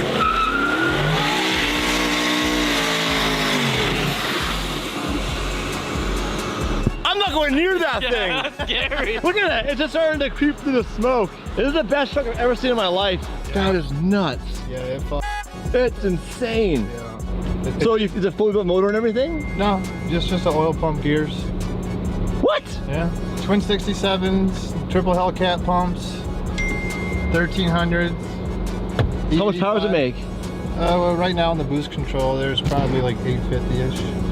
My life. Hold on, battery swap. Oh, hey, there's a lot of rubber on that exhaust. Yeah, that's a bit of rubber. That looks like a fire hazard, don't you think? Oh! I had to unleash some of this. I bet you the Long Beach airport right now on the radio is confirming some clouds rolling in from the west. Like, seriously. That's the smokiest the block's ever been, is it not? From one car that fast? That quickly? Yes. That was pretty smoky. Imagine if Evan really went for it. Imagine if he really went for it. I don't know what happened then. Look at the tire marks. Yeah, they're so thick. They're so deep, dude. I don't think these are ever coming out. Yes. Bro. No, those are some stripes right there. Damn. The Gruen has to do that, man. Hopefully if it runs right. It's got a 2 to 3 second delay after you let off of just full throttle, so you got. So how about the throttle on still full boost? You can't back off. At least for 2 or 3 seconds. So how dangerous was that? Did it feel dangerous? No, but on the street it's dangerous. Wheels spinning so fast that even if you lift off, the wheels are still spinning at 100 miles an hour, and you have to wait for them to get traction. So even if you're out of it and the engine shuts off, the wheels are still spinning at 100 and you're not moving. So like it'll still go into a The transmission's pretty hot. That's You know a guy. Yeah. We build them every day.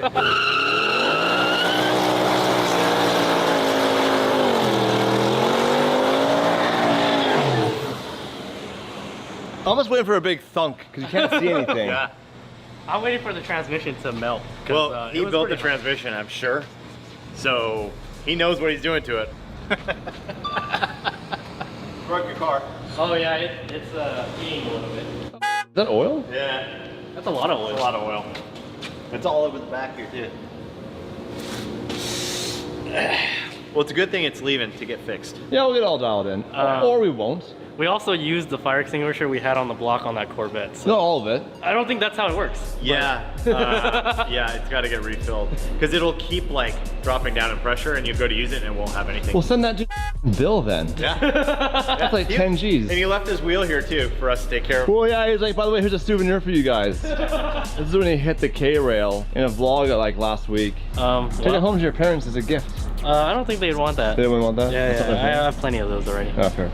Tim. Yeah? I have to leave for the airport, but before I go, I have some news for you. What is it? Is it good? Is it bad? How many banks have you applied for a loan from McLaren? 3. They all said no. So all 3 said no? Yeah. Through a friend of mine, he found a company that does exotic leasing. That's their entire business is exotic cars. Oh. If it's over $100,000 to do a 10-year, under 100 to 7-year. I talked to them, they think they can help you. You got good credit, Yeah. you have no debt. No. So I'm gonna get you an application form, and they might be able to help you. Okay. Now, it's Thursday at 6 p.m. Drew needs to know tomorrow by 1. Yeah. So you need to do this like tonight. Okay, I'll fill it out and send it to them. I don't think they're working after hours, so I might be kind of... They will work after hours for this. Okay. They're a fan of the channel, I can't say who they are, but all they do is exotic cars. Okay. You know Steve Currington, the mortgage guy, I had to say his name. He hooked it up, so thanks Steve. He's gonna screenshot this and put it on Instagram as a reel in a minute. I know you are, Steve. How creative. But Steve actually came through saying, I got a guy who does this. So the MP412C dream isn't dead. So this is our last chance. So I'll try my best. I'm gonna forward it to you, you gotta fill it out tonight. Okay, I will. At Amica Insurance.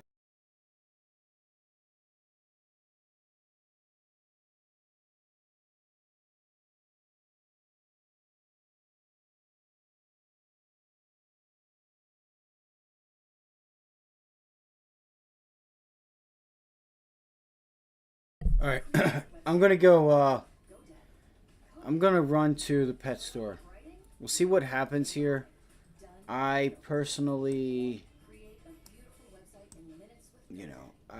I can't say whether or not I expect anything to happen. If you don't get any news, then yeah, I think it could be a boring day. Yeah, the market, give the market a little bit of room to rest, and then see what happens going into next week. So with that said, you could possibly look for like 444 on the Qs. Just don't know how long it would take you to get there. That's the question. Alright, if you're going to trade options, sure. You could go out next week. You could go out next week up. If you get another opportunity back up there at 450, you just have to understand if you gap up over the weekend, you can't manage your risk over the weekend. So if you're just shooting from the hip in the dark, it may not end too well. Just like for myself last week, and I had to claw my way back. Break. Let's see, pull back, bounce, reject. So you now have turned 449, 75, 450 into resistance, guys. So I do think you have a nice shot at a possible pullback here. This sell-off day was not, it was kind of lower in volume. If we take a look here. So if you guys can see, I'm painting the picture. I'm painting the tape. Alright, I'm painting the tape. So if I do this and do this, you can see even on a 4 hour, which I'll show you on the 4 hour,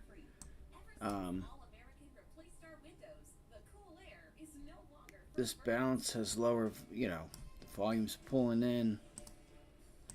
But like, look at the 4 hour, right? We bounce, we pull back to that prior reason, you know, that prior bounce, our first pullback, and we hold that area right there, 434.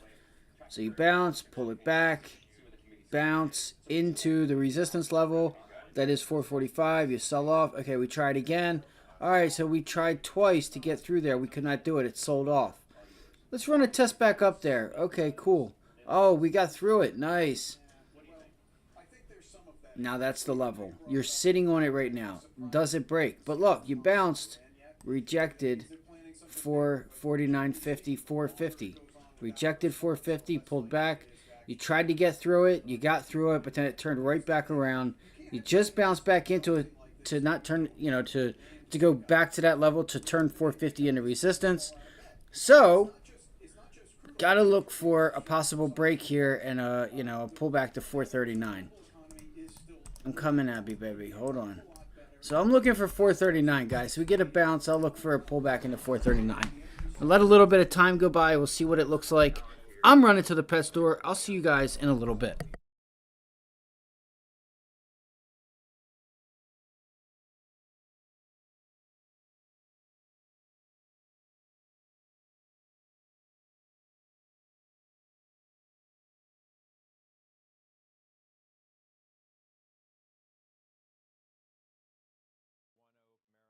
Devon, they're all up more than 5% on the week. Kevin, you own Marathon and Chevron. Yeah, Chevron's been a little sketchy. We've been trimming that, but Marathon blew it out of the water. I mean, their revenues were up 33% above estimates. Their sales were up 10% above estimates. They bought back $2.9 billion of their own shares. They didn't increase the dividend this time, but over the past few years, they've been increasing it at a clip of about 12.5%. The profitability here and the return of cash flow to shareholders through dividend growth and buybacks is incredible. This stock has a long way to go to the upside. What gets you to increase your exposure here even further? Well, we've been decreasing the exposure. We Right. got out of ConocoPhillips. We've trimmed Chevron. You know, it was what we talked about last week with the range-bound market. You had Fish on to talk about it even further, $70 to $90 a barrel. I think we need to see more demand. So to Jimmy's point, if we can see global demand, if we don't get into a recession, you can absolutely increase the energy trade for sure. Well, I mean, Mark Fisher suggested, and he's the one who said, I don't know, 2 years ago, whatever it was, that you're going to be in a range like 70 to 90. Yeah. I think the other day when he was with us, he said you're going to get out of the range both ways. Yeah. And I think the longer term thesis was to the upside second half of next year. At least that's what I read as a viewer. Yep. All right, let's get the headlines now with Silvana Henao. Hi, Silvana. Hey, Scott, good afternoon. A third suspect is in custody in connection to a foiled plot in Vienna, Austria that targeted the now canceled Taylor Swift shows. Austrian police say the suspect was in contact with the main suspect, who police say planned to kill himself and many others with knives and explosive devices. Taylor Swift is still set to travel to London for 5 concerts to close the European leg of the Eras Tour. The FDA has just approved the first single-dose nasal spray for allergic reactions. The spray, which will be sold under the brand name Neffy, was approved for adult and children as an alternative to EpiPens and other auto-injectors. And retailers are rushing to import goods for the holiday shopping season as they brace for a potential port workers strike and shipping disruptions from attacks in the Red Sea. Shipping rates surged in July, signaling an earlier than usual peak season for the industry that handles about 80% of global trade, Scott. I'll send it back to you. All right, Silvana, thank you. Silvana Henao. Up next, looking at opportunities outside the U.S. Weiss likes one emerging markets, been flying high this year. We'll debate if you should be jumping in here. or steering clear and staying focused on the U.S.? We'll debate it next.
All right, welcome back. Given the focus on Japan so much this week and calls over the past many months that some overseas, especially emerging markets, are worth your money, we wanted to look at the trade.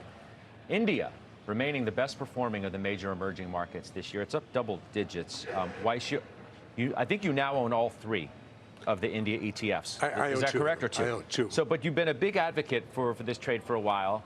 I remember many conversations I had with Jeffrey Gundlach, gosh, probably going back more than a year at this point, that he has liked that trade. Yep.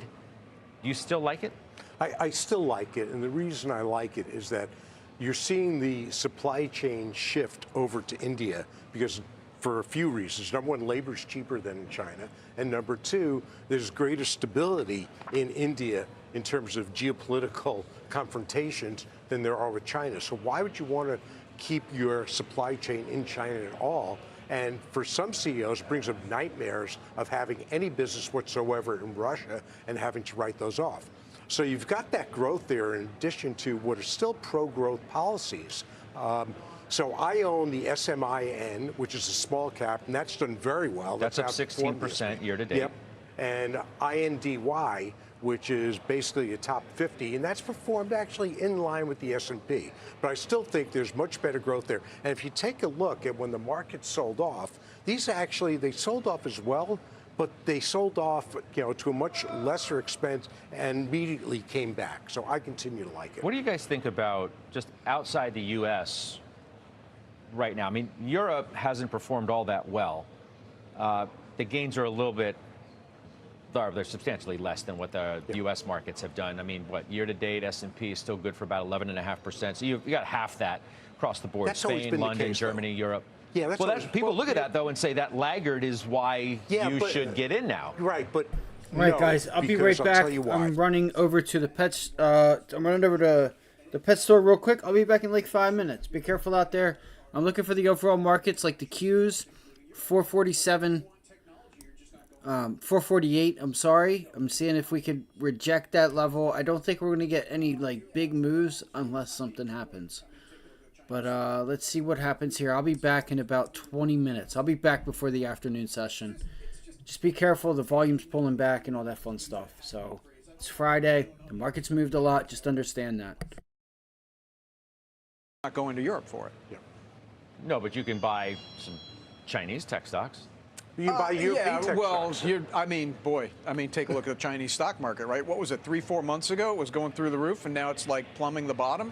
It's just, look, I'll take the known unknowns, to use that hackneyed phrase. I don't want the unknown unknowns of what the Chinese government's going to do to my stocks. ASML, SAP. I mean, you've got a number of ARM of European tech stocks, just not enough to influence the indices. All right. Mike Santoli is standing by with his midday word. We'll do it next.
A lifesaver.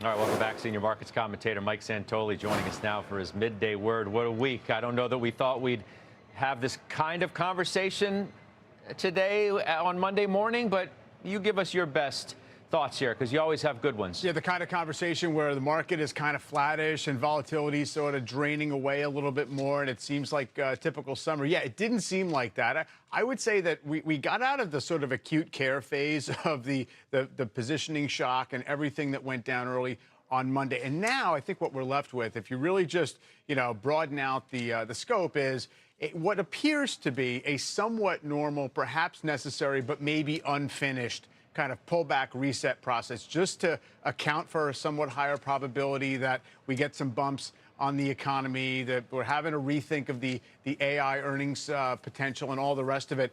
So far, I would say the market sort of handled it well. I think that really in the micro terms, the last few days, there was a sense out there that once the immediate danger passed, you can have some safety in doing a little bit of dip buying, so higher lows each day and all that stuff. Still, we have hurdles ahead of us. I mean, the market hasn't quite proven much of anything yet in terms of really getting back into that uptrend that took us into the highs in mid-July.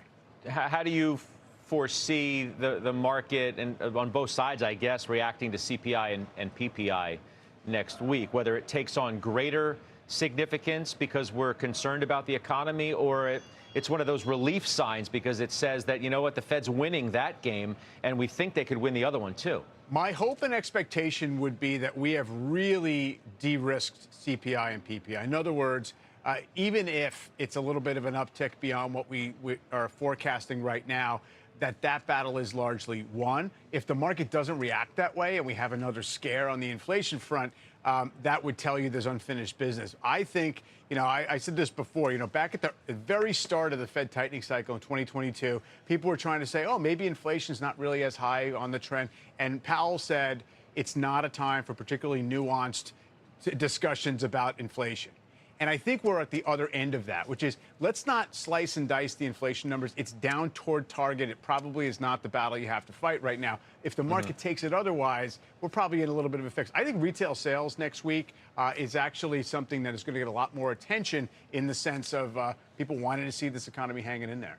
You want to give us an idea, before I let you go, how your rundown's shaping up for tonight, taking stock at 6 p.m. Eastern? Yes. I mean, first of all, what really mattered this week and what's going to continue to matter in the coming weeks is a big part of the focus, because there's so many things that got piled on top of one another, whether it was the carry trade and the hedge fund unwind, as well as the jobs number, hard landing, and trying to figure out exactly what was the driver and where it takes us from there. Plus, mixed in with some goofing off as well. Well, Josh Brown's joining you, so. I didn't want to say it, but yeah. I said it, not you. It's all good. We look forward to seeing you, Mike, and of course, Josh as well, tonight, 6 o'clock on CNBC, Taking Stock. Coming up, the setup for the big earnings week ahead. Home Depot, Cisco, Walmart, and more. We'll trade it next.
Prospectus at Invesco.com.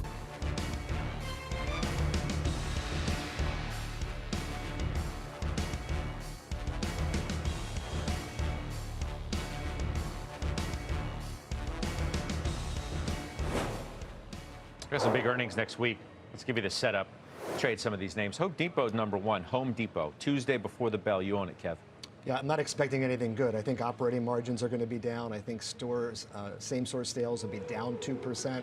But if it falls, you can buy it because in a lowering interest rate environment, that's a home play that I believe will be a 2025 story more than right now. That's what I was going to ask you, though. It's not so much a, what has happened.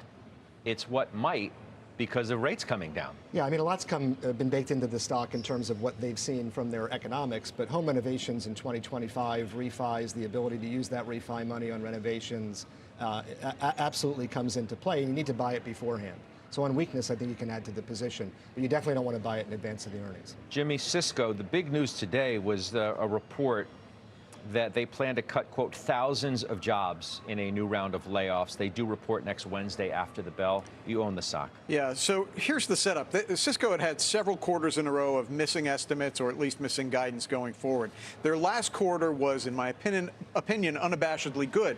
Problem is you need to have 2 quarters at least in a row so to get out of the penalty box after the misses they'd had. So I was really looking forward to this earnings report. And Kevin, I know you and I have had some back and forth on this. The trend in the stock was 3 successive highs, and then you had this downturn. So now you get the layoff announcement, Scott. I generally don't like that sort of news going into an earnings report, but we have to remember they've just closed Splunk. And when you make an acquisition, I'm sorry, there are headcount cuts that come from that. So I'm hopeful that this headcount reduction announcement is not a sign of bad demand trends, but is simply pruning after the acquisition. We'll see. I'll discuss it with you next week. Kev, you have the other side? I mean, we bought it because of Splunk. So I think if you get a sell-off on this, that we will go back into this name. So I agree with Jimmy's thesis. It just hasn't traded well. We sold it for poor underperformance. And if it gets cheaper, $40, we'll buy it. I feel like it was a few weeks ago as we turned to Walmart, which is Thursday before the bell, where their CFO was speaking at a conference and made some cautionary comments relative to the consumer. I don't know how or if that's going to translate into an earnings report, but it might into the commentary and the guide looking forward. Yeah, I mean, believe it or not, I expect them to guide up. I know that sounds crazy. But Walmart's a stock that we would want to be buying before the earnings play. The web sales were up 17% last quarter. They're printing free cash flow like they've never seen before. Multiple's a little bit pricey, but what I like is this sneaky advertising play. They bought this television company, and all of a sudden they're copying a lot of things that Amazon's doing. They're doing it really well. And what I'm most interested in hearing about is what's the ad revenue, because that all just accretes to the bottom line. Jimmy, you want to talk about Applied Materials, which is next Thursday after the bell, a stock you own? Been talking a lot about these kinds of stocks. It's Applied, Lam, KLAC. I mean, look, in this semi-cap equipment space, you've had some odd misses here and there. I don't know, Steve, if you're still in ASML, but there was kind of a wonky quarter there. But here's the thing, the long-term drivers should be in place. We see all the semiconductor plants that are being built all over the place, not just here in the U.S. and Europe as well, India as well, Japan. This all should play to AMAT's strength. So I think with the sell-off that you've had, that this is an opportunity to get into it. Not sure this quarter, Scott, will absolutely verify that, but the coming quarters should. You got a quickie on that? Yeah, I think it takes a while. Not I think. It does take a while to build these plants. Right. So you're not going to see the equipment purchases just quite yet. In one quarter. Well, right. I don't even think in the year or maybe even 2 years, because they just got to get, they're highly technical construction projects.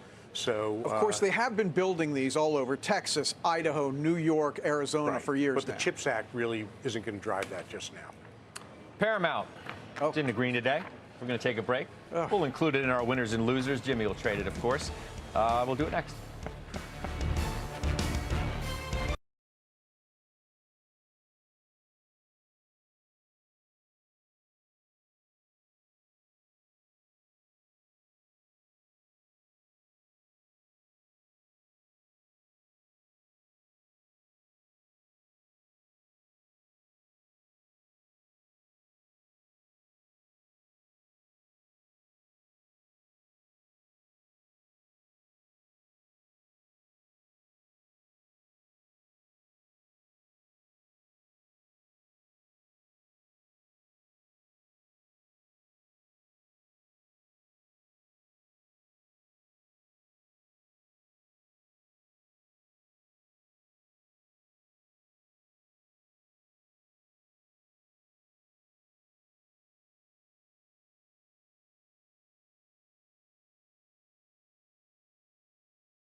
the app today. Let's trade some winners and losers. I remember Paramount, it's up a little bit. So they're going to lay off 15% of their workforce. They were upgraded today to equal weight from underweight at Wells. You want to give me a read on the earnings report, the streaming, profitability, the whole thing? Yeah, so I'm going to give you the analysis, but it's all trumped by the fact that there's this Skydance deal that's going to go through, and frankly, the only word I can use to describe that deal is cockamamie. That's the only word I can use, okay? But if you looked at this as a stock analyst would, you would say, hey, wait a second, here's a company with a $7 billion market cap that over the last 12 months has generated $1 billion plus in free cash flow. That would be something you would buy. Yes, they wrote down the value of their linear networks, as they should, but they still traded a discount to book value. They're earning money. They've turned their Paramount Plus streaming business profitable. They're going to cut costs to make things more profitable. It all doesn't matter because a year and a half ago, they cut the dividend, which put Sherry Redstone into a precarious financial position, and she's just looking to get out. I've made a lot of mistakes on this stock, a lot. My biggest mistake was getting in with a controlling shareholder who is not thinking rationally, in my opinion. Okay. I mean, you don't like the deal. Would you think they'd be better off without that deal? Yes, I honestly do, Scott. And go a little deeper on this. I already just said $1 billion in free cash flow over the last 12 months. Everybody likes to say, oh, look at the debt level. Look at the debt level. They have about $2.5 billion of cash on the balance sheet. I see you, Steve. But they don't have more than that. They have less than that in debt maturities over the next 3 years. They got plenty of time to get this going. All right. I appreciate that. Quick break. We'll do finals next.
Professor Jeremy Siegel started the week by suggesting the Fed needs to do an emergency 75 basis point rate cut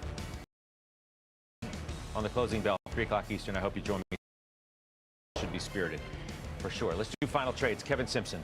I sold in August 215. All right. Thank you for Cheniere Energy, great earnings report yesterday. Steve Weiss. Taiwan Semi, probably the cheapest tech stock out there, cheapest semi stock. All right. Well, stocks have gone positive. We'll see how this transpires. I'll see you on the closing bell, the exchanges. Thank you, Scott, and welcome to the exchange. Coming up, the S&P is coming off its best day in 2 years, but stocks are still struggling to end the week on a high note. One money manager says the market stress seems contained for now, so he's making moves in 2 of the Mag 7 names. One's a buy, one's a sell, and the reveal is moments away.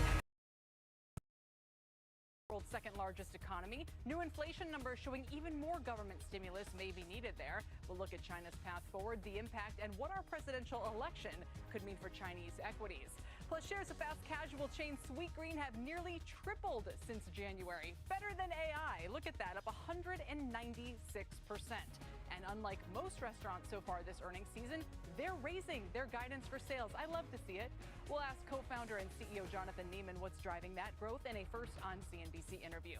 Let's start with the markets today, and Dom Chu has the numbers. Dom. Sweet and green, at least for right now. But the markets overall today have been, I'm going to call it marginal and symmetrical. And the reason why I'm saying that is because the broader S&P 500 sits at 53.29. We're up about maybe 0.2%, a fifth of 1% here, up 9 points. Now, at the highs of the session, we were up just around 21 points and down 19 points at the low. So we've been moving, but just not by that much with regard to the markets overall. The Dow Industrial is up 28 points, pretty much flat on the session, slightly green, 39,472. Same thing for the NASDAQ Composite Index, that tech-heavier index up 7 points, 16,667. Now, here's where we stand with regard to the last week. Given all of the roller coaster volatility, how do things net out right now in this mid-afternoon Friday trade? Well, the S&P 500 ETF, the ticker SPY, is down about 0.25%. So we've gotten back a lot of the losses, but not all of them just yet. The tech-heavier NASDAQ Composite or NASDAQ 100 ETF, the Qs, are pretty much flat over the last week. So there has been dip buying in those mega cap technology names. And then the small cap index, which has been an outperformer as of the near to medium term, underperforming on this bounce back. It's still down about 1.33%. So that's the state of play with regard to the market cap spectrum, the kind of thematic spectrum. And by the way, if you're looking for the relative outperformance, even with the volatility, check out these 3 sectors in the S&P 500 because each of them, the XLP, which is consumer staples, the XLV, which is healthcare, and the XLRE at real estate, are posting some solid, not crazy type gains. But check this out. Here's what we're focused on. How far are we away from the highs that we've seen over the last year? Well, each of these 3 sectors is 1% or less away from the highs that we've seen over the past 52 weeks. So healthcare, real estate, and consumer staples, some of the less volatile on a relative basis sectors. Kelly, I'll send things back over to you. All right, sweet and green. Tom, thank you very much. Fears of a slowdown have been hitting the market this week, sending the Dow and the S&P to their worst day in 2 years on Monday. But today we're getting some new data on real-time spending that suggests the economy is still chugging along. Steve, we have been bringing people all of the data, all of the alt data over the past 24 hours. What you got in the retail monitor? The consumer may not be quite dead yet, Kelly. They modestly boosted their spending in July compared with June, according to the CNBC NRF Retail Monitor. We saw good growth in 10 of 12 spending categories. Not exactly a summer spending spree, but the data offers some confidence the economy and the consumer are keeping their momentum going, at least through the summer. Total retail sales, ex-autos and gas, that's our top line number, up 0.7 compared to 0.5 in June. Year over year does tick down 0.9 versus 3.4. Core retail, we take out restaurants to have a view of that. That was a pretty good 1% versus 0.3 in June. 1.7 is the year over year compared to 3.1. The CNBC NRF data, we derive that from real credit card spending during the month gathered by and crunched by Affinity Solutions. It looks to have been helped by back to school spending and online sales promotion days like Prime Day for Amazon. Gas stations up 3.4, restaurants did pretty good, up 2.1, and there's that general merchandise 1.8. By the way, we fold a lot of what would be online sales into these categories, and also health and personal care as well as building and garden supplies. Those were the two down sectors I spoke of. Here's the year over year, some pretty good spending going on, 9.7 on general merchandise, electronic and applies north of 5%, and then furniture and home furnishings also up good, but gas stations down year over year, and clothing and accessories, which Jan Niffen told us in the 10 o'clock hour might be a price decline, not necessarily a unit sales decline. Interesting comment there. Sales in the retail monitor have been running a bit above trend, their own trend the past few months, and a bit above the government data that we get next Thursday. NRF economists say consumers do remain cautious, but they're still spending where there's value to be had and where they can find a good price. Finally, economists, they polled by Reuters, look for a 0.3% gain in the headline retail sales next week, so that's below what we're reporting or expecting. 0.1 ex autos. So after that weak jobs report, everybody got scared about the economy. Markets have been hungry for any data to show whether the broader economy is weakening or if the July jobs report was maybe an outlier. Well, the retail monitor suggests rumors of the economy's demise may be premature, Kelly. And what about the Fed, Steve, as we close things out? Monday, we were talking about intra-meeting cuts. What are we looking at for odds of a half point still? Okay, so let me give you that data directly here. I'm going to go to my screen. Okay, we're at 50-50 for the half point. Remember, we were up near 80-90% for half in September. Yeah. We were at 80-90% for a half in November.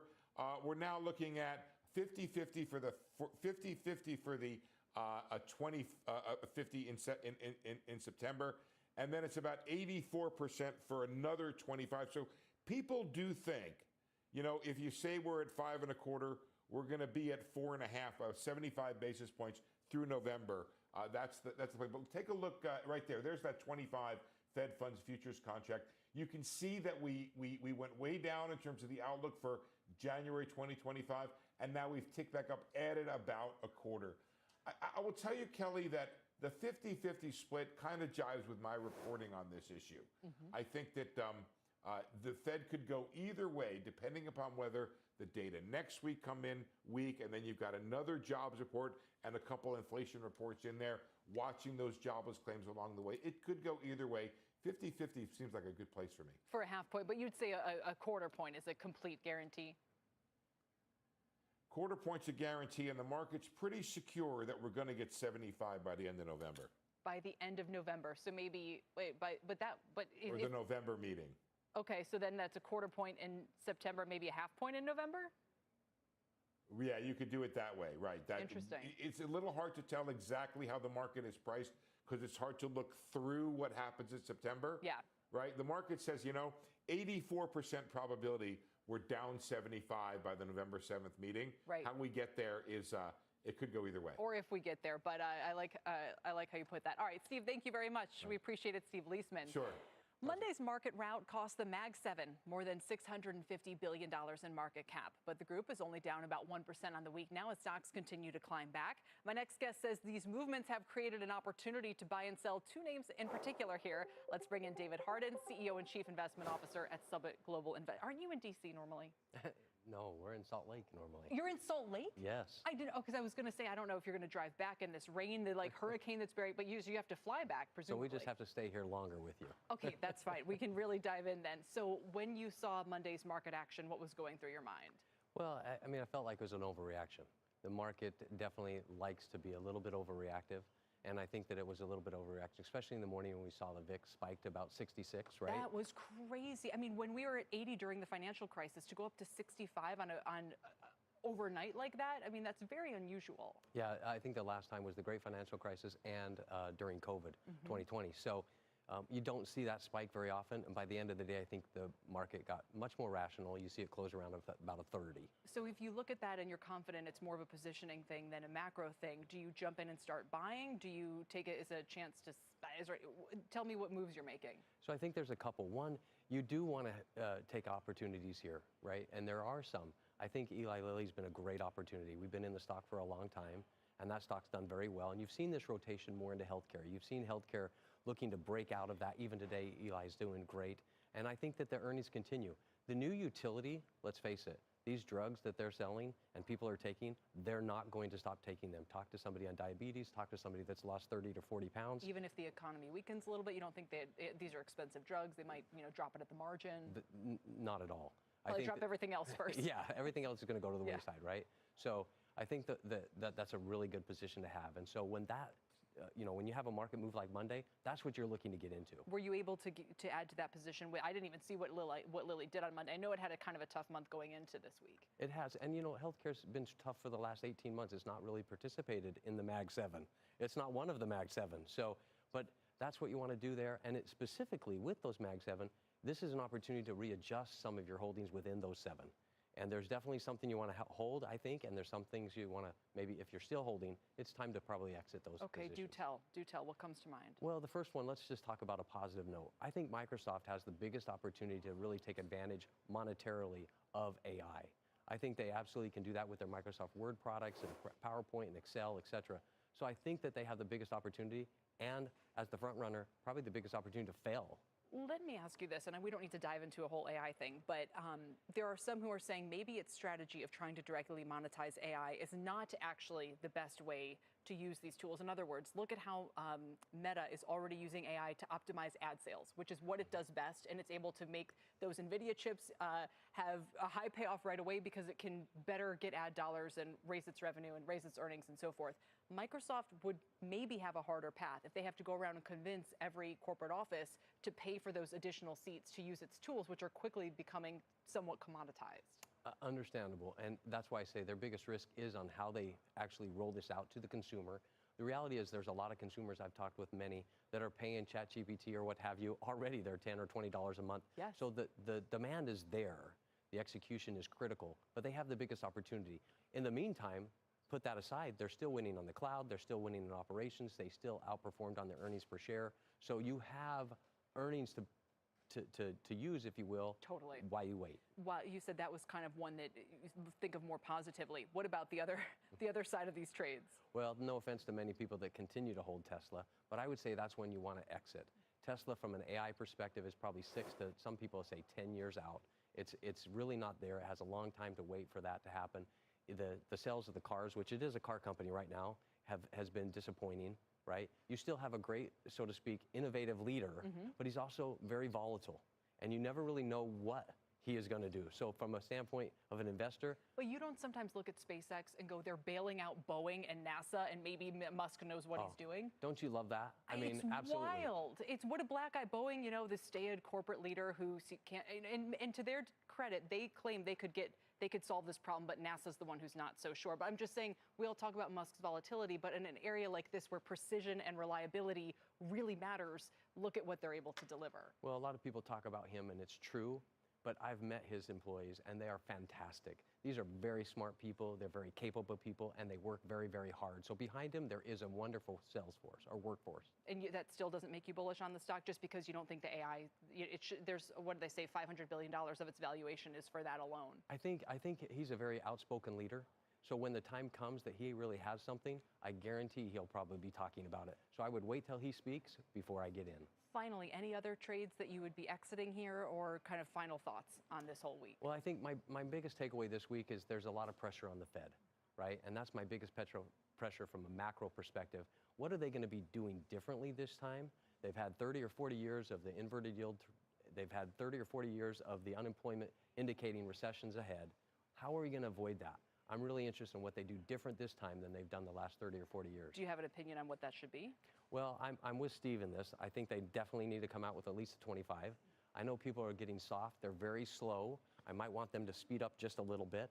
So I think that anything outside of 25 or 50 would be an extreme surprise. Emergencies off the table, that's not coming. But you'd love to see 75 next month. I think I'd like to see a 50, be a little bit more aggressive with a lot of communication between now and then that's what they're going to do. All right, we'll see if we get that. Maybe hope springs eternal. David, it's great to have you here. Good luck getting back. Thank you. We appreciate your time. David Hardin with Summit Global Investments. For more market insights, don't miss tonight's CNBC special, Taking Stock with Michael Santoli alongside Josh Brown.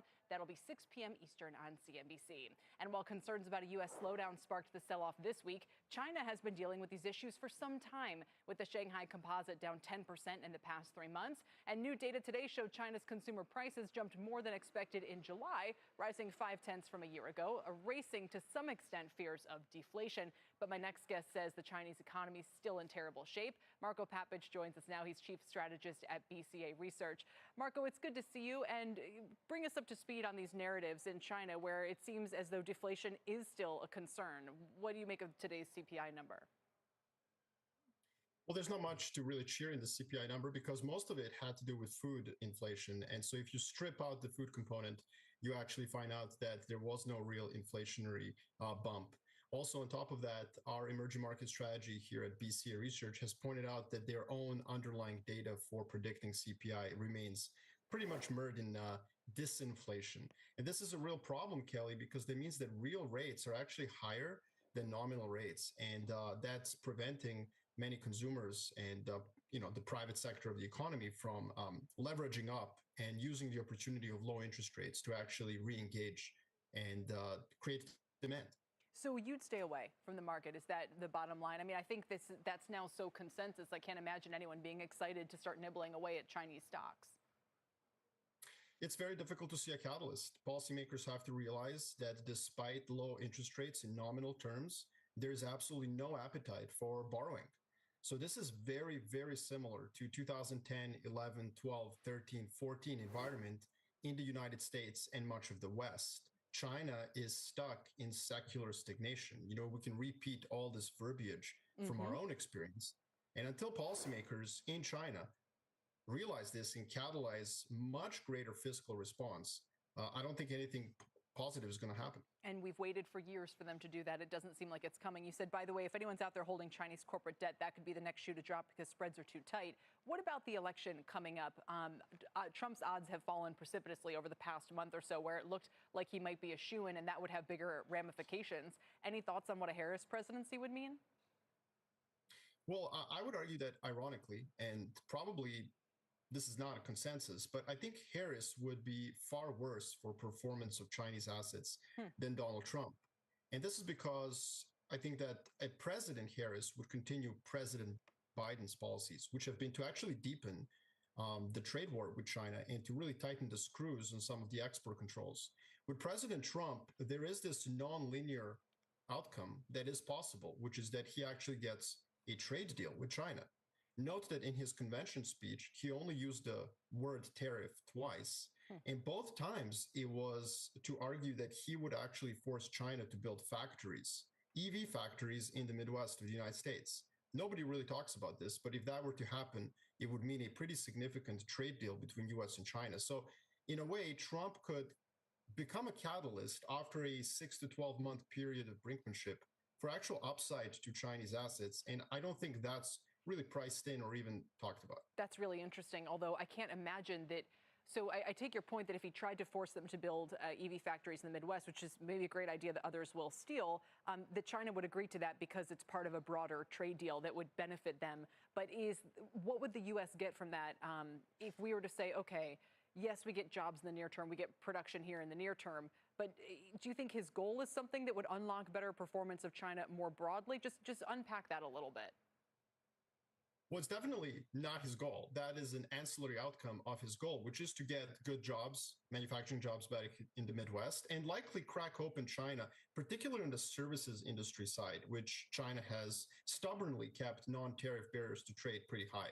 So obviously, it would benefit American corporations as well that mainly export services, and it would benefit the return on investment of Chinese potentially manufacturing firms that get to trade and export or rather build in the US, but then acquire those profits and return them to China. So in a way, it would be a win-win for the multinational corporations side of the ledger on both countries, but also for the workers in the US. But certainly it's not his goal to create a rally in Chinese assets, but that is what it would lead to. Also, remember, he seems to be comfortable with a weak dollar. Now, how we get there, that's a complicated story. But if that does happen, generally speaking, if the dollar enters a bear market for a number of reasons, of which one may be politics or monetary policy under Trump, that should also be good for emerging market assets, including China. The last question, just a quick little one on the biggest issue out there in global markets, because you mentioned the dollar is the carry trade. There's some difference of opinion about how far we are through this. JP Morgan says it's 75% of the way unwound. Other people say we might only be in the third inning of this. Some put its size at $40 trillion or more. And if you mention the weakening dollar, that could be a headwind, right? If the yen keeps strengthening, if the dollar weakens, you would imagine more positioning unwind. Just walk us through the playbook as it relates to the global carry trade and whether you think this is a factor that should be a headwind or a side story. No, I think it's a definite headwind to stocks. And I think that you have to understand the carry trade is not just about interest rate differentials or carry differentials. It's also about the last 16 years. And the last 16 years have been about American exceptionalism, American profits, American tech. So if that narrative is unwinding, and your previous guest was talking about defensive sectors are pretty good, nice entry point into healthcare, if suddenly US tech is no longer seen as the preeminent position to hold for foreigners, then I do think these flows will continue to leave the US. You don't have to own US healthcare. You don't have to own US defensives. But where else is there momentum? I mean, even if you said, okay, you don't own Microsoft, but you own Eli Lilly, right? I mean, where else would you get a long momentum?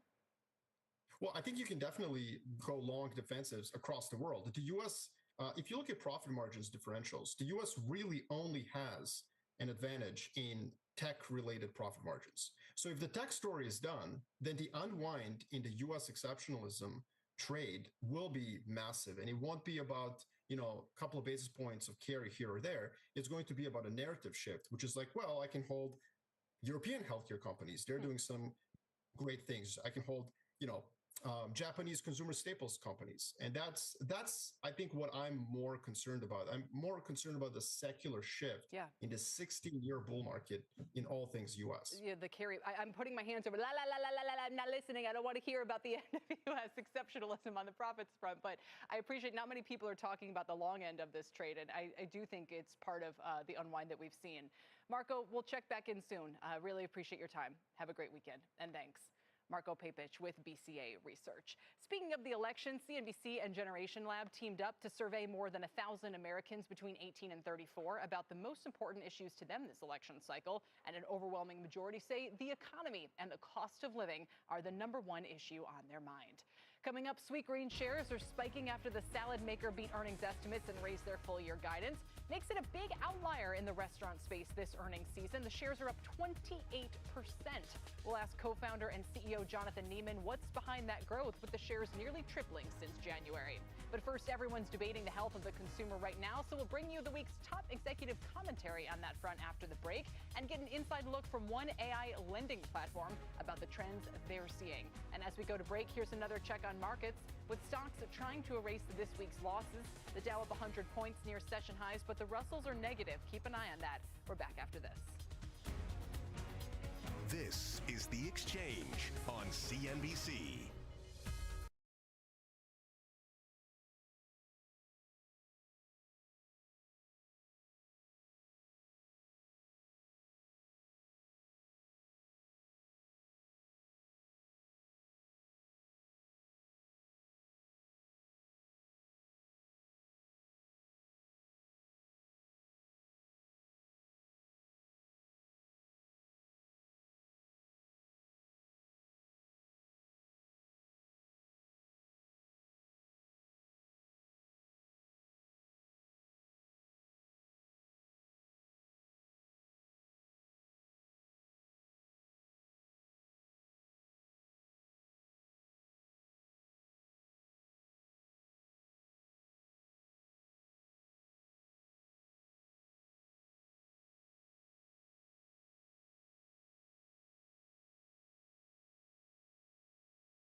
now.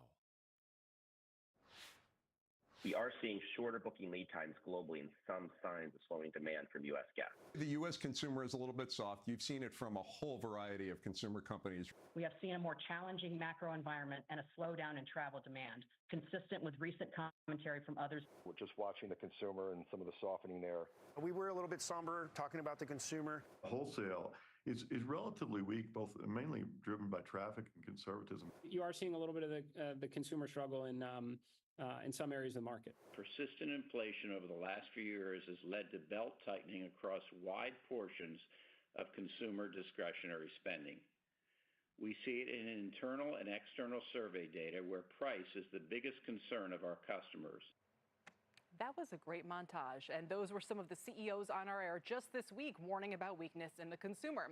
And my next guest brings us an inside look into the country's spending habits. His company, Pagaya, helps lenders like Klarna and U.S. Bank make decisions that look beyond a borrower's credit score. They use AI to sift through millions of data points. The shares are down 7% today, despite posting an earnings beat this morning. For more, I'm joined by Gal Krubener. He is the co-founder and CEO.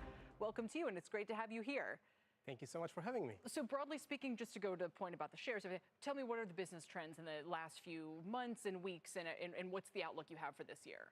Perfect. So maybe Kelly will start with a little bit what Pagaya does. So Pagaya is a fintech company that is actually allowing banks to approve more consumers with the power of AI. People wouldn't necessarily be using, they won't know that your business is involved. Correct. It's kind of white label. They might be on with Ally Bank or a different platform. So for example, we have Ally Bank on our platform, we have US Bank, we have SoFi Bank and Klarna. And the reality is that for some of them, we are helping them to approve that without them to know that Pagaya is in behind. So just to give you a little bit of stats, we're talking about $21 billion of loans that we have extended to the customers of these banks, which is almost over 2 million customers. How do you use AI to make these decisions? This is the one area where regulators are always sort of very concerned. They don't want you to use any data points that could be seen as discriminatory, and they want to make sure these decisions are sort of economically valid. Can you talk about what's inside the box? 100%, and this is definitely the uniqueness of Pagaya. If you think about it, the biggest major concern is that the models will work as they should without any discriminatory. And the way you do it is you used only FCRA compliant data. Only data that is approved that doesn't have any race or gender or age even. So you cannot use anything that is not part of the Credit Act to make any decision. Now, what AI does, it looks beyond your FICO score. It looks into the real consumer behavior of who you are as a person and the ability of you to pay back the loan. Based on what? So if it were pulling for me, it would say, okay, what can it access? That you are very responsible with your paying back, that you never missed any payment. A credit card payment? A credit card payment or even an auto loan payment. So like to see trends that even in rough days, you were a responsible borrower and you pay back. And therefore, sometimes it will not be appeared in your bank account or in your FICO, and you need to dig it deeper. And that's exactly where AI is coming into play. Can it access things like if you've paid rent on time, or what are the? So it's only based on the credit, but you get a much more predictable power in doing so, and the results show by itself, right? We're talking about millions of customers that we are managing to help them to get the right relief and the right loans that they're looking for. Totally. If it's based only on credit, though, how is that different from a FICO score? Like, what can you do? Because we actually just talked to the FICO CEO the other day. That stock talk about being on a tear. What is it that you can do that it's in the credit lane, but it goes beyond what FICO can do? So if you think about a credit file is really recording all of the trades that you have been done in the past. So if a FICO or a very simple scores will take the major parameters or your only few very top ones, you are usually leaving behind a lot of data on the table. Now, very big things as models that are AI are actually taking that and utilizing more of the same data to find a better outcome to what the consumer actually behavior is. And that has been the breakthrough when you're deploying that AI technologies that we saw making so many big waves in so many places into the lending industry. And I figure it must bring something extra to the table because your customers are using it. All of these banks and all of these fintech players are saying, yeah, we rely on this now to be able to make these loans. Can you tell us anything kind of in real time about what you think is going on with the consumer to bring it back to these concerns CEOs are expressing? Is any of that being picked up in the data? Definitely, and I think it's a very important discussion to have exactly in these days where the economy in the US, there are very big questions around where it goes, right? And I think the major narrative that we have seen from different earnings on Airbnb and a few other, that the spending of the consumer is starting to slow. But then there is really the question, how do the credit of the consumers are actually happening? And there I would say the picture is a little bit the opposite. It's better. It's very much better. Interesting. What we have seen in the last few quarters is that the consumer are actually being able to pay back. And the health of the portfolio that Pagaya has, for example, and as I shared with you, we have more than 30 different banks that we have the very deep insights into the consumer behavior of that people. So they're able to pull money somehow into servicing. Exactly. Interesting. And if you think even about the reduction of interest rate that is expected to happen, let it be in September or later down the year, that will bring with it even a bigger relief.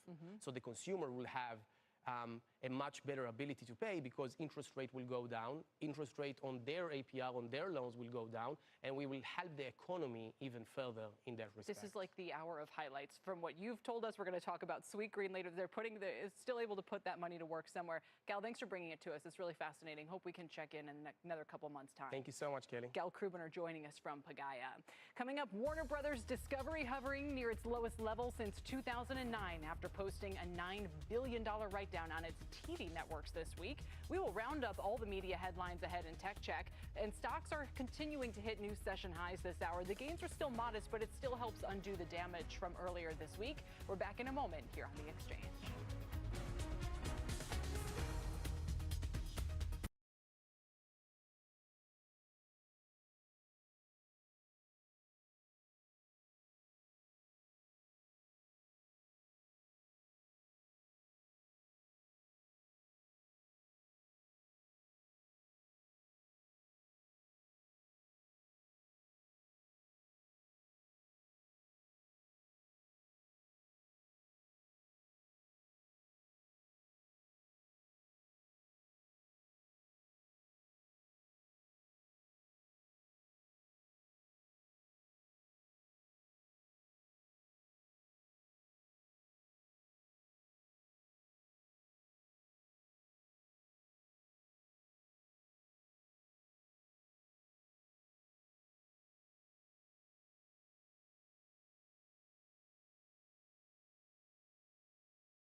Begins here. Welcome back to The Exchange, everybody. I'm Tyler Matheson with your CNBC News update at this hour. Iran is in a better position to launch a nuclear weapons program. That's according to U.S. intelligence assessment. The Wall Street Journal reporting the intelligence community believes Iran isn't currently building a nuclear device, nor does it have evidence the country has resumed its nuclear weapons program that was mostly suspended way back in 2003. For the first time ever, electric and hybrid vehicles outsold traditional gas-powered cars in China in July. According to the China Passenger Car Association, the category accounting for 51% of new passenger cars sold last month. That's up from 36% a year ago. Here come the Chinese EVs. And the San Diego Zoo's giant pandas finally made their public debut Thursday in a grand ceremony. The pair are the first pandas to enter the U.S. in 21 years. They arrived from China in June after a new conservation agreement reignited a panda diplomacy between the U.S. and China. Kelly, back to you, munching the bamboo. It's hard to get rid of that bamboo. Tyler, thank you very much. Tyler Matheson. Coming up, Sweetgreen shares are seeing a healthy gain after an earnings beat and guidance hike. After the break, we'll speak with co-founder and CEO Jonathan Neiman about what's driving growth and why it's one of the few restaurants seeing higher traffic in this inflationary environment. The Exchange is back after this.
While many restaurants have seen weaker than expected sales this earnings season, you can see the names there: Darden, Starbucks, Dine Brands. Well, Sweetgreen is bucking the trend. The fast casual chain surging on the back of strong second quarter results. And when I say surging, the shares are up 28% today. They had a 9% jump in same-store sales. The stock is up over 190% this year. First on CNBC is Jonathan Neiman. He's the CEO and co-founder of Sweetgreen. I mean, forget AI, Jonathan. Why do we need to go through all this trouble when we could just own shares of a salad restaurant chain? Welcome. Good to see you, Kelly. We talked last time about, so people can unpack this a little bit, this isn't just a story about consumer preferences for fresh food and so on and so forth. I mean, you guys are also trying to increase store-by-store profitability using technology to do so. I don't know if any of that factored in here to the results.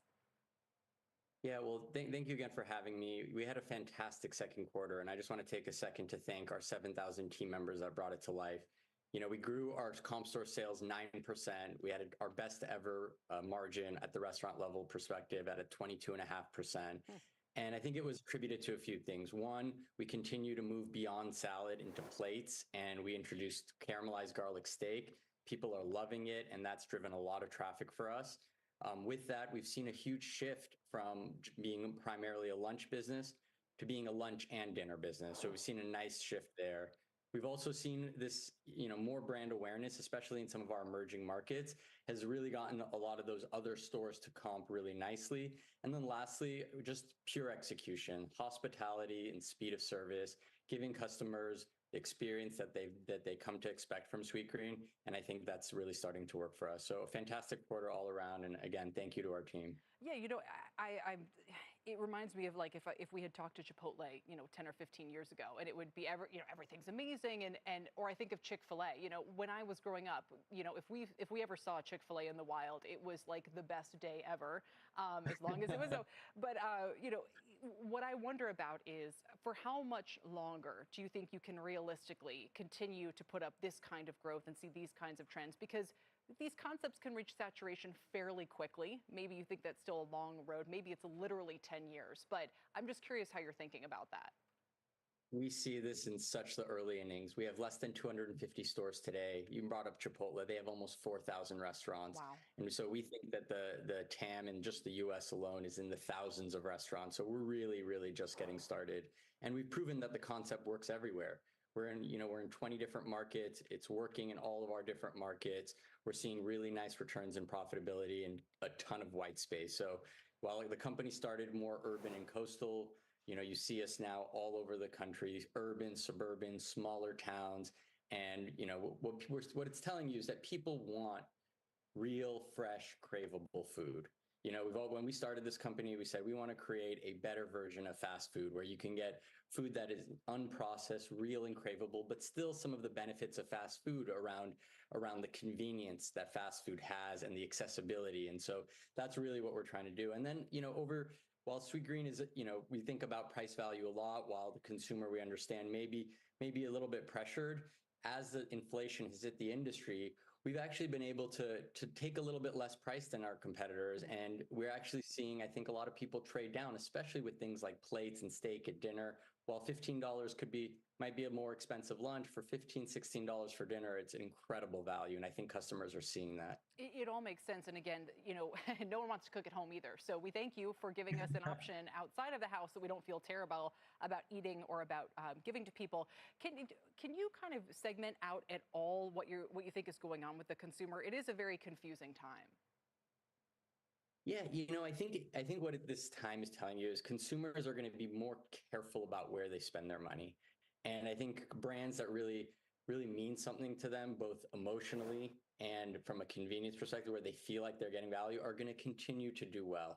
And you got to work for it now. So it's not just, our current menu driving it. It's new menus. It's really focusing on how we broaden the awareness with customers. So we've had to really work to drive traffic and expand the customer base. But I think great brands and concepts still have a lot of room to run. And I think you've seen that divergence in the market just this quarter. What should we expect on the innovation front? That you guys introduce something that might drive traffic every 3 or 6 months, or I feel like with Chipotle, sometimes it's once every few years. I say, wow, there's something new, finally. How do you think about that? Yeah, so as it relates to food innovation, when we started Sweetgreen, the idea was not to be a salad company. The idea was to create this incredible supply chain and this brand that stood for real, fresh, craveable food, and then expand that into different form factors. So while we started with salads, we're now went into bowls and plates. Expect us to continue to really innovate on the menu, especially in the next 12 or 18 months. So think about new form factors around the type of foods we'll serve, other types of proteins and innovations, and a ton of opportunity, what we say, outside of the entree, whether that be a signature side or a beverage program that we're working on, as well as something around treats. So we have a very robust testing pipeline right now around menu innovation, and we see, expect to see a lot of exciting things over the next 18 months. You're not outside of menu innovation. We're seeing, we're got a lot of exciting things happening in the world of automation, just to make the job easier for our team members, make it faster for our customers, and make it, a better financial model for our shareholders. So the Infinite Kitchen work we're doing is also very exciting. Just don't shrink the bowl sizes, especially I know people, there's this debate going on with, I won't say Chipotle for the third time, but people like my husband, they have to know when they go, they're going to get like a lot of protein and not just, a couple pieces that, would be like kid size. Absolutely. And that's one of the benefits of the Infinite Kitchen. It's perfectly portioned every time. What we talked about in our earnings call yesterday is, we have 4 of these today. We have 4 Infinite Kitchens live. We're going to be launching, a handful more this year. And next year, at least 50% of our pipeline will feature the Infinite Kitchen. But the beautiful thing about it is the portions are perfectly dialed, consistent every time. Yeah. And we're seeing from order to having your meal ready in about 3 minutes, which is just unbelievable. I don't always love the robot thing, because sometimes I like to try to make eye contact, and maybe if I smile extra big, they'll give me like an extra big. So I want to have that area of manipulation. No, Jonathan, congratulations. Thank you for joining us and giving us a bit of insight on the consumer, especially. Thank you so much for having me. It was great to see you. Jonathan Neiman of Sweetgreen. Still to come, Paramount shares are moving higher despite a mixed quarter and cutting 15% of the workforce. We have details when we return on The Exchange.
Welcome back. The Harris campaign is responding to former President Trump, saying the president should have a say in the Fed decision on interest rates. Megan Casella has the details. Megan?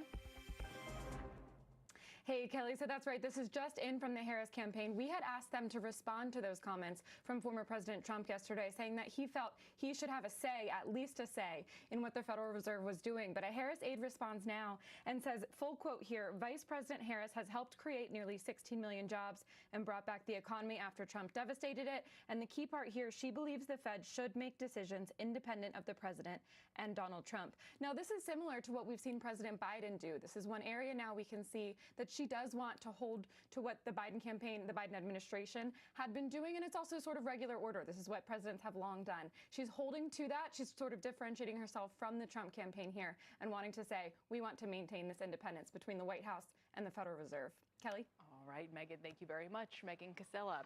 Elsewhere, Paramount is laying off 15% of its staff. Julia Borston has a look at what their results say about the streaming wars in today's Tech Check. Julia. Well, Paramount's results, Kelly, and its announcement that it's cutting 15% of its staff speaks to media's struggles right now. Now, Paramount shares gaining on surprise profitability in its streaming division. It also took a $6 billion write-down on the value of its TV assets. That stock is still down about 30% year to date. Now, Paramount's three interim co-CEOs reassuring investors that they are on track to close their Skydance deal and that the combined new company will find an additional $1.5 billion in savings as it struggles with declines in its linear business, including a 48% decline in licensing revenues in the quarter.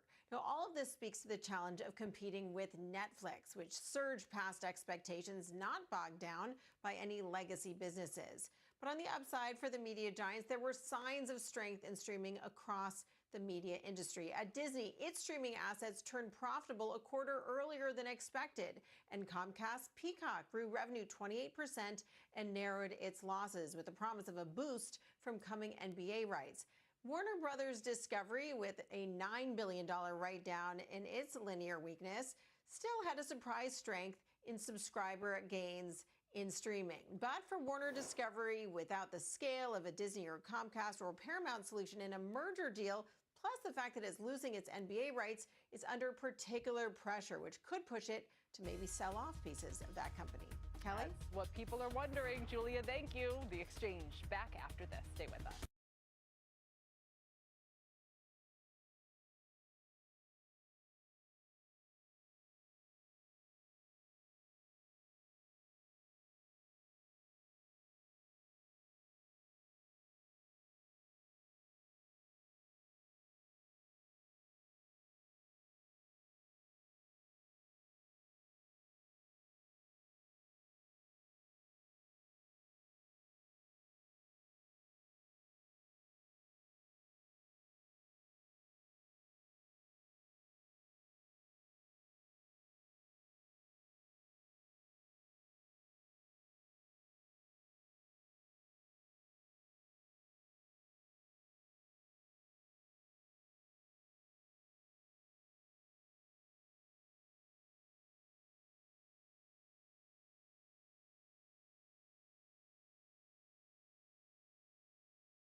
a lifesaver.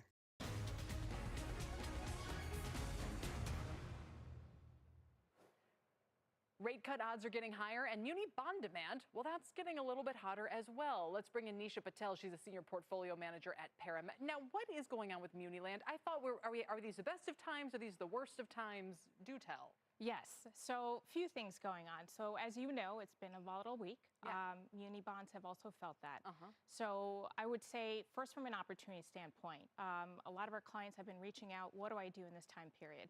You mentioned the odds of the Fed rate cut are getting closer. So what we've really been telling our clients is, look, the opportunity is not gone, right? So we have seen yields come down. Some of it has reversed. Do people just jump out of muni bonds because yields are, like, this is what I don't understand. Yes. Like, if yields are going up, people say muni bonds, well, they don't do well. But then if yields are coming down, they don't do well. But isn't it the opposite? Shouldn't they do fine under either situation? They should, but what it is it's a very retail-oriented market, and so you have, maybe during times of rising and rapidly rising rate periods, you tend to see a lot of money leaving the market, right, in outflows. That creates weakness, and it's a cyclical effect. That's where we double down and say, this is a fantastic time to be getting it. Yeah. Rates are up.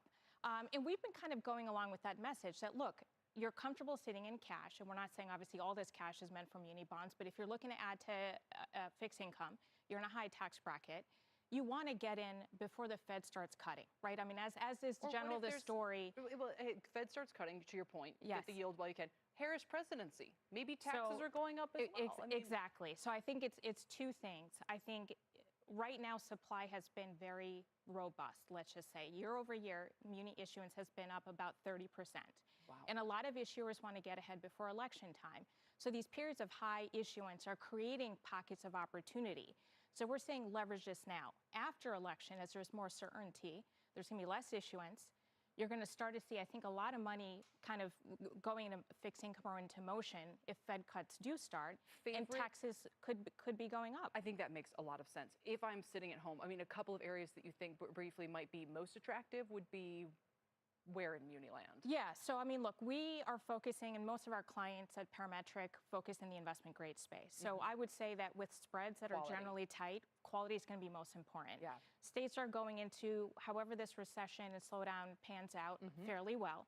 But as a lot of that fiscal stimulus runs out, active credit management will be important. Spreads are tight, stay high quality. Yeah, as it runs out, you don't want to be exposed to a place that interesting. Well, that's why you do what you do. Nisha, thanks for joining us. Yes, good to thank check you. in. Nisha Patel. And that does it for The Exchange. Power Lunch is next.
today.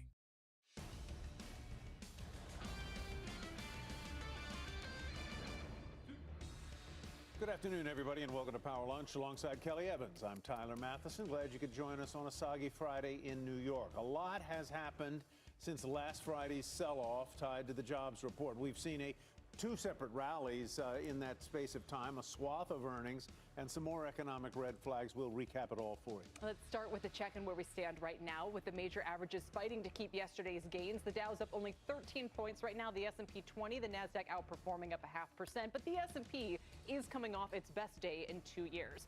And Beyond Meat shares have been halted briefly. The stock popping 20% to $8 a share. Is it a short squeeze? It has 38% short interest. We see no other deal headlines, and there's been some chatter about a short squeeze on the Wall Street Bets Reddit. And let's dig into some of the key earnings movers today. First, you got Take-Two beating estimates. The maker of Grand Theft Auto said it sees significant growth ahead, driven by the highly anticipated Grand Theft Auto 6 or VI. And Expedia shares are higher after results. Investors shrugging off their weak guidance and warnings about demand from the company. The shares are up almost 10%. Capri lower, the fashion company behind Versace, Michael Kors, weak results there. The CEO citing softening demand globally for luxury fashion. Haven't we heard that time and again? Elf Beauty, by the way, keep an eye on the beauty trade. It was once a sure bet, no longer. The shares are down 15% as sales jumped 50% on the launch of new bronzing drops serum. Tyler, I know you were following that closely. I'm one of the main but drivers doing behind nothing that. to help the company today. Most restaurants, Kelly, have been struggling lately, but not so Sweet Green. It is thriving. The salad chain beating on results, saying last hour that things look good in that business. That stock up 29% today. And quickly moves in the solar space, the TAN ETF down 2.5%. More on that later in the hour. All right, the volatility this past week was historic by some standards, with the VIX spiking past 60 for the first time since 2020. It started with that weak jobs report last Friday, that sort of unnerved investors, reigniting recession fears, with blame getting tossed at the Fed for being too slow to cut rates. All the yield talk leading to problems on the international front. The yen carry trade unwinding over the weekend, leading to panic in Japan, along with a 1,000-point decline on Monday here in the United States. Tuesday, bit of a comeback, but lost steam Wednesday. Multiple companies warning about consumer weakness. And then finally, we saw the comeback return in earnest in yesterday's session, best day in a couple of years there. For more on how this all happened and what could happen next, let's bring in Mike Santoli. We've kind of summed it up. Mike, do you want to put a button on the past week, what we've seen and what we might expect? At least all of that, maybe a little bit more. I would even take it back before last Friday's jobs report for the setup to what got the market to its record levels in mid-July. And to me, it was, and I said at the time, an abundance of certainty around several things, which was we're headed for a soft landing, which means the Fed is going to do the right thing at the right time for the right reasons at the correct pace. Maybe even throw in there some certainty around the election probabilities and what that would mean policy-wise. And then you did have this, hard landing fear raised by the jobs report. And in terms of the way that destabilized markets, to me, that's the key. The accelerant was what we're now calling the yen carry trade, borrowing in yen to buy riskier assets. But it was part of a multitude of strategies, I think, that were premised on continued calm markets. The market was just very gently rotating higher. You had very tight credit spreads. You had this very trending yen in a weakening direction. So all the constellation was all working in a harmonious way. And we did get this, I say accelerant to the sell-off, because I think that's what it was. It was a concentrated liquidation of risk positions on Monday, which destabilized the markets. But I think we still have to contend with sort of the aftershocks of that. I would say it's like a half-life. The VIX is now going down toward 20. That's a more normal level, but it's not settled down entirely. And we still have to figure out how much of a probability of true economic weakness we need to account for in valuations. And I think a lot of this goes back to last Wednesday as well. The Bank of Japan and the Fed had their meetings on the same day. The Bank of Japan raised rates to positive territory for the first time since 2008. So that does make that funding source more expensive. Yeah. We saw the yen rally, and then the Fed at the same time kind of hinted towards rate cuts in the future. And so you had this big reversal. Yeah. I wonder what you're hearing about this. What happens in the months to come now? I mean, some put the yen carry trade at $40 trillion in size. So do people put it back on and go, okay, the economics have changed slightly, but we can still stick with this? Or is it the end of like a 15-year era? I would say I don't think it immediately rebuilds to where it was. And these notional values of these collective trades, I have no idea what to make of those things except to say it's big. It's, you know, what Powell says about like the neutral rate of inflation, we know it by its works. I'm just looking at the market indications of stress or something like the volatility index. Look at the Forex markets. Are they having dislocated moves or not? And right now they've settled down. So to me, I think there was a massive just flattening out of risk positions on Monday. I think it's cleaned up positioning to some degree. I don't know that it necessarily is going to be the next thing that matters in terms of the direction of this carry trade. To me, it's much more about, you know, did the economic and earnings fundamentals substantiate where the market is trading at? Well, that's what I wanted to ask you. We've talked here a lot about sort of macro concepts, whether it's the broad U.S. economy, the carry trade, interest rates, and so forth.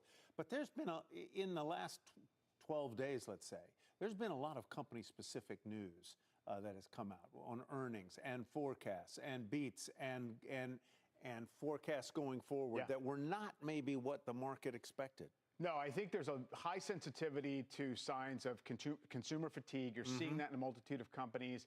And I think really all it is we assigned a very low probability to a true economic downturn in valuations when the S&P got to 22 times earnings. And again, everyone thought this rotation out of the crowded Magnificent Seven type stocks and into small caps made all the sense in the world because small caps had lagged by so much and cyclicals had lagged by so much. That's a weird time for that to happen late in an economic cycle, if we're indeed late in an economic cycle. So I think that sort of logic also got upended by this repositioning this week. So in aggregate, look, earnings are okay. I mean, they're growing at double-digit rates on an annual basis and all the rest of it. It's about how much it might have to come down the road. But do you, just to put a cap on that, the Mag 7 part of this goes back to those Alphabet earnings, goes back to Berkshire exiting its Apple position. 100%. We talked about this with Marco Papich last hour, this idea that is their outperformance era over, the long side of the carry trade, in other words, kind of crumbling. I don't know if it's over. I definitely think there's a very serious reassessment going on in terms of whether we paid too much up front for whatever AI can deliver us. You know, companies that were rewarded for raising their CapEx budgets, that's now in question. So yeah, I do think it's a good argument that we're going to be having for a little while in terms of this rethink of AI as creating this exceptionalism in the U.S. market, because that's what it did for months on end. Indeed. All right, Michael. Do we have to let him go? Can we keep him here? We'll see you at 6 o'clock tonight. For a little while. Are you going to be here at 6 tonight? You have a special stock market-oriented program at 6 o'clock. Thank you very much. I'll do that. And with but from home. In your slippers, no. With more economic data due out next week, what can we expect from markets? Let's bring in Chad Morganlander. He's Senior Portfolio Manager with Washington Crossing Advisors. And Greg Dacco is Chief Economist with EY Parthenon. Welcome to you both. Greg, remind me, what is it next week? CPI? Any other top-level data? We have retail sales as well next week. So it's a busy week in terms of the direction of travel of consumer spending as well as inflation. Two very important elements for the Fed. As you noted earlier, we are in this uncertain environment where I think both investors and policymakers were hypnotized by this Goldilocks economy, where most were expecting things to remain fairly steady. And what we learned after the payrolls report and the Fed meeting is that the economy is indeed weakening, as we've been highlighting for time now, and the Fed is likely behind the curve when it comes to easing monetary policy, given expected economic conditions. Chad, do you think they're behind the curve? To what extent do you expect them to play catch up? And what should we make of market positioning? So I don't believe that the Federal Reserve is really behind the curve. They're getting what they wanted. So they're in the catbird seat. They had that inversion of the yield curve. There's a deceleration or moderation of high-frequency data points that are coming out. You're hearing from earnings, particularly in June, July, that there has been a material slowdown. And now the Federal Reserve will do what the Federal Reserve has typically done throughout history, which is start to lower interest rates. September will be the launch of it, 50 basis points perhaps 25 overall. And next week, what we're going to focus on is the initial jobless claims, the CPI, and of course that PPI.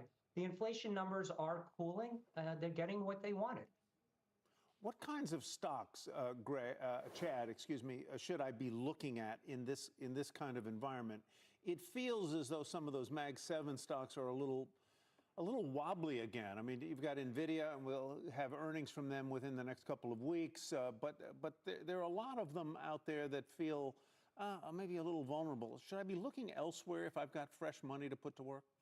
Yeah, thank you for that. Yes, actually, you're going to see a broadening out of many of the higher quality, lower volatility names now participate within the market as you see the deceleration of the U.S. economy. So we would look at consumer staple companies, healthcare companies, and two to look at as well are Elevance as well as Pepsi, two high-quality companies, growing, profitable, well-capitalized, lower volatility names. Greg, as we ponder that, I wonder what you would tell us. You mentioned you think the Fed's behind the curve, but does that mean you think the data is going to weaken, or just that you think inflation is giving them room to cut? I think both are likely the case, Kelly. I think we have an environment where there's ongoing disinflation momentum. Consumer spending has been slowing for some time now. Disposable income growth is only 1%. That's going to drag consumer spending lower. You have less markup ability from businesses. You have more pricing sensitivity. You have declining wage growth, and you have a strong productivity environment. These are all disinflationary. But the direction of travel of the economy is really what's most concerning for me. We're seeing that the labor market is similar to that of 2019, but we're coming in a different trajectory with a slowing of labor market developments. I'll note one thing to highlight why the Fed, I believe, is behind the curve. If you look at their latest summary of economic projections for the end of 2025, they have an unemployment rate at 4.2%, they have inflation at 2.3%, and they have a Fed funds rate at 4.1%. Look at today's economic conditions. The unemployment rate is at 4.3% already, inflation's around 2.5%, and the Fed funds rate is still at 5.4%. That means that the delta in terms of real interest rates is around 120 basis points, which would give the Fed the leeway to ease monetary policy. I don't think they will do that, but that's the type of gap we're looking at in terms of monetary policy being excessively restrictive. In other words, you don't think they'll go all the way down to that level, or that they won't make changes at all? That they'll be more gradual. We're not going to see a rapid reversal in their approach to policymaking. We've said for a while now that the Fed has been excessively backward-looking and data-dependent. They don't have, in my opinion, a sufficiently forward-looking framework to analyze current economic conditions and expected conditions in 6 months, 12 months' time. And unless we start to see the Fed reclaim control of the narrative and adopt more of that forward-looking perspective, the Fed is likely to remain behind the curve for some time. Fed Chair Powell will have an opportunity at the Jackson Hole Symposium to regain control of that narrative and perhaps propose a forward-looking perspective, but I don't know that most policymakers are on board. So, Chad, as more and more market commentators, including Gregory, say that the Fed is behind the curve, hasn't stuck the landing or hasn't stuck the landing just yet, right, what does that really mean? In other words, how worrisome is it that if indeed the Fed is, quote, behind the curve, does it presage really bad economic times ahead, or maybe just a higher rate of unemployment than we might have anticipated, a bumpier landing? Yeah, it'll be a slightly bumpier, more volatile landing. I mean, currently credit spreads are still historically tight. They'll have to continue to widen out, so high yield bonds will be less attractive. You'll see earnings for the S&P perhaps roll over by $10, $20, $30. Currently, market multiples are somewhat historically elevated at an earnings yield of 5%. Equity risk premiums have to normalize from that perspective. Hence the reason why we're recommending that investors look towards more equal weighted market cap index funds as opposed to the S&P 500, and look towards more high quality, low beta companies, in particular rising dividend stocks. You can see the S&P go down to close to 5,000. That wouldn't shock me as we normalize and we see it's somewhat of a deceleration within the economy. All right. All right, folks. Thank you very much. Chad Morganlander, Gregory Daco. Thank you. And coming up, we saw a few red flags emerging on the consumer this week. After the break, we'll talk to one company that might provide some insight into spending. The CEO of Marqeta. That stock fractionally lower today, down 25% this year. Power Lunch will be right back.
A lifesaver.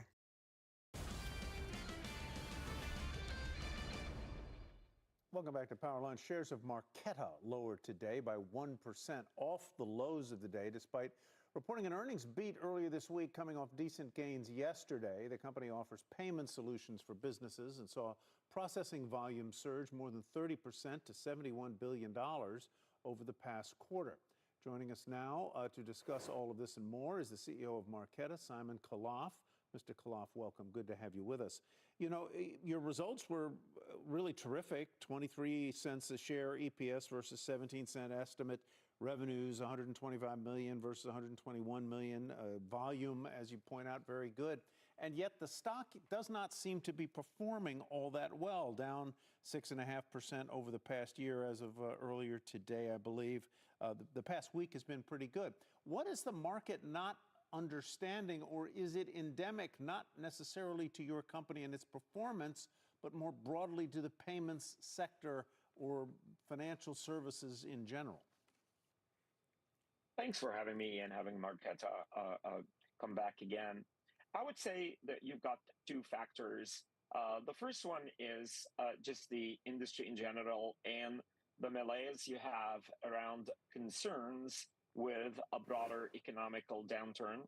And the second one is the Marqeta story has not been clean over the past year because of the changes we've done in revenue presentation, as well as renegotiating large contracts. So that's about to change because next quarter, our gross profit growth is going to come back to be in the mid-20s, and it will be a better reflection of the underlying business performance of the company. So the story will be much simpler on the Marqeta side. In addition, coming back to the economy, I think we have spoken the last 4 quarters about how resilient the U.S. consumer is. And despite all the, I'd say, macroeconomical indicators, the American consumer in general is doing fine, although they're stretched out, but they're still doing fine. So we're coming to the soft landing, even with a few bumps. And I think both conditions, the Marqeta story getting better and demonstrating gross profit growth in a profitable way, and then confidence around the U.S. consumer will propel us back. So what I hear you say is that the stock's performance is partly endemic to the sector in which it resides, number one, and number two, that maybe there were some things you needed to clean up in the presentation of your business to the street, and you have gone about doing that. Am I clear? You're absolutely correct. So yes. let's turn to the broader question. It seems like the world is coming your way in terms of transaction management. Is cash dead? Cash will be dead. So we're going to be the generation that's going to see the end of the banknote. We're going to be the generation that's going to see the end of the plastic card. We look at the behavior of, I'd say, the teenagers. They probably don't touch a banknote. And if I look at my kids, they actually don't even understand that the piece of plastic translates to money. It's all digital. Boy, do I agree with that, Simon. The teenagers do not understand that plastic equates to money, man. I get their bills all the time. Go ahead. Finish your thought. Yes, absolutely. What I was going to say is that that's phenomenal for a digital company like ours that can take payments and make a great digital product out of it. But also, it gives the consumers the ability to get great financial services in real time, and they don't have to wait a month to get underwritten. They can get phenomenal I'd say just-in-time short-term loans in a fraction of a second that can help them with their purchasing habits without going into revolving and penalizing debt. Simon, can you speak to your market share? When I see the shares down the way that they are this year, I wonder, if people feel that others are making some inroads, or what's kind of the roadmap for that? Yeah, it's actually the other way around. If you look at the broader economy or our sector, the volume growth, which is actually the most important indicator of the underlying business performance, which is effectively the money that's being spent on the platform that we power, our volume growth has been stable, but has been above 30% year over year, while others are the incumbents, even the large networks, are in the single-digit growth. So we are definitely picking up market share faster than everyone else. And it has, despite our growth, the growth rate has been stable. So we're very comfortable. And as you mentioned, the market is coming in our direction. And I would say that it has accelerated. Quick final question. Is Asia ahead of the United States in terms of adopting the kinds of payment systems, electronic payments that you specialize in?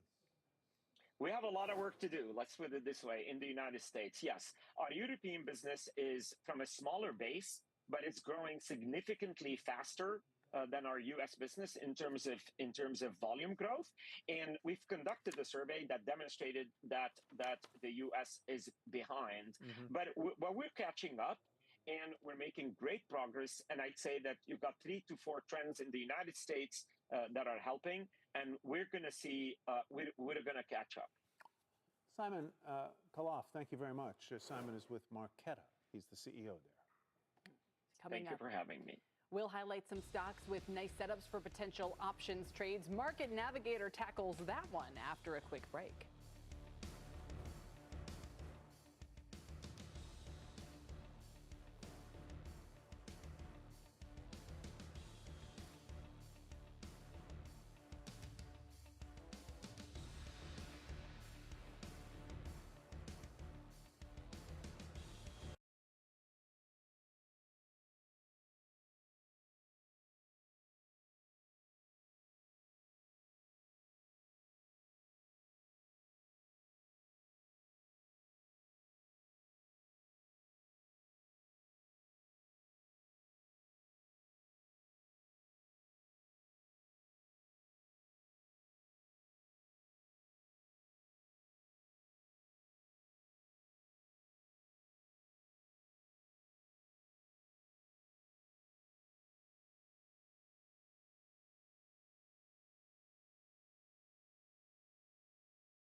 Jim.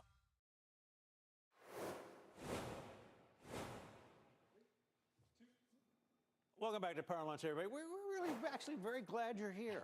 While many parts of the market are recovering from Monday's yen carry trade takedown, others are still fighting their own fundamentals. Dom Chu, what is in today's Market Navigator? We're looking for signs about any possible earnings-related setups next week that might tell us something about the broader macroeconomy, globally speaking, and maybe what the risk appetite is from here. So some parts of the market have had to fight that bigger battle, so to speak, right? You take John Deere, for instance. I should just say Deere. That's what it is these days. Nothing runs like one. It's slated to report results next week in the face of declining commodity prices, but there's still a way to try to grow some green from that red chart that you're seeing right there. 3 months down. Right, exactly. Now we're going to talk to Mike Coe, the chief strategist over at Open Interest Pro. He joins us with more. And Mike, you're using options to take a view here. What exactly is the trade on Deere? And we'll take us through a little bit about the reason why a little bit later on. Yeah, sure thing. So just looking into earnings, they're going to be reporting next week on the 15th. Options prices are slightly elevated relative to the last 8 reported quarters or so. And so I think we can take advantage of the elevated options premiums and sell an upside call spread. I was looking out to September, that September 20th expiration, the 360, 370 call spread, selling the 360 calls, buying the 370. So that's a $10 wide call spread. You could collect about $3.50 or so when I was looking at that a little bit earlier today.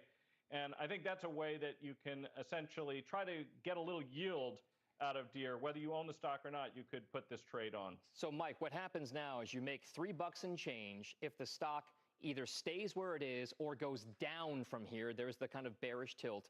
And then if it goes above 360, past 370, your losses are capped as well. Yeah, that's right. So I don't generally like to sell uncovered calls going into events such as earnings, and you can always get a surprise. And, you know, I think we have a sense of what's going on for agricultural equipment. Of course, that's the biggest driver for Deere right here. But I think capping that upside risk, as you point out, is an important element of the trade. You know, Mike, commodity prices are one of the issues that Deere must confront. You see others? Yeah, I mean, I think there's two things, right? So you just alluded to one. The two biggest cash crops in the United States, and that's where they do most of their sales, are corn and soybeans. And the price of both of those have declined precipitously from their sort of pandemic era highs. Now, some of the costs, those have also dropped. So fertilizer costs are probably down about $100 an acre.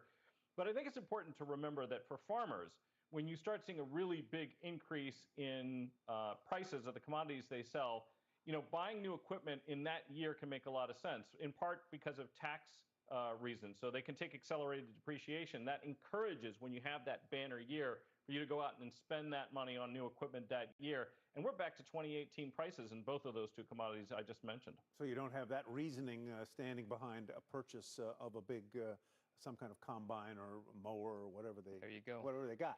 Mike Coe, thank you very much. Appreciate it. Thank you. Good to see you. Dom, great to see you. Have a good weekend. You too. Hit them straight. I will try. All right. Still ahead, shares of Chinese companies lower after disappointing inflation data out of Beijing. We're going to dig into that and much, much more after this.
Today.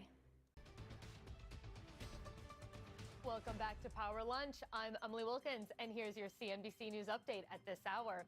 Iran is stepping up its influence campaign ahead of the U.S. election, according to a new report from Microsoft. Researchers there identified websites that they could attribute to Iran that spread misinformation to voters across the political spectrum. The report says Iran is likely using AI to publish content on these fake news sites. Major League Baseball has formally announced its first ever game at a NASCAR track. The Atlanta Braves and the Cincinnati Reds will square off at Bristol Motor Speedway for a game next August. The Tennessee Sporting Venue is one of the largest in the country, with a seating capacity of close to 150,000. And if the stadium is anywhere close to filled, it will likely blow away attendance records for a baseball game. And dramatic video here as a hazardous goods container explodes on a ship port in China.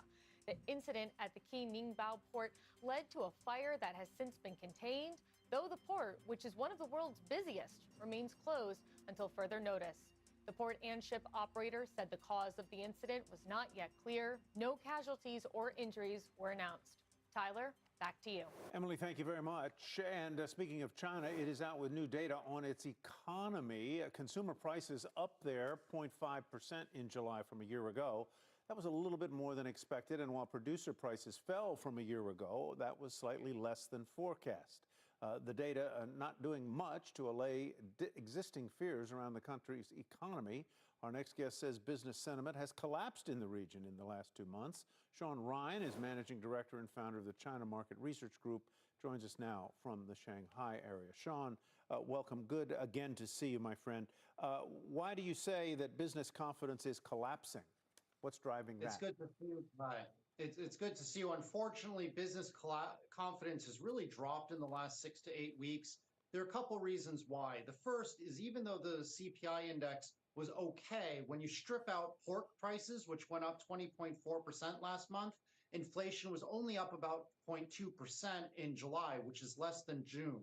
So the D word, or deflation, is still looming over the economy. And so wealthy consumers especially, and we have to remember wealthy Chinese account for about 55–60% of overall consumption. They're quite concerned, and they're concerned for 2 reasons, Ty. The first is the Chinese government doesn't seem likely to launch a bazooka-like stimulus anytime soon. Xi Jinping and the Communist Party seem okay with slow 4–5% growth, and they're not going to launch a stimulus anytime soon, which was announced during the 3rd plenum, which is the big event every 5 years where the Chinese government talks about what are the next 5 years' goals for economics. Now, the announcements that came out of there had a lot of platitudes, but we're really short on details. And that's why, again, that wealthy Chinese consumer is really concerned about spending. They're not buying, so you should be cautious about buying Burberry or Louis Vuitton or Porsche or any big ticket items, and especially real estate. The real estate sector is the biggest issue, Ty, that everybody in China is worried about. Prices are stable or dropping only 1–2%, but the problem is volumes are anemic. So if you want to sell a house, you really have to discount 20–30%. I'll give an example. One of my neighbors in Shanghai, he was trying to sell his house for $50 million last year. It didn't sell. He's cut the price down to $25 million, and it still hasn't sold. So that's why investors should be cautious. So let me dig in a little bit on what you said a moment ago, and that is that there is no indication or inclination on the part of the Chinese leadership to use the bazooka in the form of economic stimulus at this point. Is that because the leadership sees no need to do that? In other words, they don't think that the situation calls for it? Or is it because they are assuming a somewhat more defensive stance against the possibility of more confrontation with the West? That's a great question, Ty. I think first, China's run out of money. So you got to think during the zero COVID era, there was very little business going on, so there was no tax revenue. So the first thing is the Chinese government has run out of money. They don't want to go into debt like the United States has, because at some point, I don't know when, but the United States is going to have a financial crisis because you can't double debt in 5 years like the US has done. So China doesn't want to do that. But to your point, and I think it's a great point, Ty, where you're saying that the Chinese government is concerned about greater confrontation between the United States. I believe that China is holding a lot of its reserves, the limited reserves that it has, as dry gunpowder in case there's a proxy war over Taiwan, a proxy war over the South China Sea, or if the United States keeps launching never-ending sanctions on China like it has over the last year. You've seen the House and Congress is trying to ban TikTok. The Biden regime has increased tariffs on Chinese NEVs to 100%. Just today, the Biden regime put 5 more Chinese companies on the sanctions list for supposedly using slave labor. So I think China is very concerned that it might become like a Ukraine-Russia situation. So it's holding all of its reserves in case there's a bigger issue. Now, one thing for investors they should know about is that means China is stockpiling things. They're stockpiling chrome ore. They're stockpiling iron ore, agricultural products, just in case the situation and the tension deteriorates even more. And while we ponder the unpleasant sort of implications of that, Sean, the biggest question I got after we did a China segment last hour was from investors asking about India. It's almost as if they've just moved on. They've given up. They don't care anymore, and they're looking for better opportunities, and they think India offers that. So basically, I just spent a month in the United States, and I met with about 70 hedge funds and mutual funds there. And the vast majority of them are very negative on China. They're reallocating their resources to India and to Japan. So India is the next big growth engine. Now, but let's take a second and a step back, Kelly. India's per capita GDP is only a fifth that of China's. Exactly. So if you're an investor in the short term, yeah, India is probably better than China. But if you're a multinational, if you're a Nike, if you're an Adidas, if you're a Louis Vuitton, China is the next China. You're going to be investing in China. But for investors, you should be looking certainly more at Japan in the next month or two period. All right, Sean, we'll leave it there. Thanks for joining us today. We appreciate it. Thanks, Kelly. Sean Ryan. Coming up, the solar stock ETF TAN catching some shade today as it's on pace for its first down day in 4 and its second straight weekly loss. We'll dive deeper into the problems there when we return. Stay with us.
6 Eastern. Welcome back. Some big moves in the energy space, namely nat gas and solar today. Let's bring in Pippa Stevens. What are we learning? Well, the solar mover du jour is Array Technologies. That stock is down 21% after the company reported. So they make the tracking systems for utility scale solar. Their Q2 beat, but for Q3, they cut their guidance for the full year, I should say, by 30% on revenue, EBITDA, and EPS. And as one analyst put it, we thought it was going to be a little bit light on guidance, but we did not have this on our bingo card. Basically, what's happening is that projects aren't being canceled, but the timeline is being pushed out because of policy uncertainty. We still have IRA, additions that have not been clarified, particularly around domestic content. And then also we have that ongoing investigation into whether or not Chinese manufacturers have shifted their production to Southeast Asia. One additional thing, check out European natural gas because it's now up 30% in the last month. We haven't been talking about it a whole lot, but it's at its highest level since December. That is because Ukraine has moved in on the southwestern city of Shudcha in Russia. And the reason why that's impacting nat gas, as you see it there, is because that is the terminal for gas that is flowing from Russia through Ukraine and into the European Union. The EU has moved away from Russian energy by and large over the last 2 years, but there are still some countries like Austria and Slovakia that get gas that goes through Ukraine, and that's why we are seeing that lift in TTF. And that'll push their bills up again, you think, or less so this time? I know that was a big pressure point over there. Well, nothing has been disrupted yet, and it's in everyone's best interest to keep that flowing and to not target that infrastructure, but it's clearly leading to some jitters, particularly since heat waves are pushing up prices already, and then we've seen some competition for cargoes going to Asia because of their heat wave as well. Wow. All right, Pippa, thank you very much. Pippa Stevens. All right, coming up, work smarter, not harder. As markets try to wrap up a volatile week on a high note, we will speak to 2 retail investors using their platform to educate others about responsible investing. We will return in 2 minutes.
Now,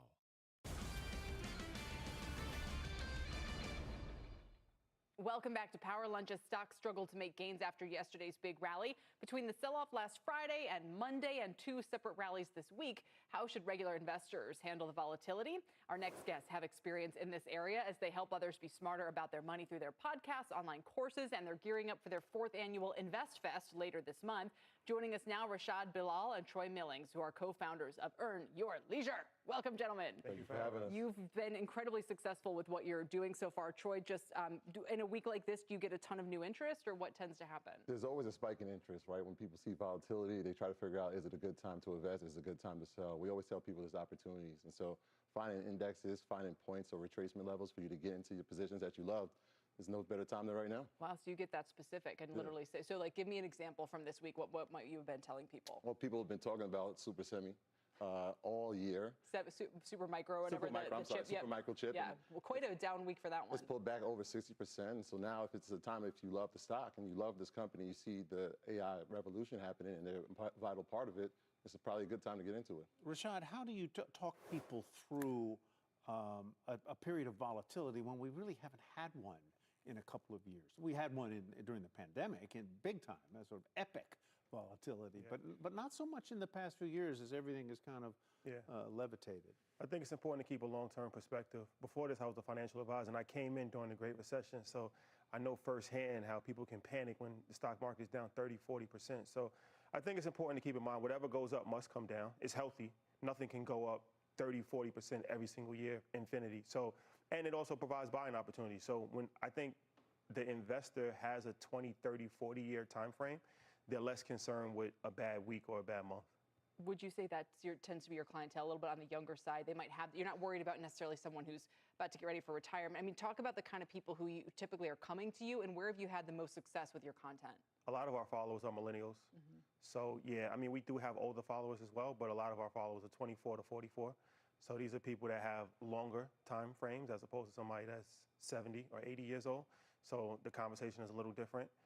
But we definitely encourage dollar cost averaging. We encourage long-term investing. We encourage index investing. So when you have that mindset, it's not a gambler approach as far as a lot of other retail investors that came in during the pandemic, like GameStop memes. So we're kind of counter to that. So I think that our followers are more educated and are less emotional. Troy, you have a background in education, right? It's true. How has that helped you do what you do today? How has being a teacher helped you? I mean, when we talk to our audience, I want to talk from a perspective of an educator. So I'm always looking at somebody as a student. It's also helped me in preparing. You know, it's one of these things as a lifelong learner, you're always trying to find new information. So I'm watching you guys all the time and figuring out how I can dissect it and explain it to a community that may have not understood it prior. So it's been a tremendous benefit when we're talking about educating a population that pretty much was left out of a conversation for a while. Was it financial literacy that attracted you to this, or driving to teach people about money, which is something that is probably undertaught? Yeah, as an educator, you know, I was teaching in the school district and realized there was pieces of information that were left out of the curriculum. And so financial education was part of that. And so we had a summer program where it was an opportunity to teach young adults about money who were getting paid for the first time. That led to realizing that adults didn't have this education no matter what aspect of or career that they had. And it was like, okay, there's an avenue here for us to actually create a platform where people can come to get this information. Well, how's the evolution been? So you have Invest Fest coming up. Is that a recent thing, or was that what should people expect? It's the 4th year that we're doing it. Okay. Invest Fest has grown to become one of the biggest financial conferences in the world. We had 50,000 people over the course of the weekend last year. We've had people like Tyler Perry, Steve Harvey. This year we have media mogul 50 Cent. We have Van Jones. We have real estate mogul Don Peebles. We have Damon John from Shark Tank. Microsoft is coming to provide AI experts. State Street is involved. So it is a unique experience, I would say, that combines commerce with culture. We make it fun. You don't have to wear a suit, but you can wear a suit if you want to. And it's something that you can learn everything from crypto to real estate to stocks, great networking opportunities. We have vendors, so it's a great experience. Do you generally recommend crypto? I mean, I'm sure you must get tons of questions about it. You can't avoid crypto. I feel like, at this point in time, it's kind of become mainstream, especially Bitcoin. So we definitely encourage people to educate themselves on crypto. We don't want to be risk takers and just bet on any meme coin out there, but I think that crypto definitely has to be a part of your portfolio. Rashad likes the suit. Troy, not so much. Yeah, well, we're trying to show you that the different sides diaspora of financial education. You can come in suit, or you can come with your polo. Rashad Bilal, Troy Millings, thank you very much. Thank you for having your me. leisure. Thank you. All right, speaking of financial education, don't forget about our podcast. We have one too. Be sure to follow and listen to Power Lunch wherever you go, and then tune in these guys. Why not? We'll be right back.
Welcome back. The Dow has gone negative on the session again, down 16 points as stocks stumble a little bit into the weekend after trying to make up some gains from Monday's deep sell-off.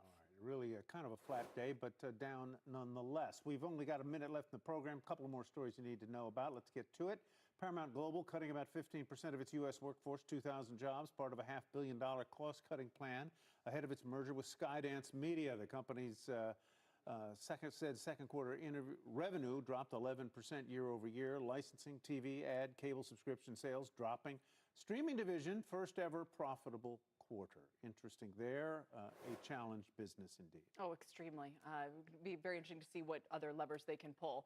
Also getting some data on the holiday rush, saying it's coming early for retailers this year. Container and freight imports surged in July as companies tried to lock up early to hedge against a potential port worker strike and shipping disruptions from attacks in the Red Sea. According to Descartes Systems, U.S. container imports surged 17% year on year last month. That's the third highest monthly volume for maybe for any month on record. I can only imagine that the pandemic supply chain problems inform some of this. In other words, that they don't want to get caught the way they did with empty shelves and not being able to deliver goods. The risk for retailers who can't forecast the future any better than any of us or the Fed can is they're going to be left with extra inventory if they over-ordered or caught shorthanded if they didn't, and so on and so forth. Well, have a good weekend, You Kel. too. I love the suit.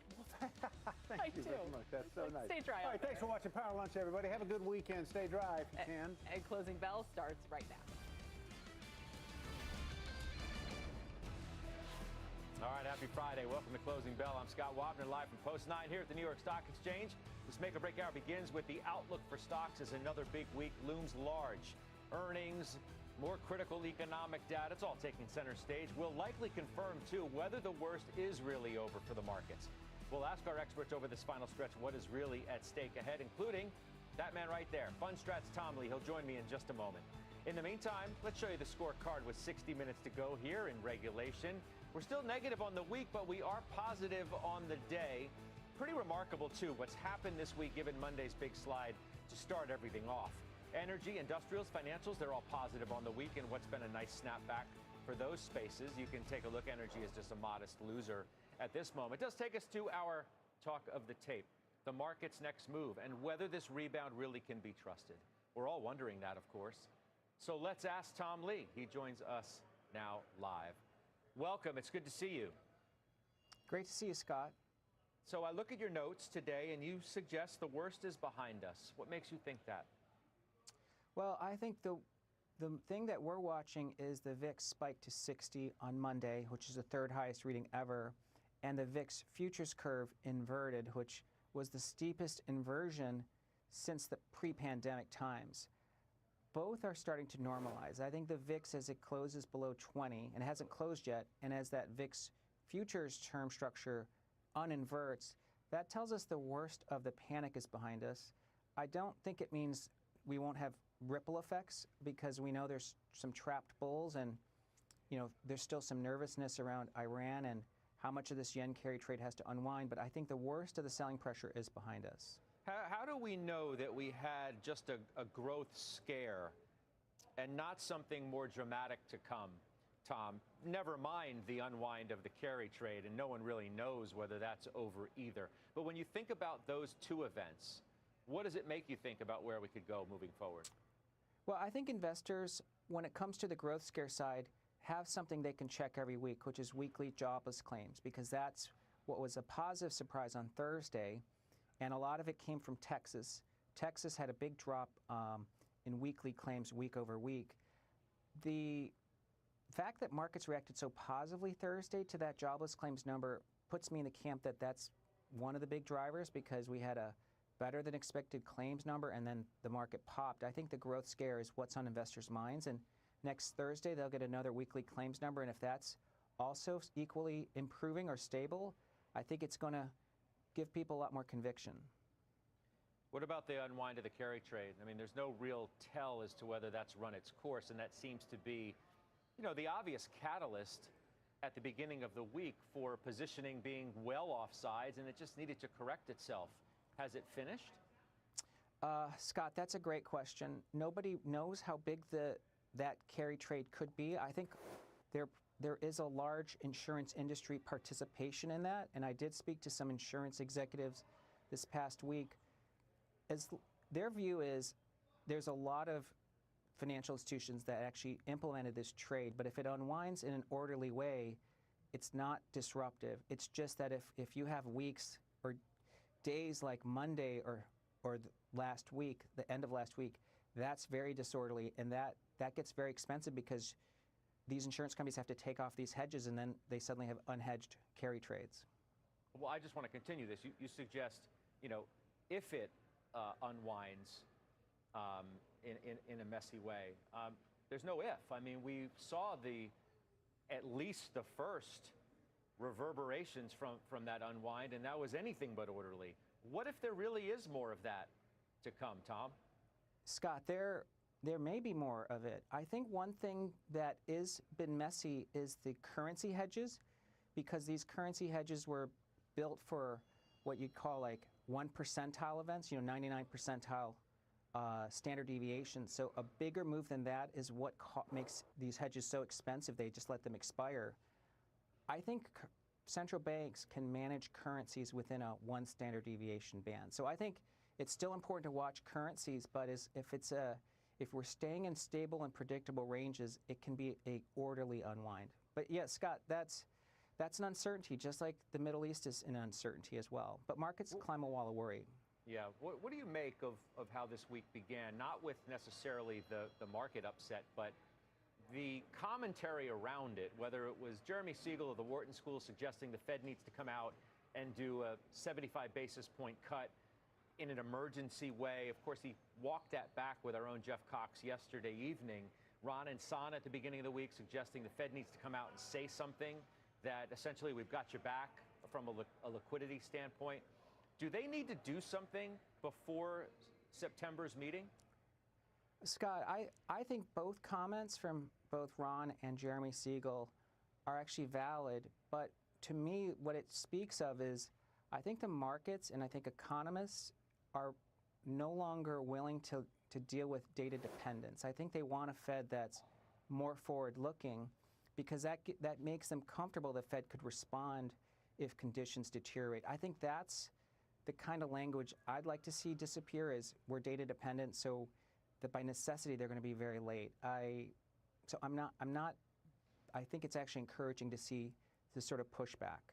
But when you say the concerns from Mr. Siegel are, in your words, valid, you're suggesting that you agree that the Fed needs to come out and make an emergency cut between now and the September meeting? I don't think the Fed needs to make the cut, but I do think the Fed should, in their playbook, be willing to be forward-looking to respond to financial instability. And I think that that's not language that's been evident in the FOMC meetings or the press conferences and in the minutes. And so I think it's kind of in the right direction, that I'd like to see the Fed less data dependent. But I mean, isn't that implicit though, right? I mean, if there's the kind of dislocation perhaps that you're alluding to, that's part of their job. I mean, wouldn't they be there in an emergency situation anyway? And I don't know that Monday rose to the level of an emergency situation. It was the first bit of major upset that the market had felt in an awfully long time, and people were at the top of the mountain asking for help. Scott, it's a fair question, but we know the Bank of Japan felt compelled to speak. I think markets would feel a lot better if there was a sense that global central banks were monitoring the situation. I think there's different levels of forward-looking communication that can be made, which is we're not necessarily going to act, but we're prepared to act. And I think that's what some of these outcries were really pushing towards. Speaking of the worst being over, mega cap declines off the recent highs as I look at the list here. NVIDIA's down 26%, Amazon's down 16.5%, as is Alphabet, Microsoft about 13.5%, and Apple and Meta are also down, not quite as much as those. Would you suggest that the worst is over in that reset as well, or not? I think it depends on an investor's time frame. You know, the AI and the capital expenditures needed to really make up for this global labor shortage, and the fact that these mega caps like NVIDIA is trading at 25 times forward 2025 earnings. I mean, these are not expensive stocks where you have to worry about your risk reward over the next 12 months. But will there be a rotation if the Fed begins a cutting cycle that involves 4 cuts this year or 5, you know, depending on what the futures markets are predicting? To me, that's very bullish for cyclical stocks and small caps and things that are money supply sensitive. So I think there is still a rotation risk, but I wouldn't be a seller of any of these mega caps here.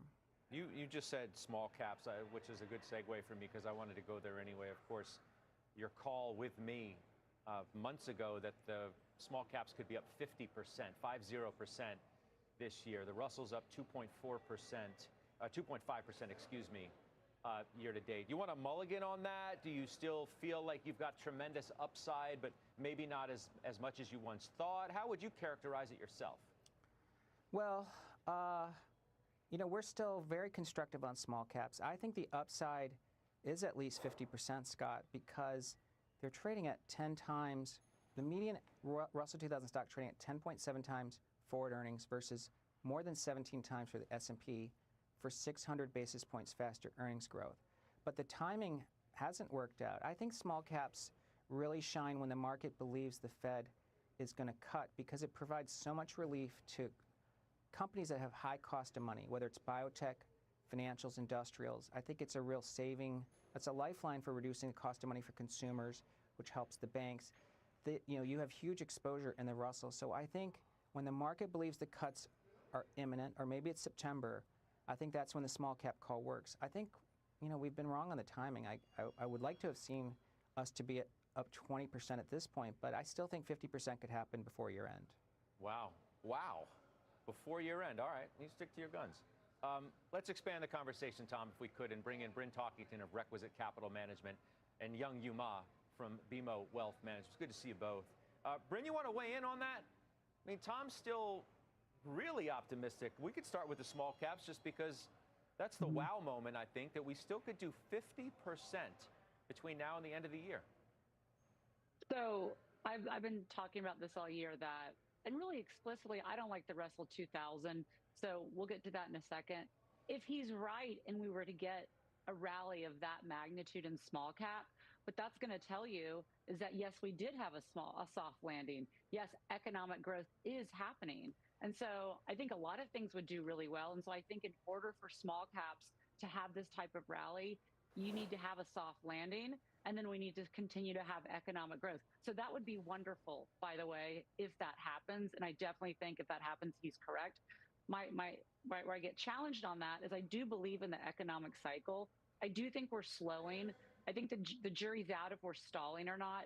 I 1,000% agree with Tom. He said last week about Hurricane Beryl, he thought did have an impact on the unemployment numbers. And I can tell you, I live in Houston. There's 6.8 million people. There were over 1 million people that were out of companies, businesses, people out of electricity and internet for 2 weeks. I feel definitively it had an effect. And that's really where we started to see the market get dicey, is last week when that unemployment, and then obviously we had the black swan of the yen carry trade magnified everything. But I think that we are slowing. I'm not in the camp that we're necessarily stalling. And so that's why I would rather own RSP, which is the equal weight, or maybe you could go to mid cap. I just think you have to thread the needle economically for small cap to really have a meaningful outperformance this year. It's a good point because, Tom, as you say, small caps have a high cost of capital. We obviously would agree, so that a drop in interest rates would certainly help. But they do, as Bryn said, have a high risk of upset, if you will, in a slowing economy. And there is, I don't think, any doubt that the economy is slowing. It's just the degree to which it is. I think Bryn is correct. If there is a recession, equities are just going to do poorly. So if that is someone's base case, it is going to be really tough to see stocks outperform in the second half. I think we're in a more resilient economy than consensus has priced in. I think that's why the growth scare pushed a lot of people into the recession camp. As you know, on Friday, there were many people that declared we're already in recession because of the Somm rule. And Claudia Somm herself sort of walked back on the idea that this rule was meant to be broken. So I think that market expectations are much higher for recession risk. And I think as you reduce those odds, and I think a good claims report and a decent inflation report, that takes those probabilities down. And I think that's a boost for small caps. And again, at 10 times forward earnings, I think the risk reward is still really good here, even on a one-year time frame. It was rather remarkable from Wednesday's Fed news conference, where the chair was pretty positive on the state of where the economy is and even the labor market. And then by that Friday, we had decided that we were in a recession. Young Yu, I'd love to find out your views. What a crazy week it's been. So what are your takeaways here?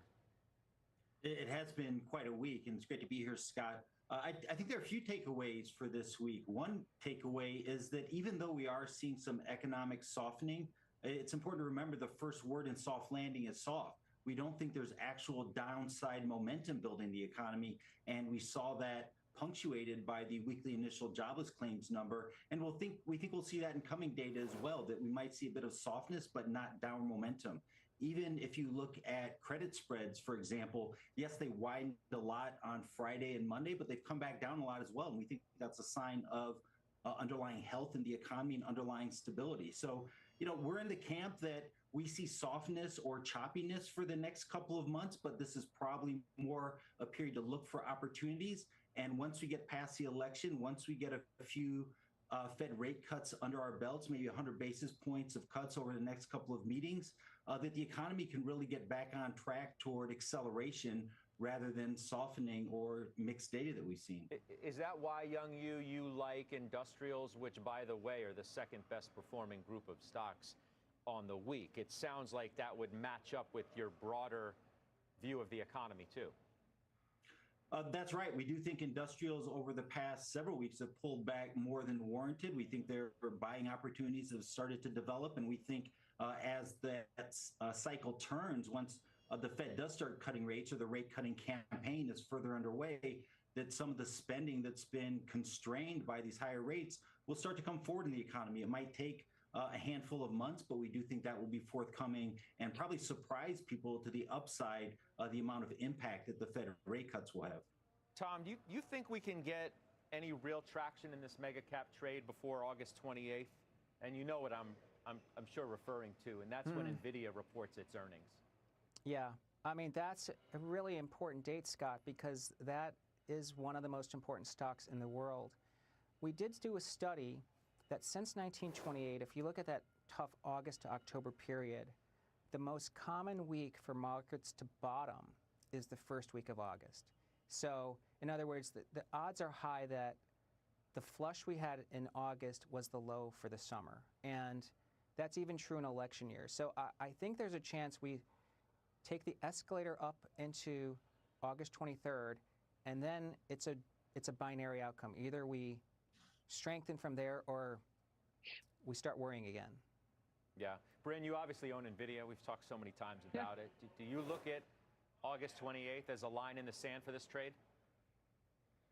I mean, NVIDIA is going to have great numbers. There's no reason they wouldn't. I don't necessarily think it's going to help the other companies per se, like the mega caps, because we already know they're spending all of their money giving it to NVIDIA.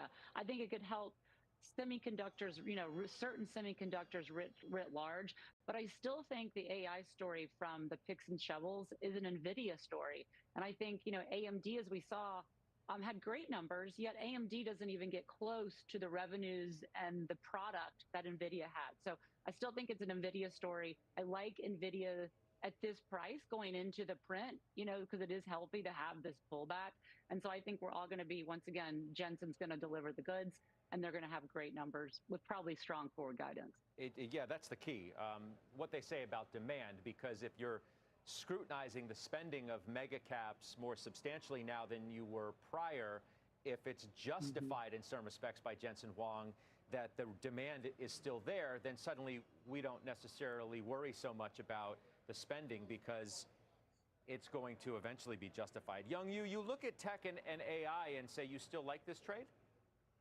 We definitely like this trade, and we think some of the attention on NVIDIA is misplaced in the sense that what really matters ultimately, if this spending is going to be sustainable, is whether the typical companies, especially large cap companies, start to see gains from eventual gains in productivity and efficiency from an AI rollout. We think that is what is going to be the big wave that's a 2025 story that keeps this going. So we are very positive. We do think there's a lot of room to run here, but narrowly focused on NVIDIA is probably missing what is the ultimate driver of this trend, and that is productivity gains by a large swath of companies that we think will start to show fruition in 2025. Tom, you heard Young Yu suggest 100 basis points, I think I heard him say, of planned cuts by the Fed. What are your own expectations? What do we get for that first one in September? Some have been throwing out 50 basis points, which I think the Fed chair himself all but poured cold water on at the meeting as well. But, things can change, and maybe in some respects they have changed. I'm not sure. What do you think?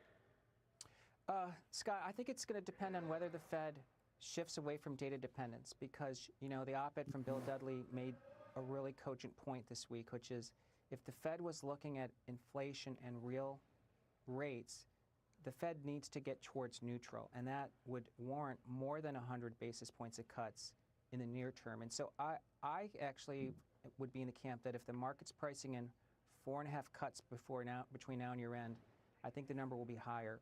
I don't know if it's, I agree it's doubtful that it's September because it sounds like it's too much of a change, but I think to signal a significant path to future cuts would actually be very good for equities because it's not an emergency cut, it's a shift towards forward looking. All right, good to see everybody. Good weekend to all of you. We'll talk to you soon. Tom Brennan, Young Yu. Thank you.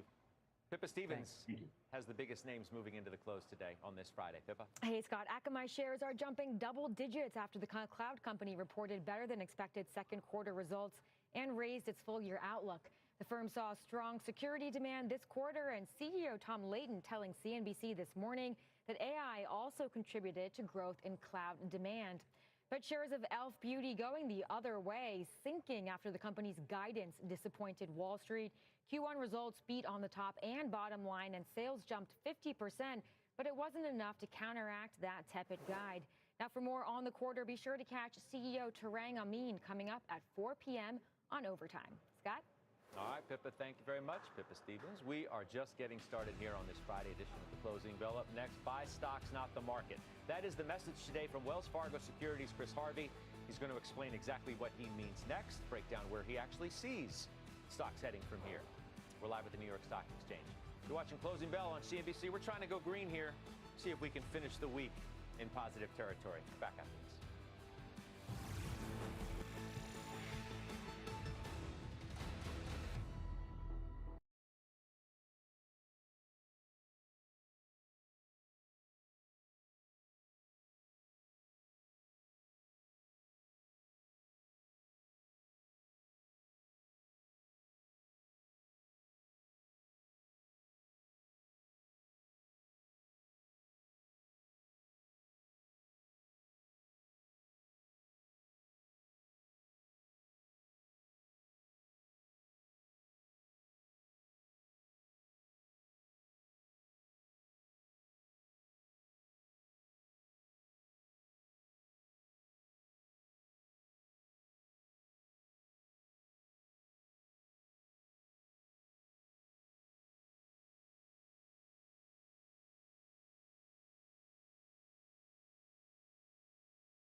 Stocks are in the green right now to close out a volatile week on Wall Street, close to reversing this week's losses fully. While my next guest sees more upside ahead, he's advising investors to, quote, buy stocks, not the stock market.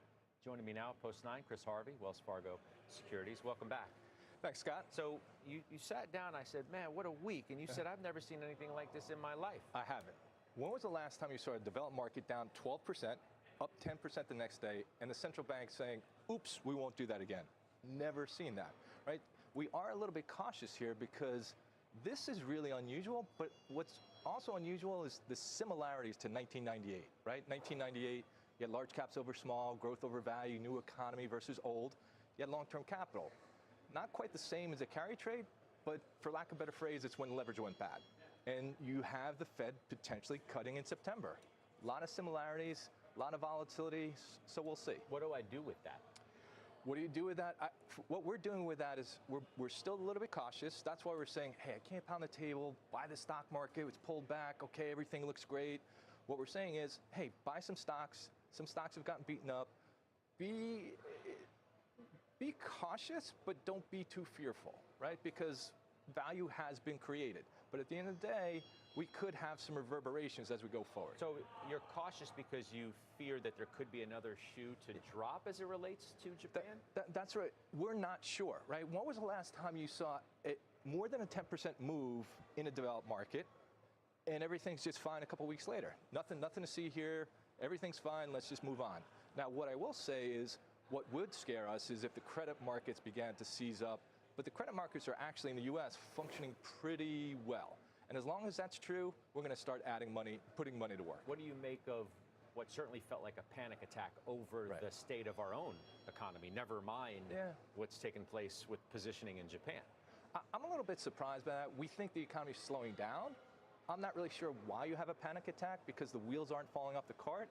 But I guess because it came together with some of these other things, people got a little bit excited. Too much so. But again, we'll see. Are you zeroed in when you say buy stocks, not the stock market, on some of the mega caps, which have come down a lot? I mean, I read through the list at the very top of the program, of course, of the pullback in most of these names. I think mega caps are fine. One of our favorite sectors is the communication space, so you do have some mega caps in there, but it's not a particular mega cap call.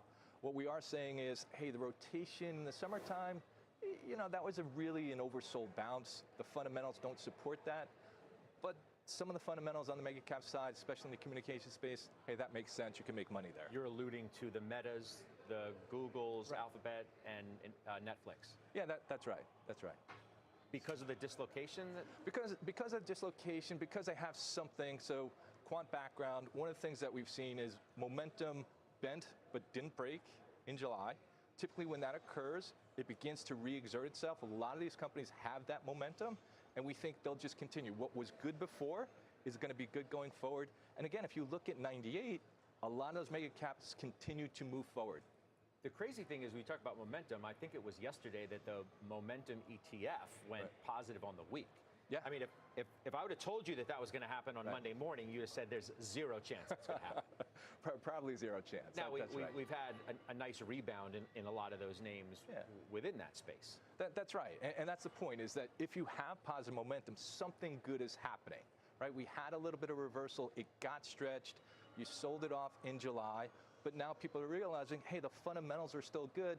Yeah, we got a bounce in small caps, but the underlying fundamentals in small caps, not particularly great. So there it is. We're showing it on the screen here. It's plus 3% on the week. By the way, the comeback in the market itself is pretty remarkable, I think. Right now, the S&P for the week is flat. Yeah. Okay, it's been steadily trying to get a little something going here with 30 minutes to go in the trading week. Is that as shocking to you as what happened on Monday morning? It is. We were just talking to people yesterday. If you went away for the week, you're like, hey, what happened? Nothing happened. It's all fine. So it is shocking because, again, I've never seen anything that happened in Japan before, right? And the fact that it's not reflected in the market at this point in time is incredible. But again, when you start to pull away and you start to peel away the onion, one of the things we get back to is liquidity getting to where it needs to go? Are the credit markets functioning? And the answer is yes. And that's the most important thing, I think, as we go forward in time. I've heard some suggestions, not only today, but along the route of the recent Fed chatter, sell the first cut. It's not a don't fight the Fed across the board, just sell it. What do we make of that? So a couple things. One, if you think the economy is really slowing down, the answer is yes. If you don't think the economy is really slowing down, the answer is no. You go back to 1995, 2 of those 6 cuts you should have sold. 4 of those 6 cuts, you made over 20%.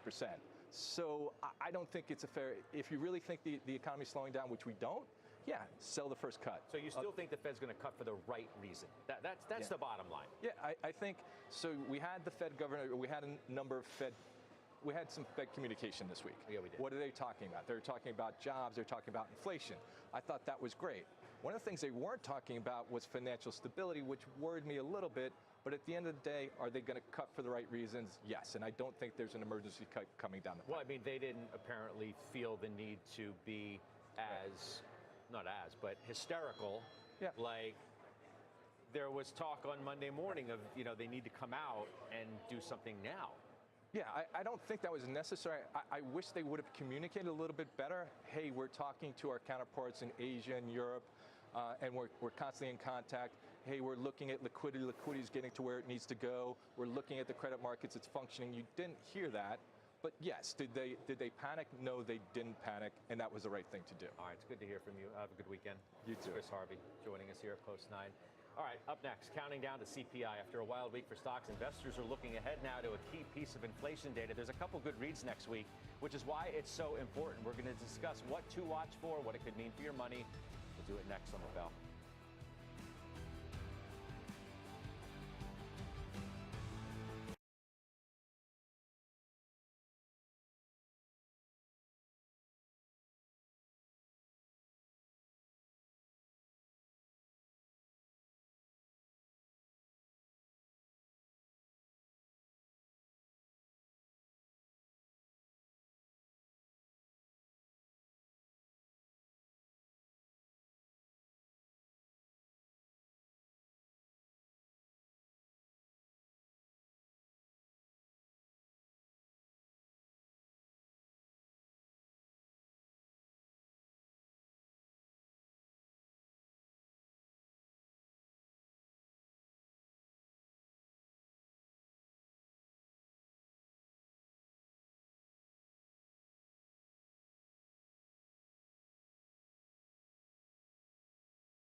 All right, y'all, I'm back.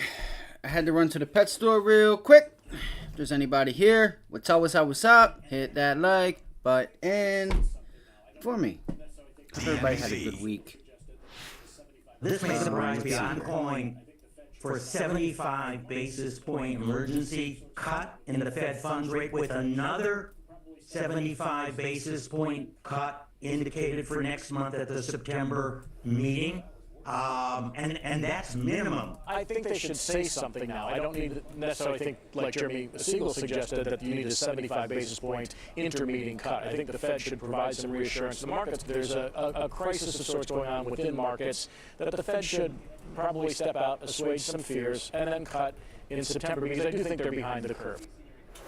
Well, that was Wharton School Professor Jeremy Siegel and IFI AI's Ron Insana on Monday. The same day, the Dow tumbled more than 1,000 points. Since then, stocks have had a volatile week. The major averages, by the way, are on the cusp of turning positive for the week. Pretty remarkable. Here to look ahead to next week and what to watch for from the critical CPI print is CNBC senior economics correspondent Steve Leisman. Before we look ahead, let's look back for a minute, though, Steve, because it was a remarkable week in which you did have that commentary that we've heard, and we're about to go positive on the week for stocks. Just logging in real quick. Yeah, Scott, would you do me a favor? Would you check your calendar? You sure that was just Monday? That wasn't a month ago? Yeah, it feels like we've lived about, 3 weeks in a week. It's quite remarkable. My bro really tried to you throw. You don't look tired, Scott, but I'm tired, I can tell you. I think He said I'm tired. He's seen my post. He said I'm tired. Go back to bed, my guy. He said, as you'll see through Atlantic City, Donald Trump didn't do too well, but bro, not everyone didn't do well. If you know anything about Atlantic City, Atlantic City has been hurting. All right, could it be something? It's missing the warm climate. I think that's all it is. All right, you have the winter time. It's just not what it was. You know, it's just not what it was back in the 80s and then maybe even the 90s. You know, they still have summer events and stuff like that. Still a lot of events, but it was just a prime example of not having an example. You know what I mean? He's just talking out of his ass this morning. Because God forbid somebody that you have a personal beef with, that you can't separate your emotions from what's really at stake here, which is personal rights and having the government get out of our lives for the most part. I just want big government out of here. Equality! We're gonna solve this war, but not that one. But equality. Fucking retards. I can't stand them. I just don't trust them. Let's just say that. And they get a lot of these young people who haven't lived with them and spent 12 years with them. It's crazy. They're gonna find out the hard way. Let's see here. So we have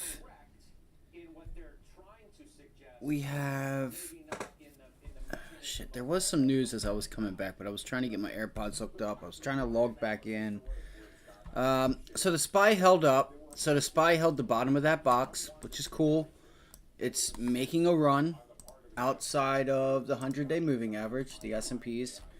It is currently 340, so we only have 20 minutes left in the rest of the day. We can zoom around here. Let's see, how did Meta do today? I'm just curious, how did Meta do? I know it was green, but was it able to move with the market? Because if you notice, Mega Cap Tech has been struggling just a little bit. Oh, that's a nice one there. That's a really nice breakout. Pulls back, holds it. You know, not much of a gain, but there's 4 or 5 points to be had there on a daily contract. That's could be nice. But again, you'd had to be there at 12 o'clock to get it, and you'd have had to get it pretty damn perfect because... Alright, so here you go. Apple's trying to. Something tells me, man, that this is... JP Morgan never got to 208.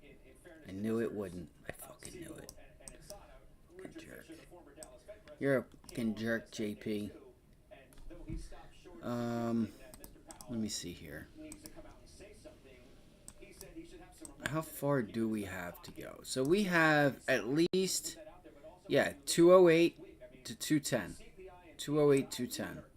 Pacira Biosciences, ticker PCRX, Papa Charlie Romeo X-ray, shares resume trading and Let's draw a fib. I think that's probably 60%. Oh shit, yeah, 210, 210. 0.62%. Ticker PCRX, Papa Charlie Romeo X-ray.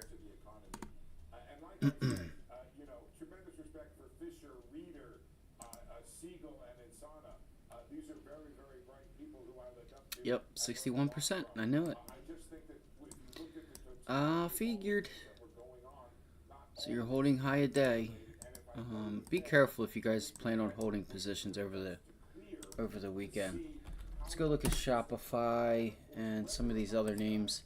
Okay, so Shopify did get above this little level here at 68, and it held it.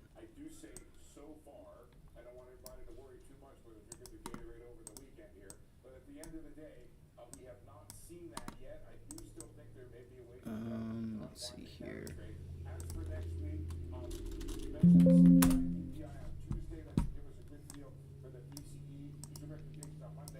Tesla still is not moving. You can see that once again that wedge came into play. It came into play. We don't have any real buy volume here.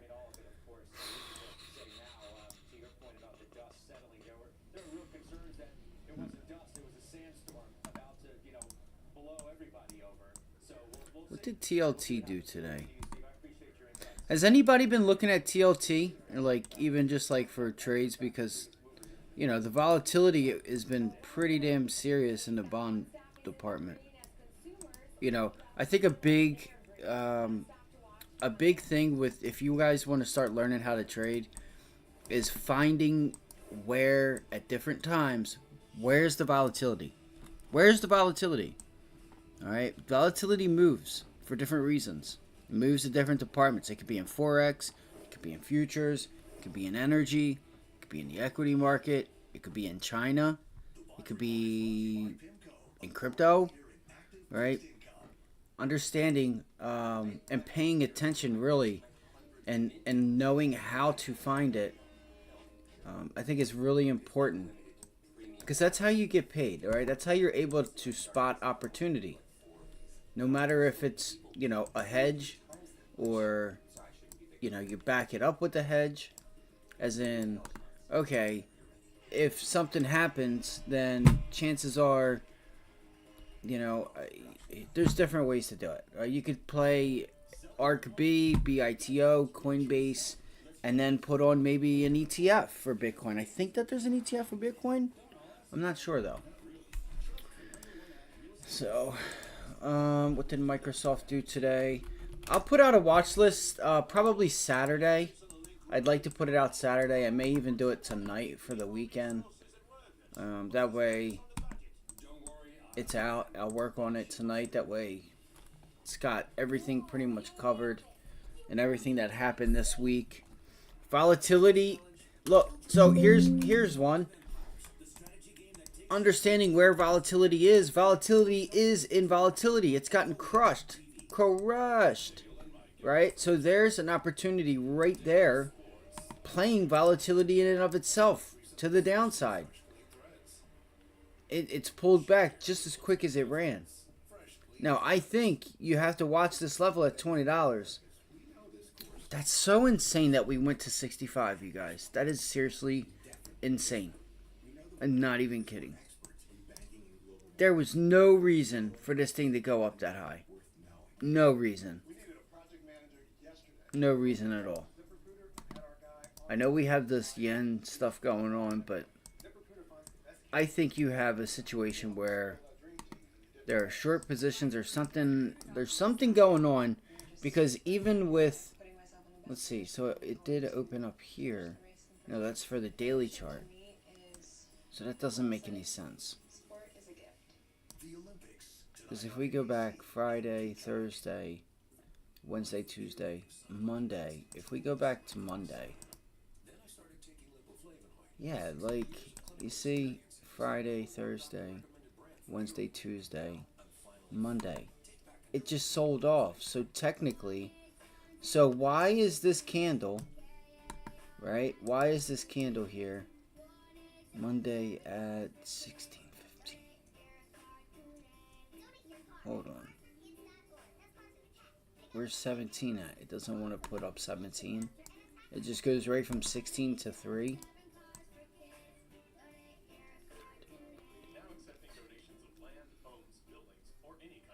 I don't understand what's going on here. I really don't. I wish I did, but I don't. Okay, so it opens up. VIX is at $24. Monday, 3:15.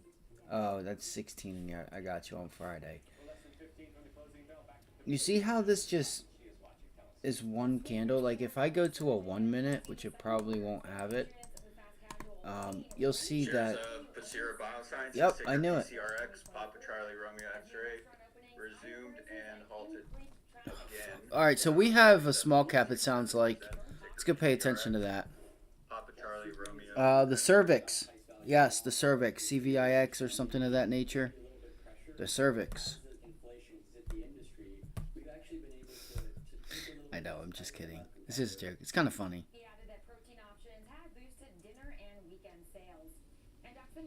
Everything. I have to go back. My scanners and everything are frozen. We're paused. And those shares are up 39%. Scott? All right, Pippa, thank you. Still ahead, Cisco reportedly laying off thousands of employees coming ahead of the company's earnings next week as well. All the details and what to watch for in that report. We're back on the bell just after this break. Once upon a time, there was an infinity, meticulously crafted to stir your imagination and dare you to dream. Luxurious three-row dreams. Introducing the all-new three-row Infinity QX80. Want the effects of Viagra, but faster? Meet Rose Sparks. They contain sildenafil and tadalafil, but Sparks dissolve under the tongue. Dissolvables work faster than old school pills. Connect with a medical provider at ro.co/sparks. It won't be hard to find someone to fix this. But before I started Angie's List, different story. A lot has changed for us at Angie since then, but the issues facing homeowners are the same. And the solution too, skilled local pros. Get started at Angie.com. What's this? My new pony and I love him. Yeah, no, thank you. I ran the numbers on Quicken. It's totally in my budget. Bad, Mr. Sparks. Allowance, birthday money, investments. Quicken tracks all my income and spending, and even built me a personalized budget, so it's easier to save more. Okay, here we go. I know. It is. What is it? PCRX. Alright, so this is halted down. Alright, I seen this earlier. Alright, this is halting down to the downside. Let's see what's going on with it. So, PCRX, Pakira Biosciences. Resumed trading, then again halted, blah, blah, blah, blah, blah, blah, blah, blah, blah. Announces the U.S. District Court for District of New Jersey has found that patent number 11.33.495 not valid. CEO Frank Lee in light, so it's not valid. Hold on. Comments on ruling Exparel patent litigation from the U.S. District Court.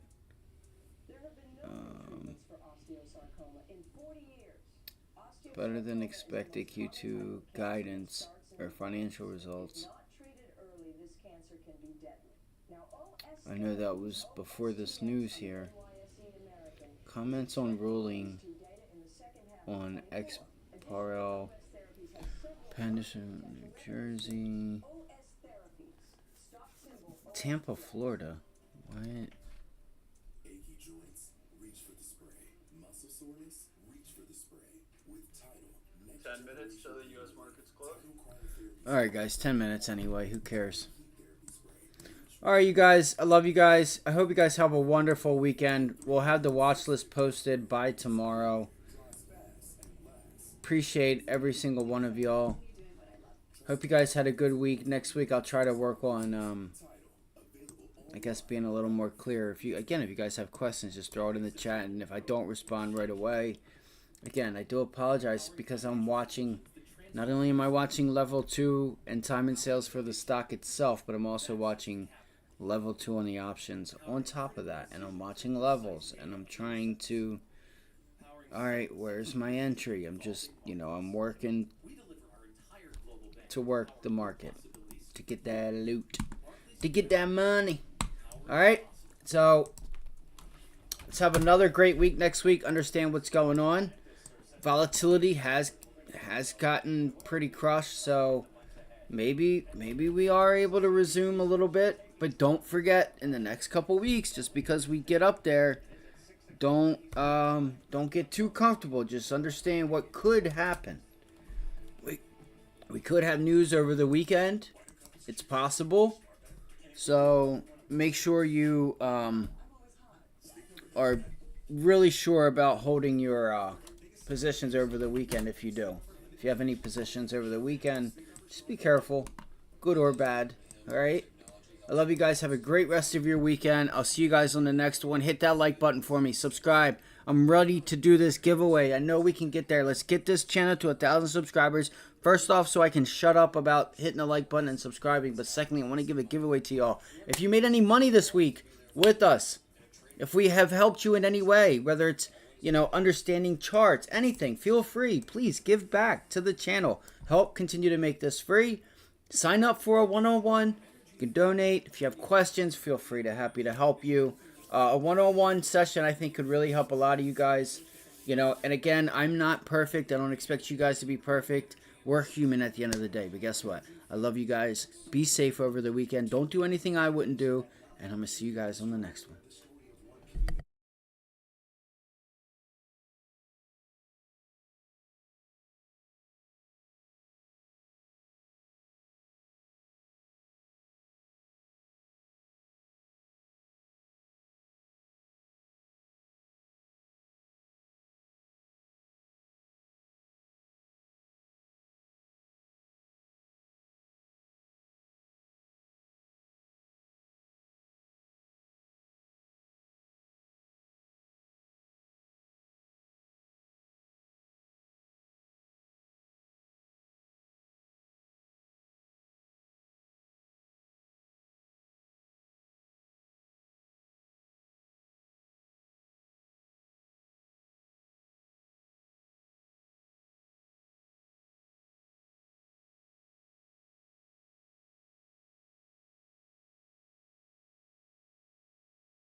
Now in the Closing Bell Market Zone, CNBC senior markets commentator Mike Santoli here to break down these crucial moments of the trading day, plus Steve Kovac and Phil LeBeau on two companies considering big job cuts. Mike, I'll go to you first. I mentioned a moment ago we could actually go positive on the week on the S&P. We did for a brief moment, but we're going to fight it out right to the finish here. And that in and of itself is remarkable for this week. Yeah, after a 3% drop in the S&P on Monday, no doubt about it. I think it's all been pretty constructive, but not quite decisive. I always say that when we get into these zones, simply because you don't know exactly how much of an overshoot to the downside in the short term you had relative to the fundamentals. What you were doing if you were buying near the lows of this week in the S&P 500 is you're picking up the market, so to speak, at levels of about 5 months ago. So these are levels we first got to back in March.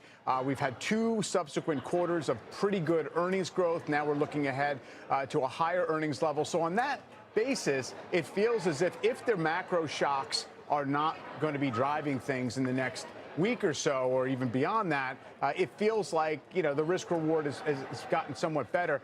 But it always leaves you with this sense that the market has something to prove, because we didn't know if it deserved to be where it was at the highs based on earnings growth, soft landing prospects, the Fed nailing things, and all the rest of it. So I feel like it's as good as you could hope for going into the weekend. The way that the volatility is drained away from this market has absolutely been positive. I just don't know how much you want to extrapolate it from here. All right, I'll come back to you in a minute. Steve Kovac, I guess we thought we'd be simply looking ahead to earnings, and now we have these reports of layoffs at Cisco. Yeah, it's going to be a big day for Cisco next week, and Cisco is planning, Scott, its second round of mass layoffs that's going to affect thousands of employees. That's according to a new report today from Reuters. Cisco back in February cut 5% of its workforce, or about 4,000 employees. Reuters saying the new cuts will be of a similar size. Cisco is cutting costs as it transitions to AI-focused sales and absorbing cybersecurity firm Splunk, which it bought for $28 billion in a deal that closed back in March. No official word from Cisco on these layoffs, but the company is set to report earnings Wednesday next week, so we'll probably hear more about them then. Shares right now down just shy of 1%, Scott. Yeah, I'm sure we will. Steve Kovac, thanks very much. You have a good weekend. To Phil LeBeau, what do we know about Stellantis, Phil? Job cuts that will be going to one plant in the Detroit area. Not a huge surprise here, Scott. What Stellantis has announced today is that the Warren, Michigan truck plant in Detroit, that is where they potential impact on 2,450 jobs. Not all of those will be layoffs. There will be some through attrition, perhaps some early retirement, but they're cutting from two shifts down to one shift. And that's basically the case. We're going to see this with other automakers as well as they adjust their production. What they're doing is they're ending production of the Ram 1500 Classic Edition pickup truck. So the Ram's not going away. They're just getting rid of this one edition that was made at the Warren, Michigan plant. As you take a look at shares of Stellantis, GM, and Ford, keep in mind, we're seeing inventories continue to climb, Scott, up 49% for the industry in July compared to July of last year.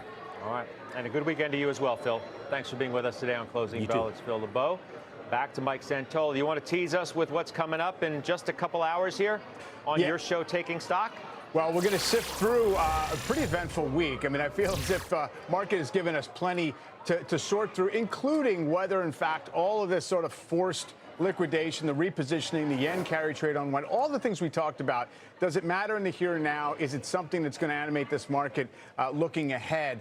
And really also, what's the rethink of AI profitability mean for the market? And is that process going to be one that, is it just sort of a stutter step in that huge secular growth story, or is it something that we're going to have to live with for a little while? The NVIDIA action has been pretty fascinating. I think the street rallying to NVIDIA's defense right now, the target price on that stock is like, 30% up from where it's trading right now. And so, there's a defense going on even as it struggles with these levels that it reached a few months ago.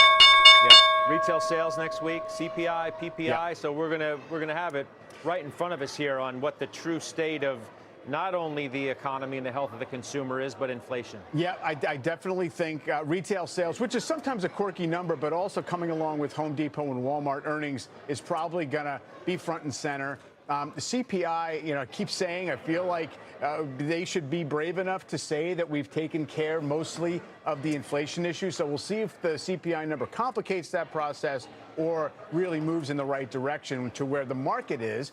Really, the market is telling the Fed, as you've been talking about, that we should leave that aside. And if we have to worry about one risk, it's probably the pace of growth, not whether we can get the last mile of inflation squeezed out before cutting rates. All right, we'll look forward tonight, 6 o'clock, Taking Stock with Mike Santoli on CNBC. The bell's going to ring, and the S&P is going to settle out, and it might be positive on the week. Right now, it's flat. And we shall see. Have a great weekend, everybody. I'll see you on the other side of that into overtime with Morgan. Well, that's the end of regulation. Blueprint Investment Partners and Chesapeake Capital Corporation ringing the closing bell at the New York Stock Exchange. Summit Global Investments doing the honors at the NASDAQ. Stocks range-bound to end a wild week. The NASDAQ 100 remarkably finishing in the green since Monday's open.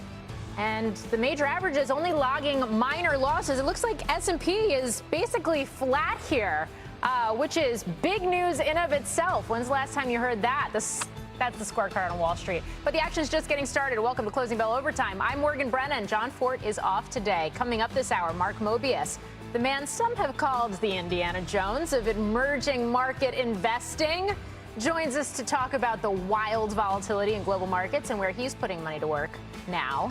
Plus, we will get a check on the pulse of the consumer, and we are joined by the CEO of cosmetics company e.l.f. Beauty, which is sinking today on the back of stronger than expected results, actually. And one of the big market winners of the week, the CEO of taser maker Axon, joins us, with that stock up more than 20% since Monday's open, after it, too, reported earnings. But let's begin with our market panel after this wild week of trading. Joining us now is Kevin Gordon of Charles Schwab and Jose Rasco of HSBC Private Banking and Wealth Management. Good afternoon to you both. Kevin, I'm going to start with you because we had the worst day for the S&P since 2022 this week. We had the best day for the S&P since 2022 this week.